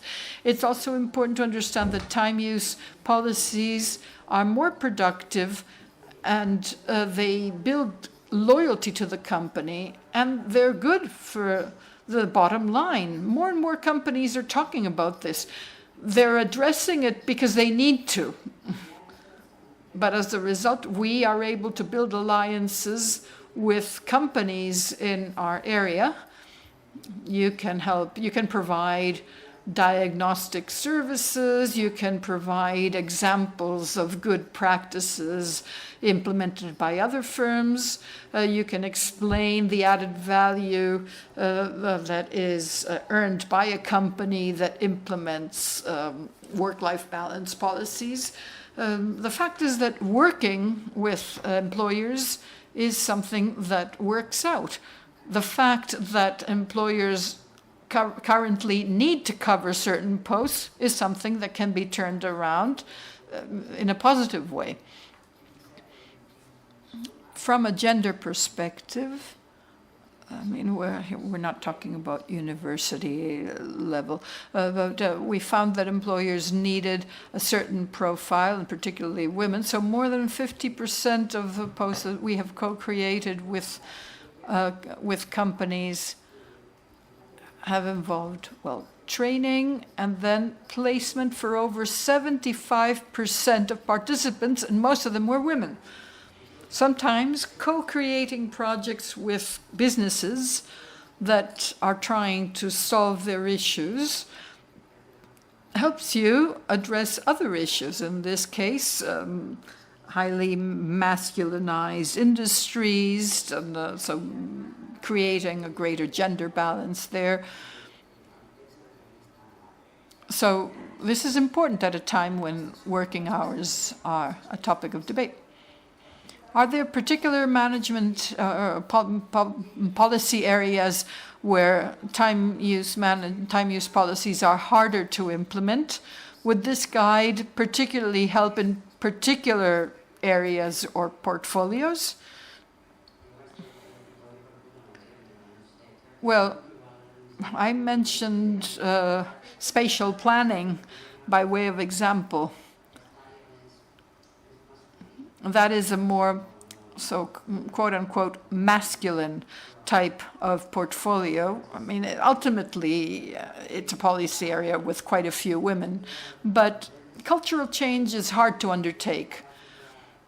At the employer level, if employers are unable to visualize just how wonderful it is to enshrine the right to time, when you prove to them that they're going to have less absenteeism, that everybody's going to be happier and more productive, then you can get in and get off on a good start. It's difficult, but it's doable. Yes, ultimately, I would have two questions here.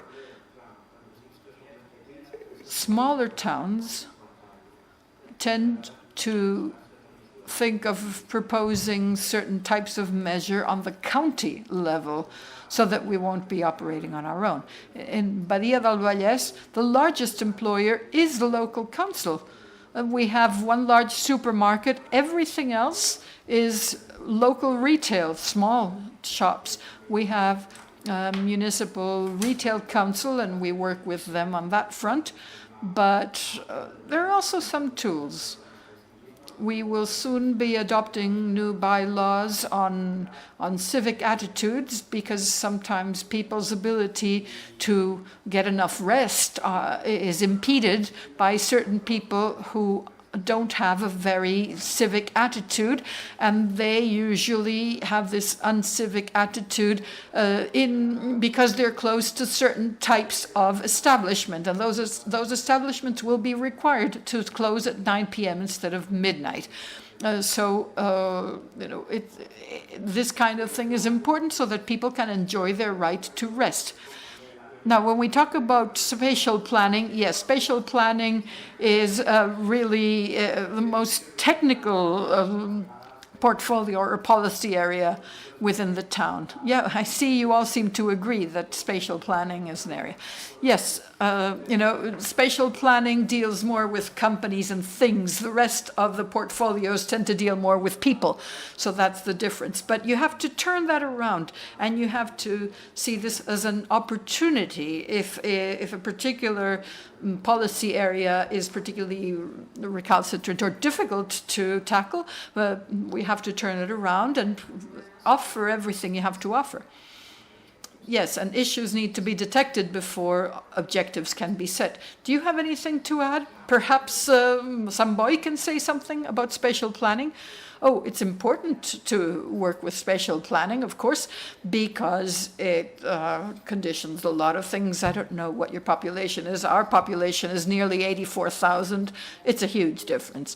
But in any case, there are some problems we all have in common, others that are more specific to your individual populations and individual territories. So, something that has been shown to work out is collaboration, not just between local authorities and employers, but also between or amongst local authorities, so that resources can be shared in common. So when you do this kind of collective action, please take local councils into account. Some of you do better than others, but we are, as has been mentioned, the level of government that is closest to the citizen. We are agents of change. We are agents that are impactful, as we have to roll out certain policies that have actually been decided elsewhere in some cases. And sometimes we have problems with lack of the relevant powers or the relevant authority. I mean, in some areas, local councils don't have responsibility for education policies, so we can't work on education policy directly. So we need to build alliances, not only within the local council, but also with whoever is in charge of implementing the relevant policies, such as education. So there is still a lot of work to be done, and tools such as this guide designed by the Barcelona Provincial Council are needed. This is a guide that addresses the local level of government. That's not easy to undertake, because you're dealing with daily interaction with citizens who actually buttonhole who actually address technicians and councillors on the street to raise their issues. So we need ways to address the issues, and in order to do so, you need tools such as this one to assist municipalities in their implementation and to provide a kind of unified methodology. Com pot ser el d'una It may be easy to do from large councils such as the one in the city of Barcelona, but not quite as easy when we move to the smaller municipalities. And once the problems have been detected and we have our goals, something really important which has come up once and again is cross-cutting transversality. There are no departments or no areas in which the time management is more important than in others.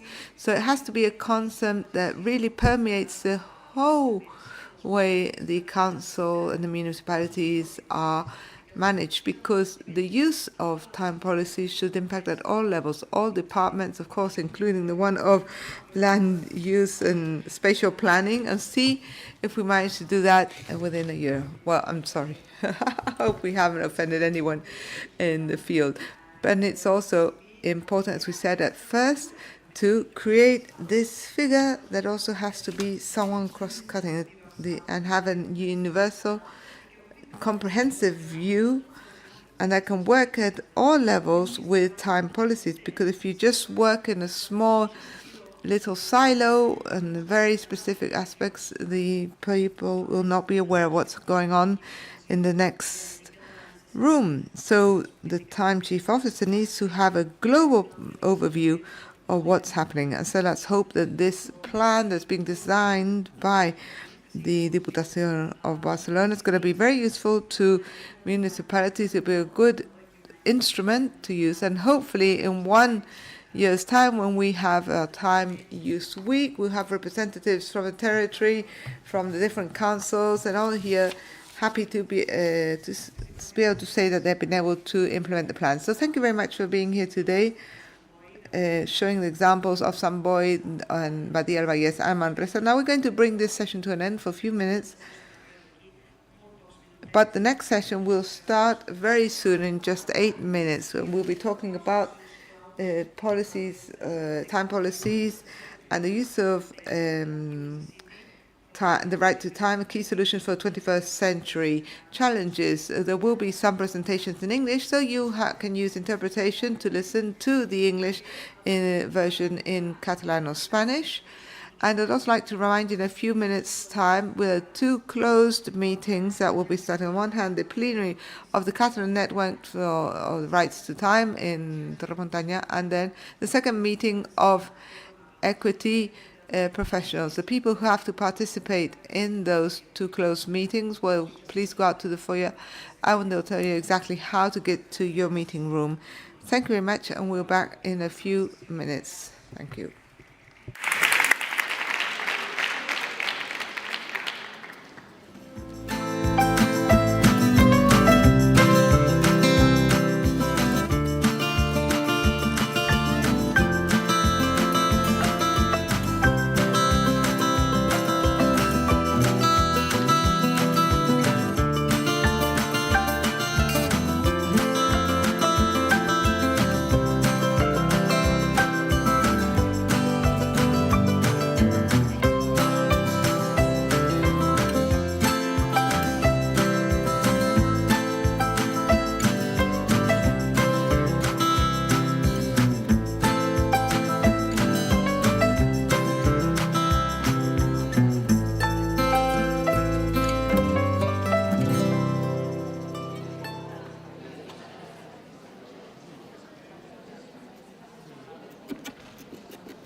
Buenas tardes, por favor, si es posible, vayan tomando asiento. Please take a seat so that we can start the next to last working session of the Time Use Week. Now we're going to be talking about key solutions for the 21st century challenges, talking about the right to time. This is going to be a bilingual session, so we'd like to remind those of you who need simultaneous interpreting, you can take one of the interpretation devices so you can listen to the session, and there'll also be online speakers, and we'll be listening to them using the screens we have in the room. As I said, this working session on the right to time, we'll be talking about key solutions for the challenges that we face in the 21st century. In fact, the right to time and time policies has been defended by local authorities and in general also by governments. So what we'll be doing here is to listen to our speakers, precisely look from these different levels in order to analyze the challenges of this new century. So I now like to ask the speakers to come up. First of all, Marina Lafay. She is Deputy Mayor of the Strasbourg City Council and Metropolitan Councillor of the Strasbourg Eurometropolis. So welcome. Please take a seat. On the other hand, we have also with us, in this case following online, Petra Zuropsinova. She's Head of Innovation, Strategic Innovation at the UNDP. So, good afternoon, welcome, and thank you for participating in this session on the strategies for time use. Online also we'll have Klaes Michael Stahl, Deputy Secretary General for the European Trade Union Confederation, also online. So welcome to the session. And we also have with us Mr. Moron, who is from the Secretary of State for Work Department of the Spanish government. So please come and take a seat here so that he can participate also. Ricardo Moron. Good afternoon and welcome to this session. And we will excuse Hugo Lachapelle, President of the International Association for Time Use Research, and due to a last-minute issue, will not be with us this afternoon. And, however, we'd like to thank him very much for his will to be here. So, if you let me, I'll sit down here with you. Now, my first question is for you, Ms. Lafay. In this case, we'd like to hear what the challenges that have to be met when it comes to the right to time and time policies. What are the challenges?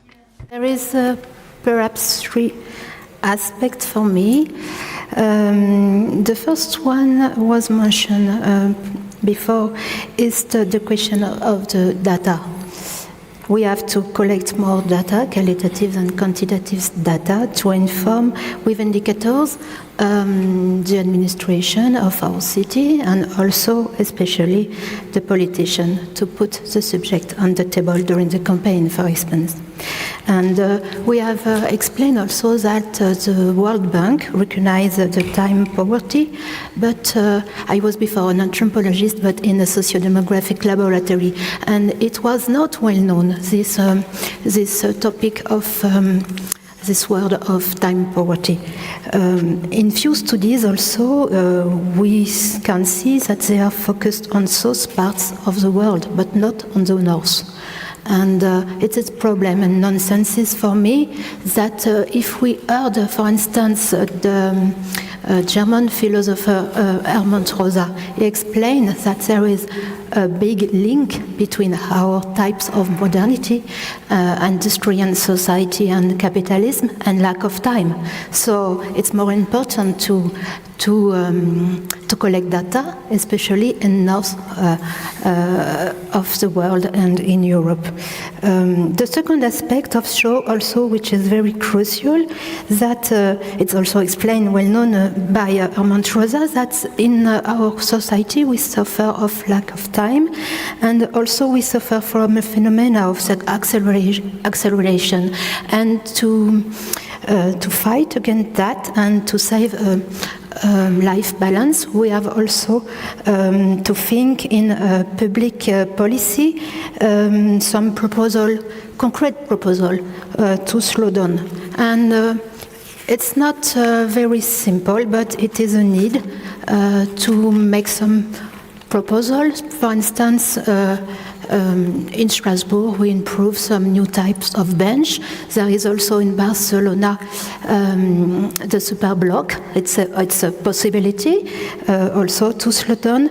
And in the same case, and city of Rennes has improved it, we have to promote also the laziness, the break time. It is a little bit taboo in this capitalism system here. And so we have to revalue it, and also it's necessary if you want to implement also some new way of life, which is necessary to fight the climate of change. So for that, we need, I think, to slow down, to develop by people a certain introspection, a reflection, to change their own way of life. And the third aspect, it's gender aspect. It's very important. It was the original purpose in time policies in Italy 2 years ago. But we have to develop that again. Yes, nowadays it's also a big fight, but I think we have to combine that with ecological also urgency in a certain way of ecofeminism. That's why it's also that I defend, I promote as a politician woman also the ideas of the feminism, intellectual feminism. Woman Gisèle Halimi, she promotes the idea of at European level, the idea of most favored European woman clause, and that's why it's very important also in our network, for instance, to exchange from our best practices, to improve them also in the law at European and general level for all countries of Europe, in Parliament and even perhaps in Council of Europe. That's the three priority, I think, for me nowadays. Yeah. Gracias, señora Lafay. Yo le pregunto. Thank you, Ms. Lafay. Today that we are talking so much about the way we manage time and use of time in cities and small villages, what do you consider that the right to time involves for cities and municipalities? You want to have some example, for instance, is it? No? En este caso, more than anything, how do you take time management policies beyond the large cities? How can you take it to a lower level, to smaller cities, smaller villages and towns? I think there are two possibilities in Strasbourg, in Rennes, in Paris, like in Barcelona. We have some time offices called sometimes differently, Mission des Temps, Bureau des Temps, but it's the same idea. But sometimes we have in our administration so many people who work for us, so it's not always very simple to improve some innovation. I think in the contrary that in the smaller city or villages, it's sometimes sometimes more simple because they have sometimes 2 or 3 persons who work for the city council, and necessarily they have a largest view and systemic view. And there is also some specialists in political research, Matteo Caleoni in Milano, for instance, is agree with that. He explained to me that the smaller city, it's more efficient for them to improve time policies. For instance, it was the case in North Italy at the beginning, and this city is still involved in the time policies. Cremona at the beginning, but now Bolzano or Bergamo are not bigger cities like Milano or Barcelona, for instance. ¿Es más fácil o es más... Is it easier or is it more difficult than in large cities or small cities from the perspective of Strasbourg? But in larger city, you have a budget for that, so it changes everything, I think. Nowadays, with inflation and difficulties, I think, yes, perhaps some small city want to improve it, but they have no the possibility to do it. But it can be also, it's a challenge for small city because they suffer from less services, and the idea of a 15-minute city can be translated also for small city. We spoke about 30 minutes territories, but it's also a necessity.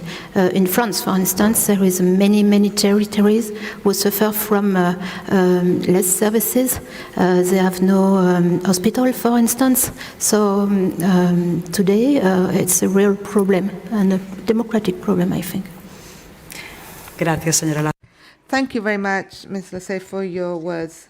Now, the next question is going to be addressed to Petra Duratsinova, who's following us online. She is responsible for strategic innovation area at the UNDP. And I have a question for on the 21st century challenges, and at the top, gender inequality or climate change. So from the international perspective, how do you see time policies related precisely to these challenges that current governments have to face? Good afternoon. Sending my regards to Barcelona. My name is Petra Duratsinova, and I work as a consultant for the UNDP. And at the UNDP, we are currently preparing a global event called Istanbul Innovation Days 2025. They will focus on institutional innovation. We can see the importance of institutions in the recent Nobel Prize Award for Economic Sciences. 3 established scientists, Daron Acemoglu, Simon Johnson, and James Robinson, received this award for their influential work on how institutions shape economic development. Inclusive institutions that enforce, for example, property rights, protect democracy, and limit corruption help foster economic growth. In contrast, extractive institutions will give rise to high concentration of power and limit political freedoms and seek concentrated resources in the hands of small elite and thus stifle economic development. My work for the UNDP explores the pressures we feel in society from rising climate crisis and mitigation of its risks, our shared planet and space, well-being and time, which we are discussing today, state capacity for implementation, for experimentation and learning, technological change and the role of AI, future of economy, long-termism, and future generation. It is very important to address how effectively institutions can address these challenges, because the issues we are facing today are transversal. They don't only appear in silos. And we aim to explore how we can redesign institutions to better address the complex challenges of our rapidly changing world and better address the needs of constituents. So, at Istanbul Innovation Days, we are looking at seeds of institutions that are actually on their mission to systematically change the way they are operating. Maybe let me use some examples. We talk about time, but with time there are many things related to it. So there is an NGO that operates in Uganda. It's called Strong Minds, and it focuses on treatment of depression. Depression as illness, as a mental illness, hasn't been actually recognized in Uganda before. And this organization recognized that by creating community groups to help treat depression will actually increase education outcomes and economic outcomes for the country, and also make people feel better and more valued. So through kind of understanding the needs, they were able to create a new framework, which is also recognized by the Ugandan government, and now it creates more prosperous society in Uganda. Another example is a famous initiative in Bogota called Care Blocks, because their goal is to create a support system for caretakers, offer them learning, job opportunities and facilities for them to take care of the things they need to take care of and simplify their day-to-day lives. In Latin America, there's a lot of inequality, and care blocks are actually a way for cities to create more equality, more space for informal economy, and also for the caretakers to feel valued, maybe find more work and more opportunities in their lives. And today we talk about time. Time is a big equalizer. It is equal to all of us. We can't buy it or extend it. So all these examples are connected because we are bringing in more human dignity and more solutions for a broader spectrum of constituents. Muchas gracias por su intervención también. Y ahora, hablando de gestión. Thank you for your contribution. Now, since we're talking about time management and time use policies, clearly one of the most complex aspects of time management is management of work time. It is one of the essential parts of our daily living, and perhaps it is one of the areas where time policies are most difficult to implement. So we give the floor to Mr. Klaas-Michael Staal, Deputy Secretary General of the European Trade Union Confederation. So the following question for you. What do you think are the key changes that need to happen and the main challenges faced in terms of managing time at work? What do you think? Thank you very much. Thank you for this invitation, and for you that don't know the ETUC, it's the European Trade Union Confederation. We represent 45 million workers from 93 different trade union confederations and 43 countries across Europe. So it's a broad organization, and of course this is an important event today, and it's really the issues as we've discussed them today, the right to time policies, are key issues in our societies today, and very much so discussed within the trade union movement today. In fact, I would say that time management was one of the core reasons that trade unions were founded at the time when capitalism broke through, and also changing our human perception of time profoundly, I would say. It changed us then, and it keeps changing us today, and that's why I'm so happy to be in this event, because we get too little discussion on time in that sense. The starting point for trade unions is how work is organized, and of course the key issue is how much we get paid to sell our labor, often by the hour, and that's the starting point.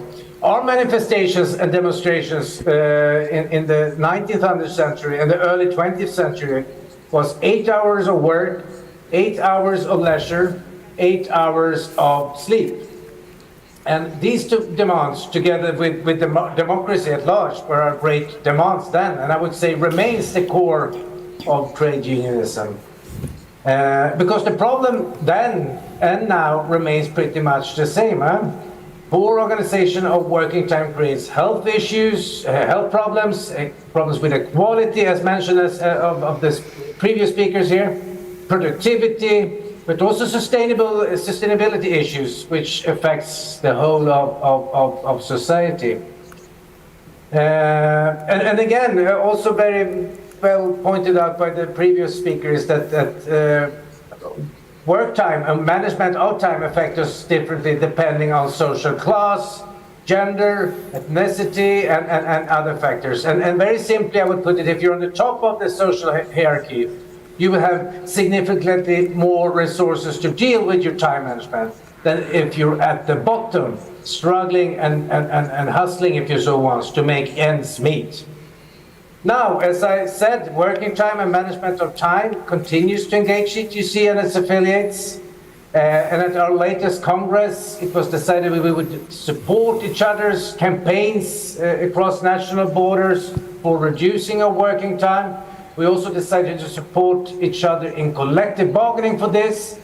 And across Europe, we can see the demands of shorter working time. However, there is little agreement on the methods, if it should be through collective bargaining or legislation, nor do we have any joint understanding on which level, if it should be on European level, national level, cross-sectorial level, or sectorial level. And well, talking about all of this, it's also important to, and I want to put that into the equation here as well, is to discuss all the people reporting having too little working time, or too much insecurity connected to the working time because of having non-fixed hours and so on. So it is, in the world of work, a complicated set of issues. But again, I believe that your initiative here is an important one because it draws the attention to the issue of time management, and I think that work is the place to address this issue primarily. I will stop there, and I hope that we can come back in a discussion a bit later. Thank you very much. Tendremos la posibilidad de hacerlo más adelante. Yes, we will have the chance to come back to this later. Thank you very much. But I would also like to give Mr. Moron a chance to take the floor. He's the Director General for Work in the government of Spain. The government of Spain has started to legislate on time use. And so, Mr. Moron, could you please tell us what are the current proposals and what are the challenges that we need to overcome to ensure that the right to time is enshrined for all? How is the Spanish government planning to go about it? Good afternoon. First, I would like to invite you to thank you for inviting the ministry to address this symposium. It's a very important topic. We are tackling it. I apologize on behalf of the Secretary of State, who's been unable to come due to other commitments, I'm afraid. In any case, the ministry is very grateful for this opportunity to take part in this event and highlight some salient aspects. Before I specify what proposals we are working on, if I may, I would like to talk about the baseline. What is our baseline? It's already been said, work time is something that you neither buy nor sell. Well, let's watch out with that statement. When we talk about production time, what employees are doing is selling their working time. When you rent, it's unlike renting an apartment or a facility. What you're doing is renting out your time. We're selling parts of our living hours in order to make a living. And so this all has to do with wage policies. Instead of paying 5 per hour, we were paid 25 per hour. We would need fewer hours to survive or have a decent living. So everything is interrelated. At any rate, it's important to know that when a person is working, they are selling time in their life. And sometimes they do so in a way that endangers their own health.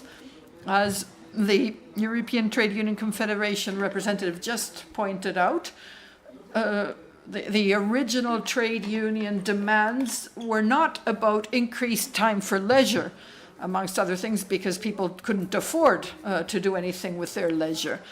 The original demands were about survival, because originally with capitalism, the working day was extenuating and people only had enough time to rest, to get some basic recovery. So demands for an 8-hour working day were about basic survival. Nowadays, there are other health-related demands that have to do with organization of working time. It's about the pace of work, variation in working hours, and so on and so forth. We are increasingly coming to learn about the impact of all this on health. But anyway, our baseline is as follows. We have been working very long hours. Since 1983, the legal working day has not been reduced, although some collective bargaining agreements have reduced working hours in some very important industries. In fact, some of those industries will not be impacted in the least by the reforms that are being prepared, but other industries will be. And then there's something else. Over a few years, partly thanks to EU policies about flexicurity, where security seemed to came first and flexibility is taking some time, the fact is that there's been a change in the way time is management. Working long hours or short hours is something that has been a salient aspect of production that has ultimately been left in the hands of employers. The concentration of power is amongst employers or lies with employers, and as a result there are people who have changes in working hours, shift changes, and so on and so forth. Ultimately, working time, working hours are not just about duration of time, but also about distribution of those working hours. And that is the key issue today and probably into the future. You might work 20 or 25 hours a week, but if they're not properly distributed, they can have a huge impact on your life to such an extent that they really determine everything else, all the other hours in your life. So the way working hours are distributed really has a carry-on impact on everything else. Time for leisure, time for consumption, time for rest. Now, when I'm saying that, that doesn't mean that the other aspects and other kinds of time management are not relevant or salient. We have to have a cross-cutting perspective on every form of time if we want to be fair, not only in economic terms, but also in terms of gender and in terms of climate change and so on and so forth. But anyway, this is the baseline. This was our starting point, the situation that we needed to address. So how have we tried to address this in recent years, and what are we attempting in this regard? One aspect has been very fully developed, and that is leave arrangements. Leave arrangements are individual arrangements provided for individual employees to recover part of their time sovereignty. But leave is a restricted type of time arrangement. When maternity leave is over, then you're back into the normal desert of shift work and working hours that are structured and organized by employers, as mentioned earlier. In recent years, we've added to this another new possibility, which is the possibility for employees to request individual adaptations or adjustments of working hours. But there also needs to be a justification that involves care of minors, care of relatives. So the right to manage time on an individual basis is not yet acknowledged. Shall I keep going? Yes, well, I had asked you about the specific proposals and measures looking into the future. Well, we have two major measures. One of them is already in Parliament, and that is our transposition of the transposal of the relevant directive.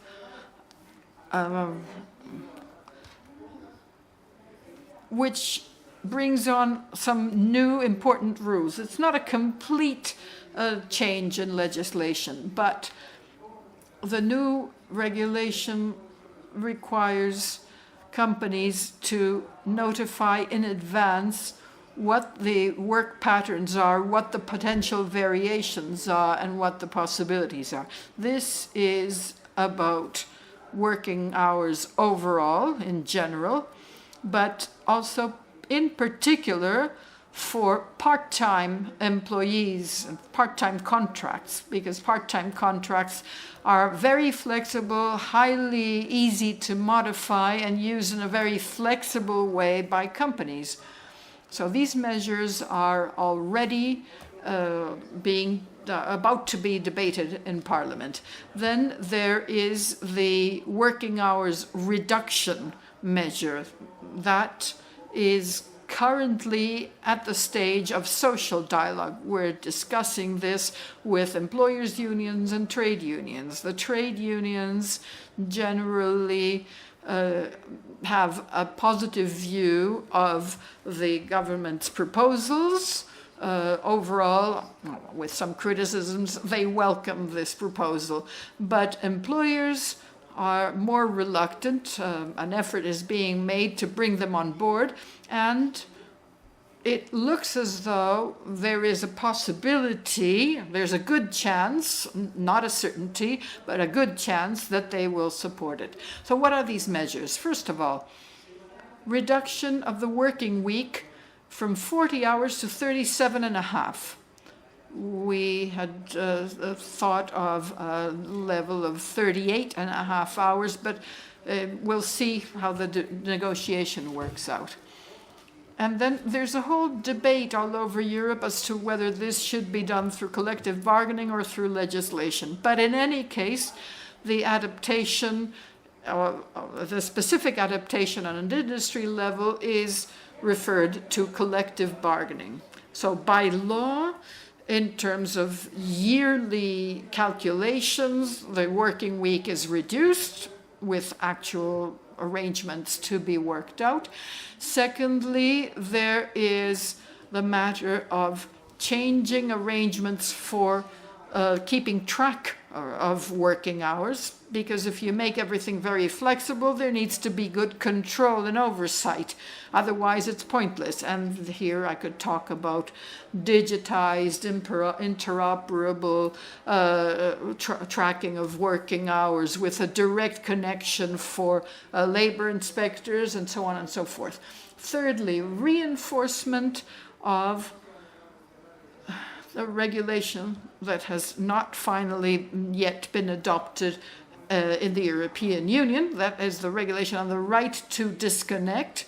Some trade unions and some employers' unions have reached a national collective bargaining agreement on this right, however. And together with this, we have some ancillary aspects. One is the toughening of penalties. There are some developments that are not currently penalized.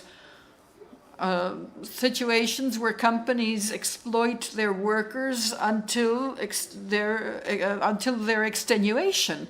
It's close to slavery.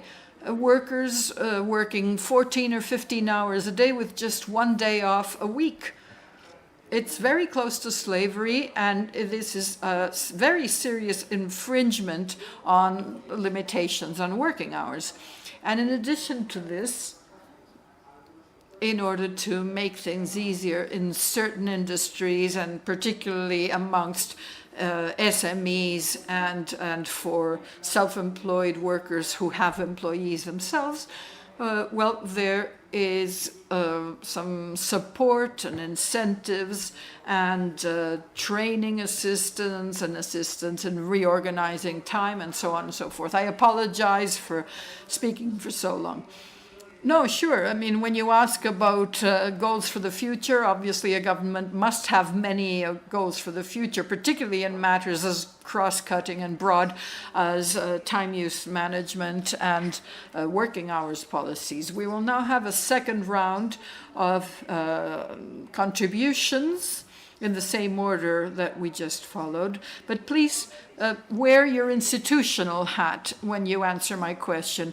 My question is, what is the homework that you are setting for your own institution? You, of course, sir, have already pointed out what homework has been set by your government. But what should be prioritized? Ms. Lafay, what are the priorities that the city of Strasbourg should have in terms of prioritizing time use? We test also some change and of work, but and also the 4-day week. But it must be combined with the question of gender inequalities. If it increase gender equalities, it could be perhaps not a good idea.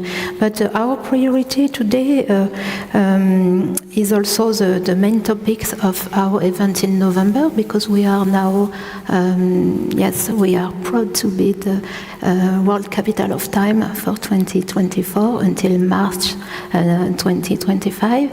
And in November we organize also an event about the question of care. Care for the others and care for themselves. So it's also the question of right to time, and I think we have introduced this topic today.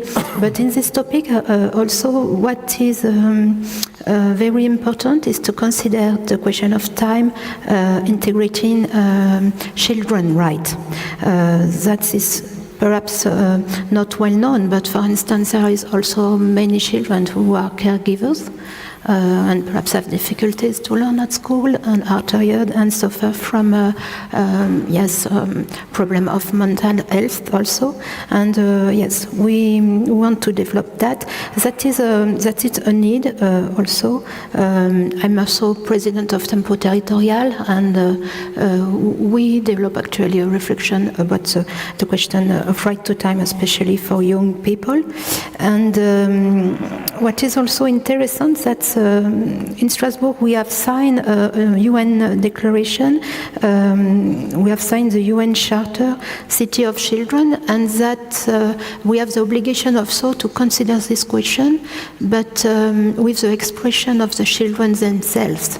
And I think it's also, I mentioned that we have to collect some data and perhaps also improve new methods.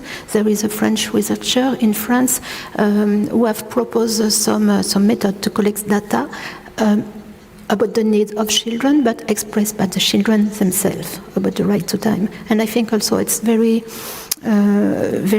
interesting, and so we will continue on this topic.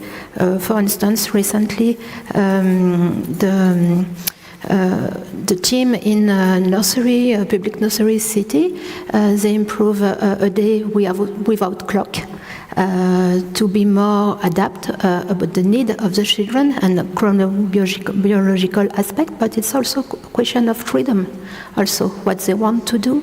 And yes, we have many possibilities, but I think it's very important to test some new approach with the children themselves. That's the new idea, but I think we have a lot to do. There is a lack, I think, it's in time policies about that.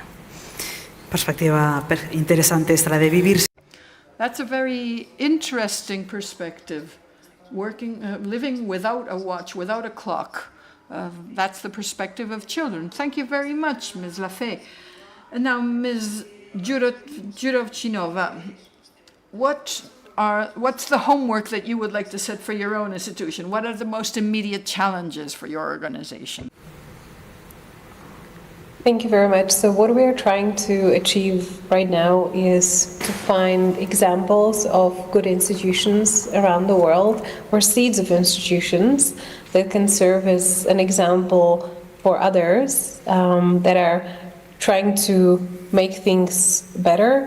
When we look at successful institutions, it's usually they have multiple factors. They looked from outside in, they collaborate across different sectors. So when you're trying to solve one challenge, for example, climate neutrality or going circular, you can't just do it from the Ministry of Environment. You have to cooperate with the Ministry of Economy. You have to think about universities. You need to involve the business sector and so on. So looking at these seeds and highlighting them in the event which I already mentioned. For me, also quite important is inviting stakeholders that are usually not around the table.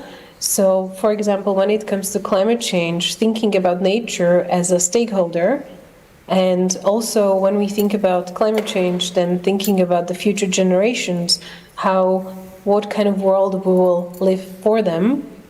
And then when it comes, for example, to participation and democracy, involving young people that are facing multiple problems with employment, with mental health, and trying to show them different ways of being engaged. So to sum it up, institutions and the challenges we're facing are very complex, and I think it requires a brave and curious skill set of workers or public servants that are trying to actually deliver for their constituents. Muchas gracias por su intervención también y por plantearnos estos retos. Thank you very much for your answers and for talking about these challenges. And I now want to launch the same question for Mr. Stoll from the perspective of the world of work. What are the immediate challenges? What is most urgent right now in that field?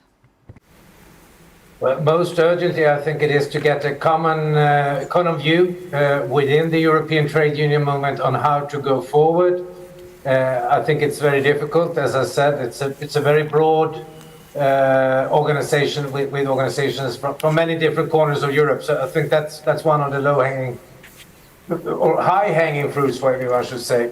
But I want to connect a bit to the Spanish colleague because he really pointed out what I think is the core issue, and that is the baselines of work time and how it's used and how it's functioning. And we're going back to the basics in many ways.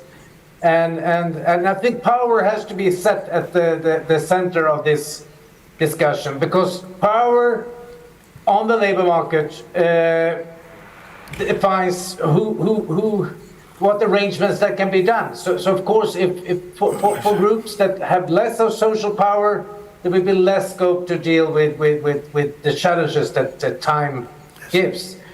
But power is also important for the methods that one chooses to go forward with, mostly at national level. So depending on the power strength you have, it could even be through collective bargaining or through legislation, through the state, which are two ways forward. Problem, of course, is that if none of those are being used, it will be the employers that continues, as they have done for the last 10, 20, 30 years, increasingly so, call the shots on the labor market. I think that's not the place where we continue to be. So either going forward with legislation or collective bargaining. I'm not going to say which one, because I don't have a mandate for that. I also want to connect the discussion a little bit again, as I said, going back to the basics. And I think we also have to look at the needs that are today. So if the needs of our foremothers or forefathers, they're very much about dealing with time constraint as a physical need. I think what we see today is time management as a need to deal with mental and psychological and stress at work perspective. So working time is also becoming important for us in how we live our inner lives in a way that is important. I also want to bring in, and I think it's important, the issue of cities and how we plan our cities and how we live our lives in our cities, because increasingly we can see that it's getting more and more difficult to actually work in the very same city that you live in because of travel distances, commuting, and all of that. And it brings us also into the housing element of time. And I think it's important to remember, if the people that makes our cities possible cannot live in the very same cities where they work, well, then there is a fundamental problem to deal with it. And to wrap up, a little bit philosophical maybe, but still, I do think that it was capitalism as a system that introduced time as we know it today, coordination and cooperation across cities, across borders, and across countries in different ways. And of course, throwing out time entirely, living without clocks, it's a wishful place to go, of course. And my kids do live there most of the time, but I do think we shouldn't go that far maybe in our time management, because that could create other problems. Anyway, I'm very happy to listen to this discussion, because it's a good one. Thank you. Gracias a usted. Thank you very much, Mr. Starr. I was listening and I was seeing Charles Chaplin in modern times a bit there, as a metaphor of that factory working at top speed with those very fast working rhythms. And now I give the floor to Mr. Moron, who you heard also questions from your colleagues. So immediate challenges. Well, I coincide with what we've just heard. I also want to launch a mid and long-term challenge, which is that we need more time to be freer, to be able to develop more fully as a person. Now, this is something that's not quite as philosophical. I am provisionally a member of the ministry of the government. I'm a university professor. And when I explain who may have access to certain types of leave or whatever, my students say, so what about we who do not have children, elderly parents, or do not find ourselves in dramatic situations? We have no right to striking a work-life balance? Well, yes, that's so. I go to music lessons twice a week as a saxophonist. And if I worked at a company that kept changing my work shifts whenever they felt like it, that would be terrible for me. And maybe if I had that bargaining power to negotiate with the company or leave the company, because the goal to be freer, to be happier, well, that is there. So let's go take it step by step. I think one of the great challenges is co-responsibility. The most democratic and participatory management of working hours will be, and I'm not saying this because there's a majority of women here, but that movement is going to be led by women, just as at the time they were the ones leading the process that led to achieving maternity leaves because of the role that was allocated to them. So it's true that those situations and that right to leave has been recognized when women came into the job market, and where there was a competition between family life and professional life.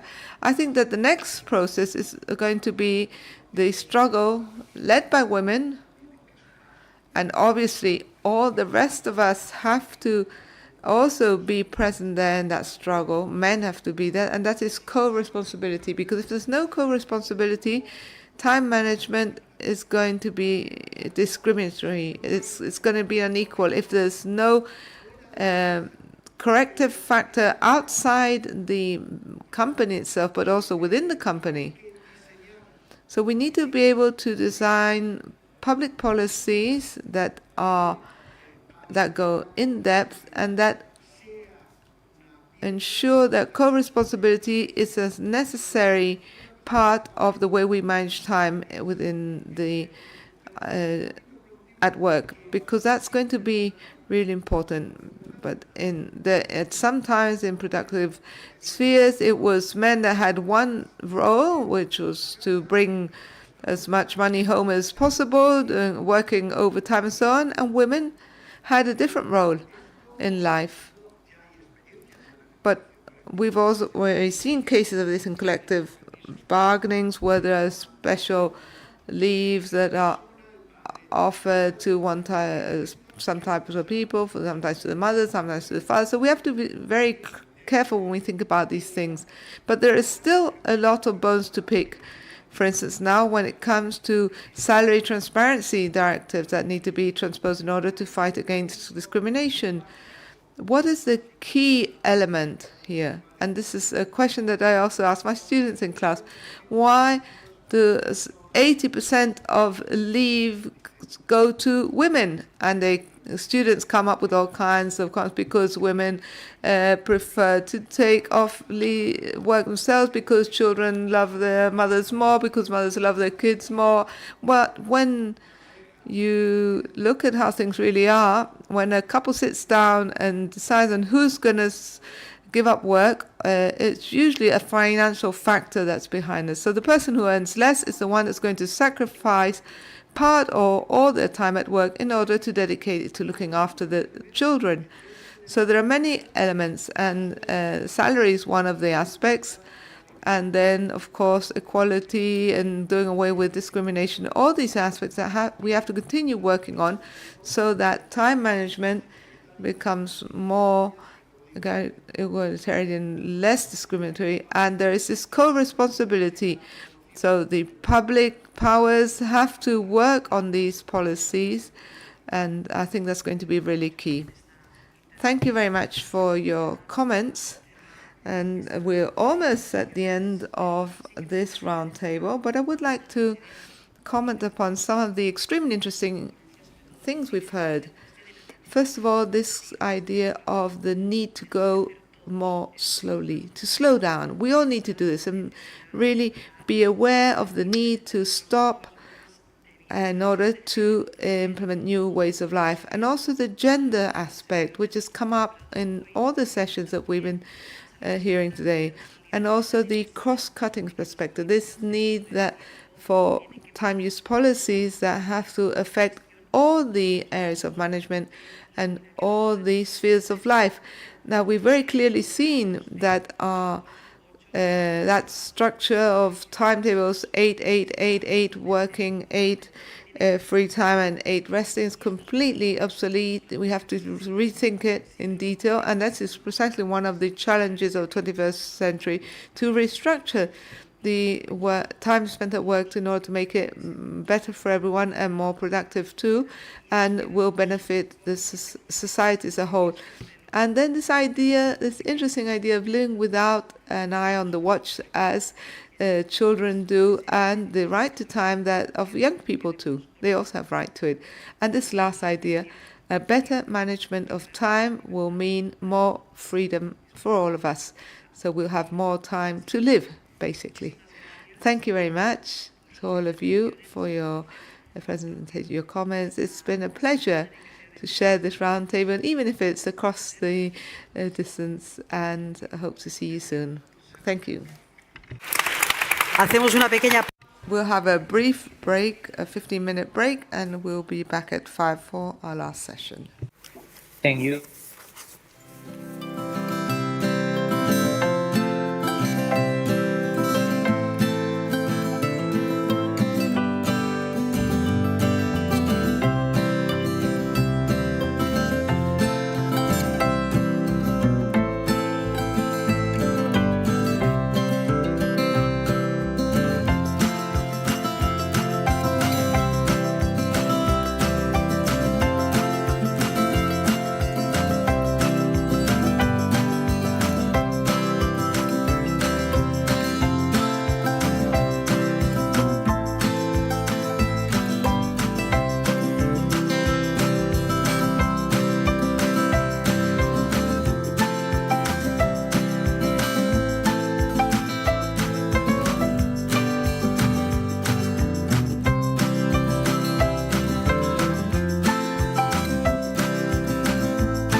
Buenas tardes. Good afternoon and welcome back to our next working session, the last one for today. We'll be talking about time policies and tools to solve real problems. In this case, what we will be doing is to greet our three speakers that will be joining us for our session now. So, I'd like to invite Hélène Rebellard, Time Chief Officer of the Municipality of Rennes. So please come and take a seat. Hello, it's fantastic to greet you. Welcome. Please take a seat. Thank you very much. This is great to also have internal debate here among things, so it makes things even more intense. That's great. We also have Saray Benito Espejo Benito, Director General for Care, Time Organization and Work Equity of the Catalan Government. Thank you very much. Good afternoon. And then we'll have a third voice. In this case, Jordi Nofra from the Foundation for Science and Technology, Associate Research Professor at the Nova University of Lisbon and also coordinator of the Alex Knight Research Group. So good afternoon, welcome, and a warm round of applause for all three of them. Thank you. Con energía. Please, so we need a bit of energy now because this is the last stint and we may be running out of energy at this time in the afternoon. Well, good afternoon. Thank you for being here and welcome. We're going to talk about those tools that we have that will help us to solve real life problems when it comes to managing the use of time. Hélène Rebellard is the Time Chief Officer of the Municipality of Rennes. Saray Benito is Director General for Care, Time Organization and Work Equity of the Catalan Government. And Jordi Nofra is from the Foundation of Science and Technology and an Associate Research Professor. So a question directly to you. What can you tell us about the best practices that you have when it comes to managing time policies? So, Ms. Espejo? Well, first of all, thank you to all of you who still have the patience to bear with us at this time of the day. Let's see if we can hopefully end a bit earlier. Can you follow me? Yes, good. Okay, so as I was saying that maybe we can finish before time, hopefully. So thanks to all of you, and I hope we're going to have a fruitful exchange of experiences. From the Catalan government, we've been working over the past year, and I'd just like to greet my colleagues from Valois who assessed this project. And I do have a presentation that at some point I guess will turn up on the screen. Thank you. We have a program called Temps per Cures, Time for Care. If any of you work with the council, you probably have heard about this program. It's a program which is now going through a review process because we want to start to relaunch it. So it's a great point in time to talk about the success that we have achieved and also about many things that probably need to be improved upon for the future proposals for our program. Our program, Temps per Cures, Time for Cares, offers financing and accompany for local organizations in the whole Catalonia to offer services, care services for boys and girls from 0 to 16 years of age outside school hours. You may have heard about this program. It has financing from the Equality Ministry of the Government of Spain, and we manage it here in Catalonia. It's a program that's available for the whole of Spain, and in Catalonia it's about 20 million euros to be for financing here. And it is managed, as I say, through the Catalan government and through my department. And we have 5 main goals. The first, well, you have them on the slide. First one is to consolidate the right to care of boys and girls. So children have a right to have someone looking after them because, as we've heard once and again today, we live in a system which basically, we have no time left over for anything. And sometimes, unfortunately, those of us who have families have a hard time trying to strike that work-life balance and look after our children as they deserve. So the idea is to try to encourage the idea that children have the right to being taken care of by somebody who takes into account their needs. And then there's another aspect, as we're talking about time with other goals too, the first of which is to free up time for families, especially for women who are the ones who mostly take on the caregiving activities. As we heard hundreds of times, and we already knew, women usually carry the greatest burden of looking after the family. I'm part of what we call the sandwich generation. We look after our elderly parents. We also look after children. I have very small children, and I still have to look after them for many, many years. And my parents are already quite old. So they are nearing 80s. And of course, I had children at a later age. And so it all adds up, and this leads to a quite chaotic situation. Any case idea is to free up time for families, and especially for women. Something really important for us to stress is to have a more professional approach to taking care of others. We know that as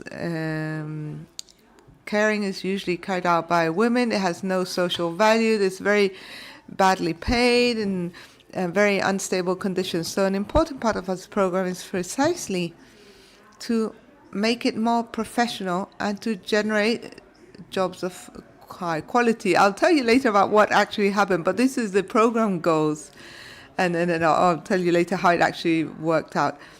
So this has to do with moving towards equality in gender, because, as we know, usually it's women in charge of looking after others, and this is a great source of discrimination. And then an essential element for our department is to foster co-responsibility of men when it comes to looking after children. So not just do we want to strengthen the role of women in the field of work, but we also want men to move into the caregiving space. As you see, our budget is over 20 million euros per year.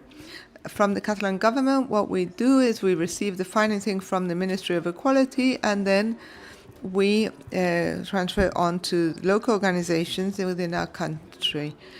And there's a whole series of calculations depending on the number of children, the GDP of the area, and so on. But any municipality with a certain number of inhabitants can participate in this program. Here are some of the general results of the program. We are quite satisfied by them, but obviously there's always scope for improvement.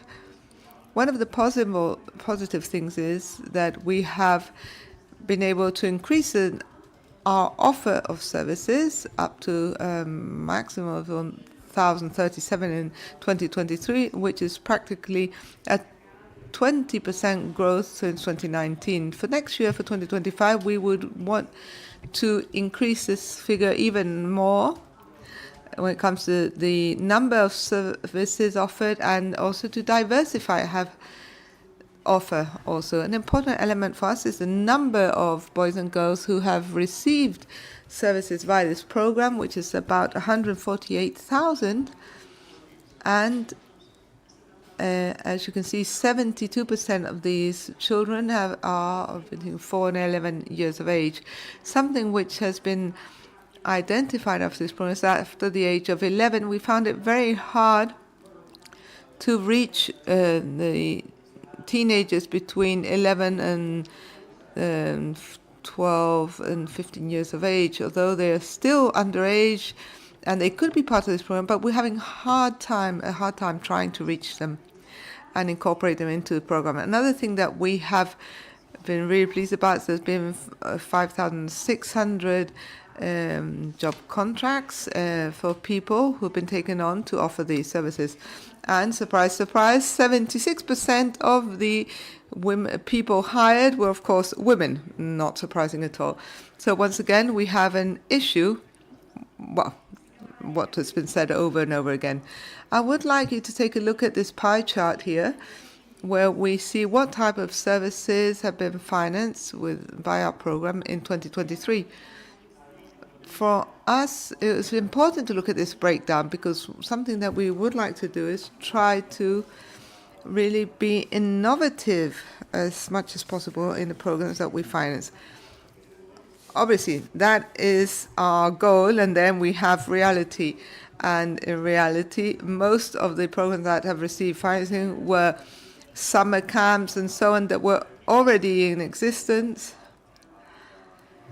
And you know that there's a big problem when it comes to the months or the time children have on holidays and parents have on holidays, and for practically 42% of our budget has been for these summer camps and summer activities. Then there's been other more innovative ones. We've been offering care or babysitting in homes. We've also been trying to find other ways of making sure that women can attend different events and someone can look after their kids at the same time. And that's something we want to work, because how many of you right now have your kids with a babysitter while we're sitting here? No, I'm the first one, and I have the grandmother, of course, is looking after my kids right now. And I stress grandmother, of course, but that's something we still have to improve. Now, what you have, are you keeping an eye on the clock? Good. Okay, so here we have some more figures for you. We like this because they'll help us to compare our actions in the future. There's about 21 million hours which have been freed up. But take a closer look at this, but about 58.5% of remunerated time has been given out. So we've practically paid people to look after kids so that other people can continue working, and we have to think about what sense that actually makes. Because we also should look at freeing up time for people, not just to work, but to do other things in life. Only 35.7% has been time freed up for other uses. And something that we also like to mention is that 60.3% of the services that we have offered via our program has been free services or with great discounts. So for us, when we review the program, it is really important to see which groups need especially this type of services. So in future editions, we want to see who actually needs this support and maybe not offer it in such a cross-cutting manner as we've done up to now. Here you have some examples. I don't know if anybody here is from Manresa, Vilanova, La Geltrú or Real, but anyway, we'll share the PowerPoint with you afterwards. But just so you know that in Manresa we've had an accompanying service in the school bus, which has meant that many families have been able to save a bit of time there, or our caregiving service in Riab, which was very specific.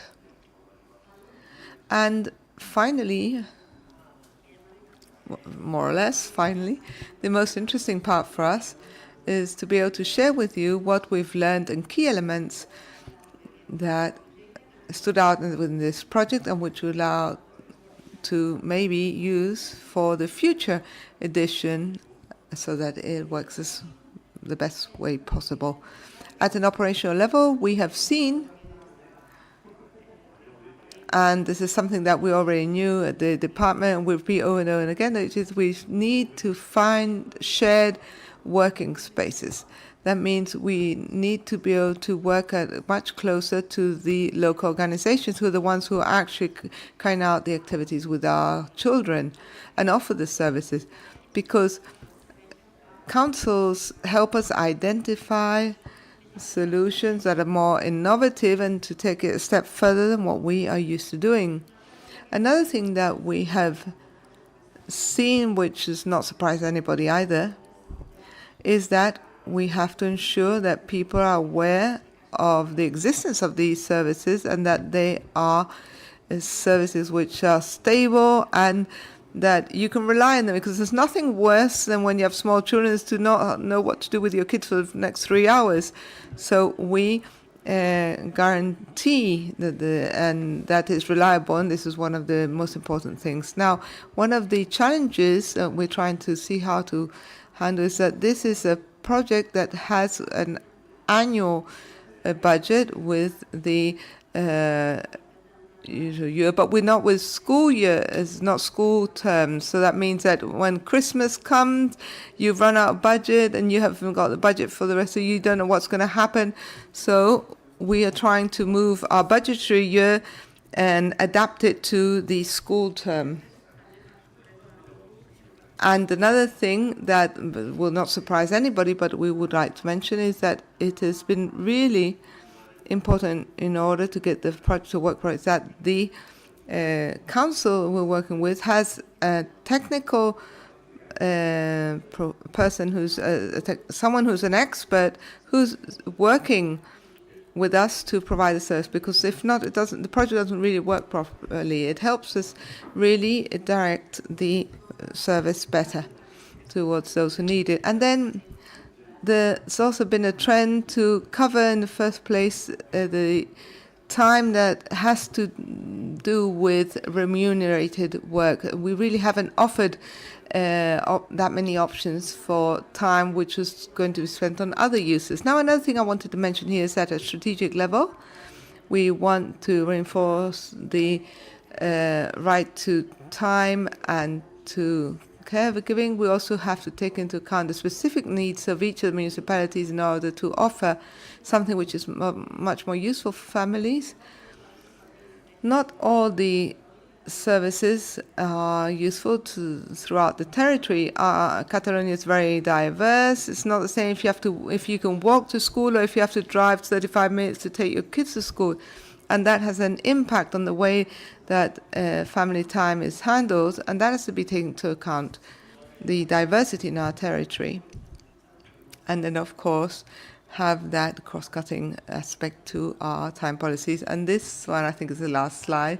Simply say that we need to stress the fact that time policies have to be feminist, and feminist policies have to include time policy. So one thing cannot do without the other. And we think that with this horizontal perspective in both time policies and feminist policies are going to be key. Okay, we just have one last one left. The challenges, debates, and open questions, things we have not really been able to respond to yet, we wanted to share with you here. And this also came up in our discussions in the Right to Time network. When we use a service, or in the end, the people providing the service are probably also leaving their own children with somebody else who's taking care of them. So there's a whole cascade of use of time here. There's the caregivers who look after the children, in turn have their own children who have to be looked after by someone else. And so it's not just a matter also of the time itself, but the quantity of time, but also the quality of time. What are the children doing during that time? And then is the time that has to be covered is a time that needs to be reduced without limit. So if men also have to step in, instead of just women having to find a way to balance their lives and to find someone to look after their kids. Well, thank you very much for showing us that project. Now, where we probably lose most time is when we are stuck in traffic jams. And whoever hasn't been stuck in a traffic jam, please raise your hand, because I don't believe it. This is one of the huge problems that large cities have, like Barcelona, Madrid, other large cities around the world. And we are going to have with us today Hélène Revillard, who's going to talk about all the time that we waste stuck in rush hours. And so I'll invite her to present her perspective around this topic. Thank you. If it's okay for you. I have a different example of what I've been told today. It's about staggering university timetables to smooth out rush hour in Rennes Metro. So imagine we're stepping back in 2009. We have a metro. We are a city around 2,100 people living in Rennes, and we're on the A line of the metro, and you are unable to get on the train because the platform is packed and people are all in the train, all in the station, so you have problem of security, problem of being late to destinations. This is known as the rush hour peak phenomenon, you know that, and at that time it's between 7:40 and 8 in the morning. A different technical solution have been tested, increasing the frequency of the service, so sending a train every 1.5 minutes in a rush hour, purchasing new trains, reconfiguring trains to increase the number of passengers inside. It increased the transport capacity of 30%, but it's a high cost, and this is insufficient to face the constant increase in the frequency. So our time office is asked to take action not on the transport offer with the network, but to act on demand and on the users. So we worked during 4 years with the Mobility and Transport Department of France City and Metropolis, because we are both in City and Metropolis. That's quite interesting to act on our local area. And we worked also with the operator of the metro, it's Keolis in Rennes, and we developed a partnership-based working methodology. So first, we carried out a temporal diagnosis to identify the time generators. So, you know, this is the structures who have timetables, who generate large flows of traffic specific times. So we worked with ticketing data, with counts, with field observations. Then we had a comparison between a university week and a non-university week, and it shows the importance of the university in the production of the rush hour. And then we had a consultation process around the station who was concerned, so with the different actors, the university, major secondary schools, and the hospital center, because all of which are served by the stations and concerned by the rush hour. So the aim was to show to those partners that they were all participating in a timetable system and that they had an impact on individual timetable decisions that act on the rhythm and accessibility of the whole area. So this is getting from an individual perception to a collective one.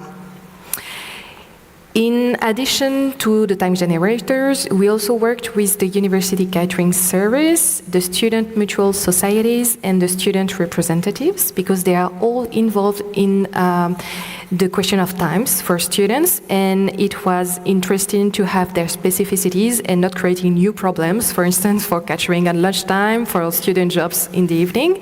So all of those people and actors were consulted, and in 2012, so 4 years later, we lead an experimentation with a partial staging of classes with the 2 waves.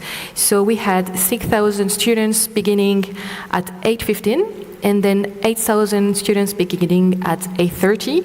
So within these 15 minutes, we had the solution. And in 1 week, we didn't have the problem anymore. So we saved like 30 million euros, and we saved also investments in other infrastructures. So we have to take them, for instance, now in 2024, and we didn't have to take them in 2012. So it's quite interesting in political investments. And the thing what is interesting is also that we signed a charter within all the actors to inform each other of any time change in this area. So we created a conscience of common timetables that may affect the whole zone, and then it works. So we had this inspiring example, but in 2023 we had a second metro line, B line, and we had the same problem, but more complicating, otherwise it's not fun. So we have now 2 peaks on the second line between 4 stations, and we have 18 actors, high schools and university centers, and the 2 peaks are between 7:30 and 8, and the second one between 8:30 and 9. So the challenge is to, complete the gap to have more fluency in the traffic. The good thing is that we had discussed good methodology, so we quite doing the same now. So we had a diagnosis and we work in consultation with all the actors. And now we are just in the middle of the work. We work with different scenarios. It's quite interesting, and maybe it's the question about the success factors, but to have different options is important because sometimes you have an idea that is not at the end the more efficient, and it's interesting to test different possibilities before finding the good one, because sometimes you just transfer the problem or amplify other ones, so it's interesting to adjust. And maybe I can just lead on success factors, or you prefer to ask later, I don't know. I continue. Ningún problema. Okay. Sí. So, if we have to think about good points to share, so consultation with all stakeholders is important, and we do that in every work we do. So we work on urbanism at the right time, and we do the same. This is really important for different reasons, is that you take into account different time frames, and then you have the global vision, and this is sometimes the more difficult to have this global vision and uses and times of different actors. You also involve them in the process and you promote the acceptability. It's also a big challenge in those topics, and you create a collective dynamic around an individual interest at the beginning, so you change the scale. Second point was the several scenario that I just told you. The third one is the way of working. We often work with experimentation. It's really interesting. It's our methodology, but I'm sure you have the same way, but it's a way of trying, adjusting, correcting, and it's also a way to be reassured because you can just try in a limited time, so you can stop it. At the end, you can continue it, but it's a way of being reassured to not engage forever. For instance, in the A-Line case, the partners at the beginning wanted to shift all the university classes, but it just shifted all the peak time, and we tested it, so they saw it wasn't working, and at that time we had the possibility to adjust and the possibility to involve the university in that process, because they were not really fond about just having two waves of beginning, but the way that we were experiencing was a way of being okay.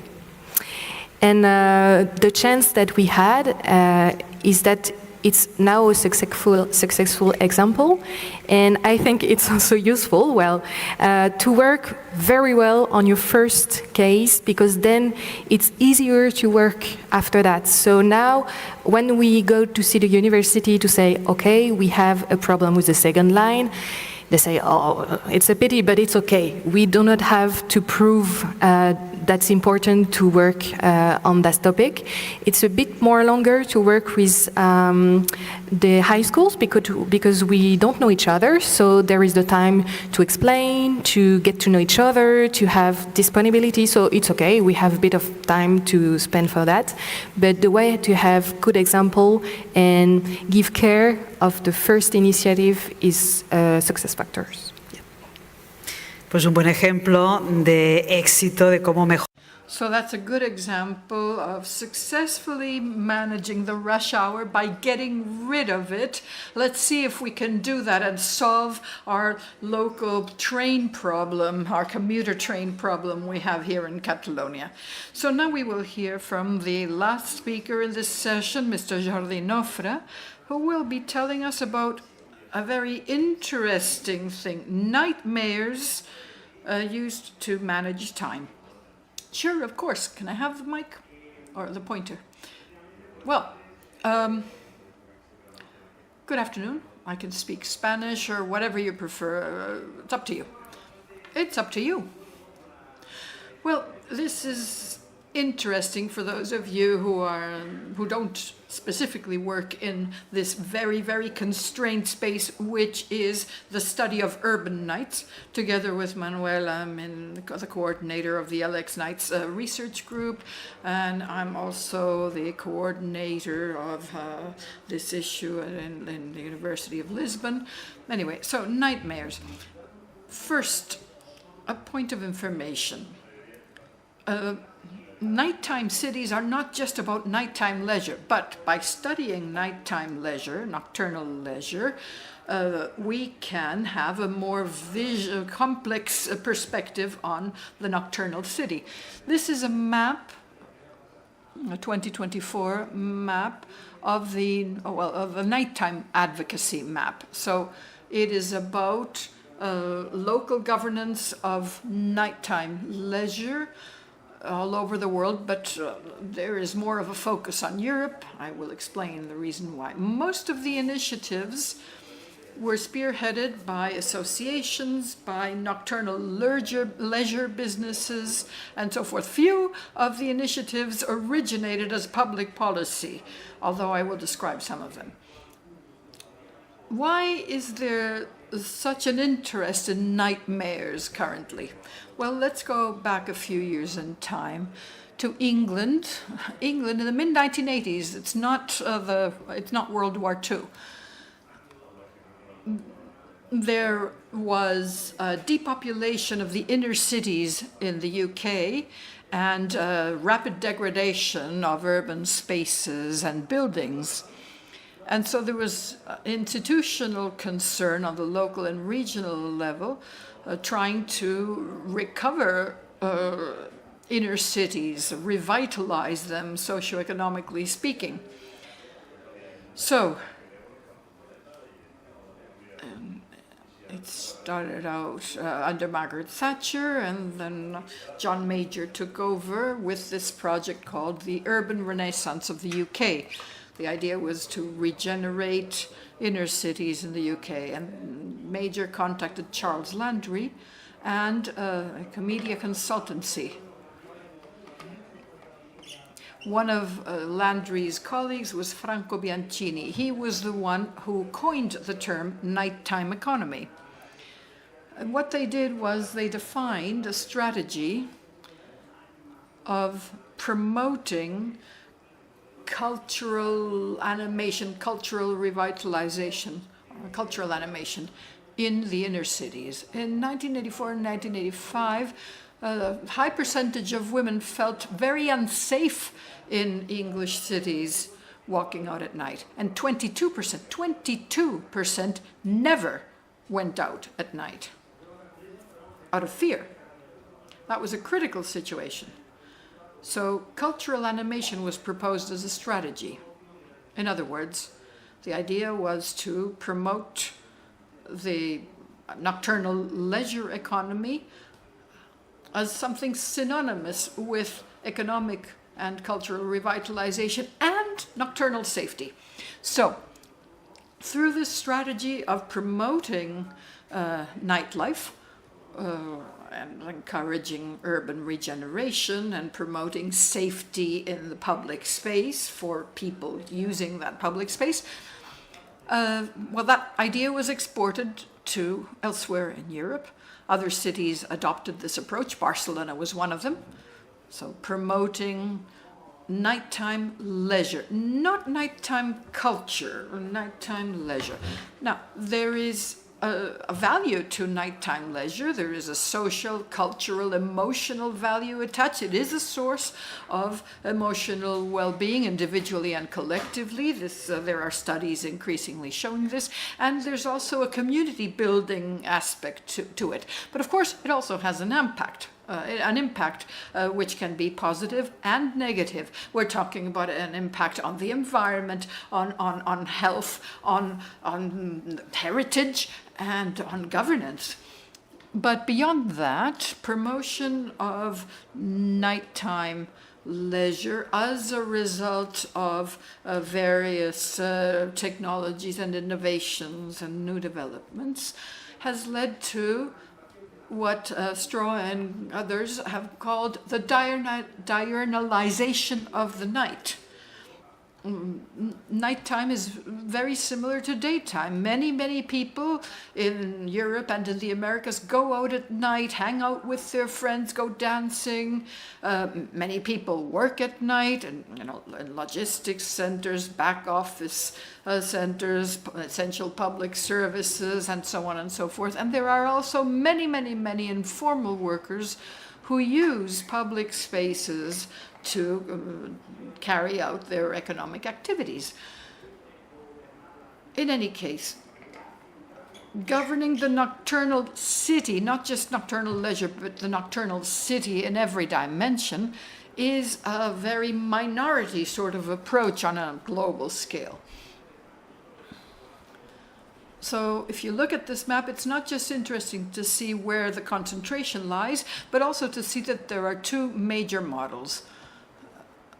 Nightlife was a term proposed by a musician, a street musician in Rotterdam. But anyway, currently there are two basic models. The public model, public action model, London, Paris, Bordeaux. And in this context, I'd like to highlight the Paris model. The Parisian model is an institutional model that encourages real participatory governance involving all of the stakeholders of the nocturnal city, involving leisure, transport, care workers, public health, and the right to rest, which is a constitutional right, by the way, in Spain. That's a separate matter I will mention later. And then there's the private action model, Berlin, Amsterdam, Montreal, which is only about nightlife, about nighttime leisure. So in Montreal, the MTL 2424 is a non-profit that promotes nighttime leisure. But that's part of the nocturnal city. It's not all of it. In the case of the nocturnal city, there are different topics: urban planning and urban design. We have to avoid designing spaces and streets that are real danger areas, such as in the Born area in Barcelona, where there are attempted sexual aggressions just about every day. Then we have the public health impact caused by noise and light. Then we have the extractive tourist industry and its impact. We have the issue of heritage. We have safety and coexistence amongst the different groups sharing the nocturnal public space, and so on and so forth. But in addition to that, there are other points. This is from an article I published together with my friend, my colleague Martí Ruiz and Mercado Félix. It's about nocturnal futures. I don't know whether we can share everything, but these are the major topics we've identified for our research. And this is a more concrete list. And these are the variables that make up the full of the nocturnal city. We have transport, culture, governance, formal work or informal work, heritage, the intangible dimension of the night, including the affectivities, for instance, in nightclubs and so forth. Angela also mentioned this. The affective and emotional connotations of certain nocturnal activities are very important to some people. In the case of Spain, we have a number of challenges.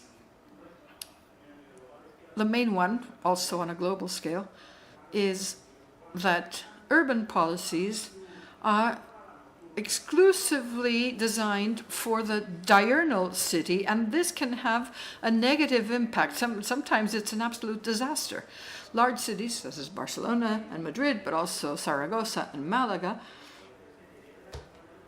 should have a metropolitan level coordination mechanism, because the impact is not only on an urban level, it's on a greater level. And it should even be addressed on a regional level. The government of Catalonia should say something on this matter. There is also a lack of trust between the local institutions and the formal stakeholders or actors involved in nightlife. And that is something that hinders the development of relevant policies. That is endemic here in Spain. We have a lack of multi-stakeholder collaboration tradition, and so the usual approach is just to solve everything through decrees. And then there's also very little specific training of municipal staff on the different aspects of the nocturnal city. And more importantly, there is a lack of reliable, rigorous, regular statistical data on the nocturnal city. Recently, I published an article on nocturnal leisure for the National Observatory of Nocturnal Leisure, and I said, how are you going to regulate this if you don't have the data? So it's important for the nocturnal city to have reliable data so that it may be governed. So this is an exercise of the imagination. It doesn't take that much imagination. In order to govern the night, after years of experience and exchange amongst the colleagues in my network, we can say that the one success factor for effective governance of the night is to have a public debate open to all citizens, not just people representing different sectors. It has to be open to everyone, and above all, to allow for this participatory process, and the outcome of the participatory process needs to be respected and implemented. That is not often the case, or at least so far. We'll see what that looks like tomorrow. How to go about it?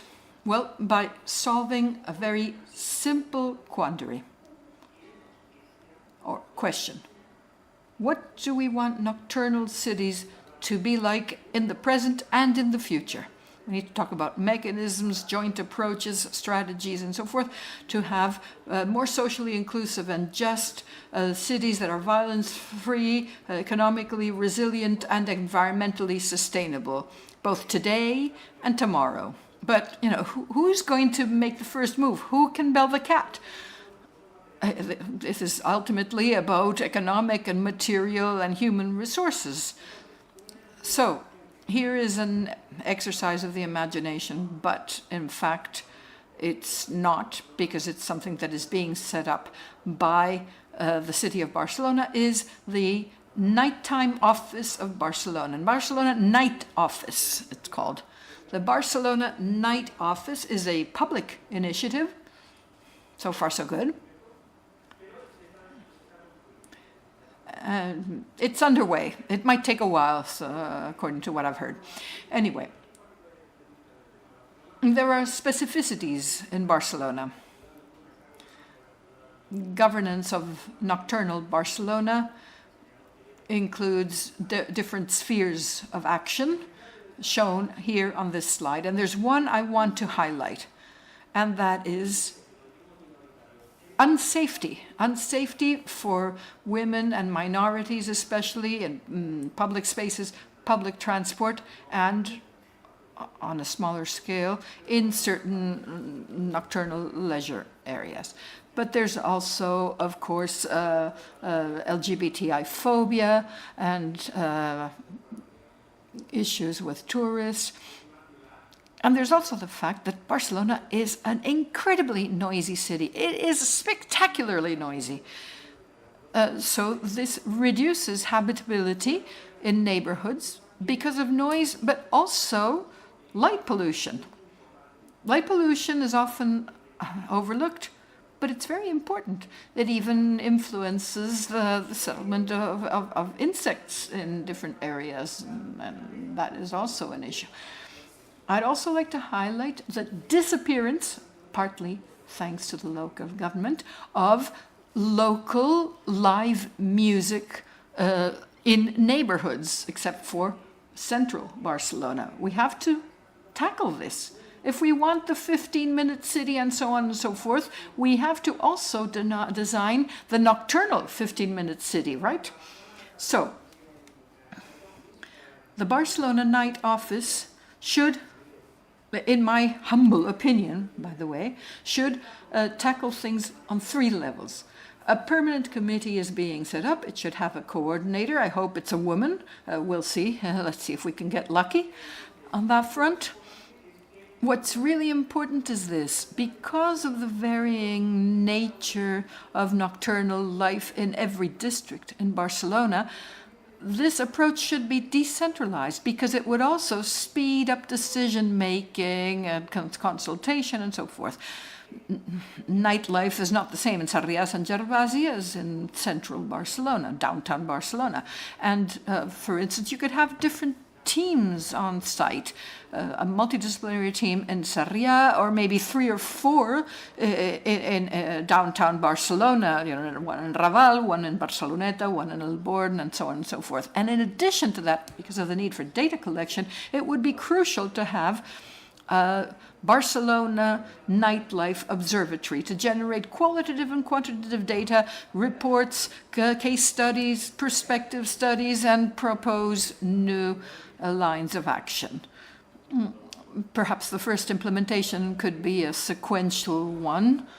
That's the easiest approach. So start by contacting people, creating mechanisms, identifying who the coordinator should be. The next phase would be the startup phase, creating, and then the next startup phase 2 would include creation of coordination mechanisms between areas, reporting dynamics and working plan dynamics, not only on a municipal level, but also on a district level. And then finally, we would go on to cruising speed with automated quarterly reporting and automated monthly monitoring. And above all, the data generated should be public and free access, really public, so you don't have to do cyber archaeology in order to get hold of the data, as you have to do in some cases. And then major areas of work. Transportation, it is clearly inadequate at night in Barcelona. Could be worse, but it certainly could be better. Metropolitan-wide, it's dreadful, and on a regional scale, it's non-existent. You can land at the airport at 1:30 a.m., and there's no metro service. Seriously, makes me nervous. You have to pay 50 euros for a taxi when you could very well take public transport. You're really setting homework for lots of people here. Yeah, no, I mean, and you can take the night bus, but it goes all the way around town. It takes the scenic route. What else? Barcelona is a tremendously noisy city, and I'm not joking. There are many studies on the impact of noise pollution and light pollution on individual health. If you don't want to read the articles, just talk to people who live in Plaça del Sol or near the Forum or in Sant Martí. And by the way, we can't blame the nocturnal leisure industry. We have to blame the municipal services that don't carry out the necessary checks on buildings and do not perhaps provide for soundproofing or assisted soundproofing certain kinds of facilities. And then there is a matter that is really important. Nighttime is essential for the environmental transition. You showed all those slides. Underlying all these slides, you have time use policies. And one last example is this. Why is it that discos and nightclubs can only open at 5 p.m. for dancing? Question, can't we go dancing at 10 a.m.? The way people go dancing in European cities? This is also time use policy, and it's also a way of managing flows in neighborhoods. There are people in their 40s or their 50s who might want to go out dancing with their families, and of course, perhaps at a lower decibel level. Why is that? I mean, I'm saying this year, 2024, but it all comes back to an act of 1967. I mean, this measure was enacted in 1967 under Franco, that you couldn't dance any earlier than 5 p.m. and it's still there. So anyway, that's it. Well, you've set lots of homework for lots of people, as I said before. We don't know whether we should start with the data, with the public debate, or with considering whether we couldn't go out partying at 10 a.m. Does anyone amongst the audience have any questions, comments, or points regarding these 3 examples of managing rush hour traffic, time for care, or nocturnal life? Please wait for the microphone so that everyone can hear. Regarding what Jordi said on nightlife, as the speaker from Rennes said, it's all about trial and error. If we set up a pilot plan that allows nighttime culture, I prefer night culture to night leisure as a concept, well, why don't we set things up so that opening hours are more flexible and figure out what the outcome is? There would be fewer conflicts when people leave the Apollo or the Razzmatazz. People might be already shopping at the market with their families, perhaps. I mean, maybe we should try. Okay, some people have to note what has been discussed here. It's not my job, but other people should be taking notes here. So, further questions or comments from the floor? In Women Headquarters, and my question is really for Saray, because it's taking off from the point made by Jordi that that one of the success factors or critical factors is really community participation in essence. So I just wanted to know, because Saray, you made the point that with the beneficiaries of this service, you wanted to have information of who are those who are able to benefit from the services, whether it's from the migrant women, whether it's from specific groups of subpopulations of people. So my question is, to what extent this kinds of, for example, awareness raising, community participation is likewise encouraged? And then if I may add one more question, just quickly to Jordi, because of his imaginative story of the BCN night office, a question, is it always nightlife, probably philosophical question, associated only to urban areas? Because I was also thinking that in terms of rural areas, how can we make sure that the disparity between these two, which would have different versions or definitions of nightlife, can likewise be encouraged in terms of time use policies? Thank you for your questions. Yeah. Responem primer. Yeah, is it okay if I answer in English? Yeah. Okay, and thanks for your question. Well, as you know, I mean, in Generalitat de Catalunya and the regional government, I mean, we take public participation very, very seriously, and whenever we design a strategic document, we always take into account. Concretely for this program, I mean, we are really in contact with the local governments, which are our partners, our implementing partners for the project, because they are the ones that are, because of the structure of how we have, I mean, basically schools and all that is the responsibility of the local government. So that's why for us it's easier to be in contact with them. But definitely, and actually, it's on the other hand, what we try to do through civil society organizations is we finance some research on this field, and we are looking into financing for the next year some research in the field to have more data. And also, I think it was mentioned in the opening session this morning, we are waiting for next year to be public the new time use survey for Catalonia. We are really looking forward to it, because we're going to get much more information about where are the real needs. And that's something that probably I went through too fast through my presentation, but we identified and we saw that when we provided the services, because it was the first time, and as it was mentioned, if you don't try, you don't know. So because it was the first time, maybe we could have done better, but what we know from now and because of the experience that we have is that needs assessment is going to be crucial for us to have a successful program, because otherwise we're giving the same services to very diverse realities, and then the outcome is not going to be the same. Gracias. Y la última pregunta ya respondí. Thank you. And the last question and answer. You need to design the nocturnal city.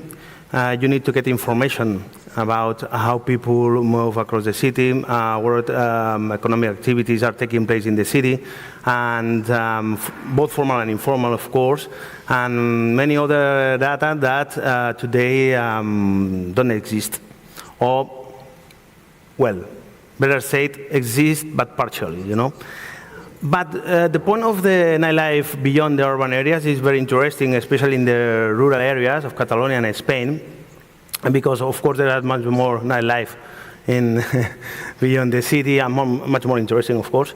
But, look, imagine a very small town in countryside Spain, The only bar that you can take a coffee at 8 a.m. but opens until 7 a.m. the other day, because it's transformed into a club disco, This is a meeting place, a cross-generational place, and it's fundamental for the social life in this small town.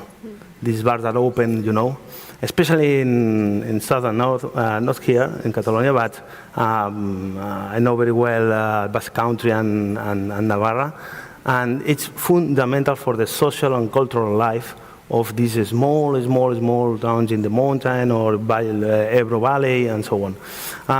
But there are no law of protection about these meeting places, only local action, local regulations, sometimes with some conflicts with local people.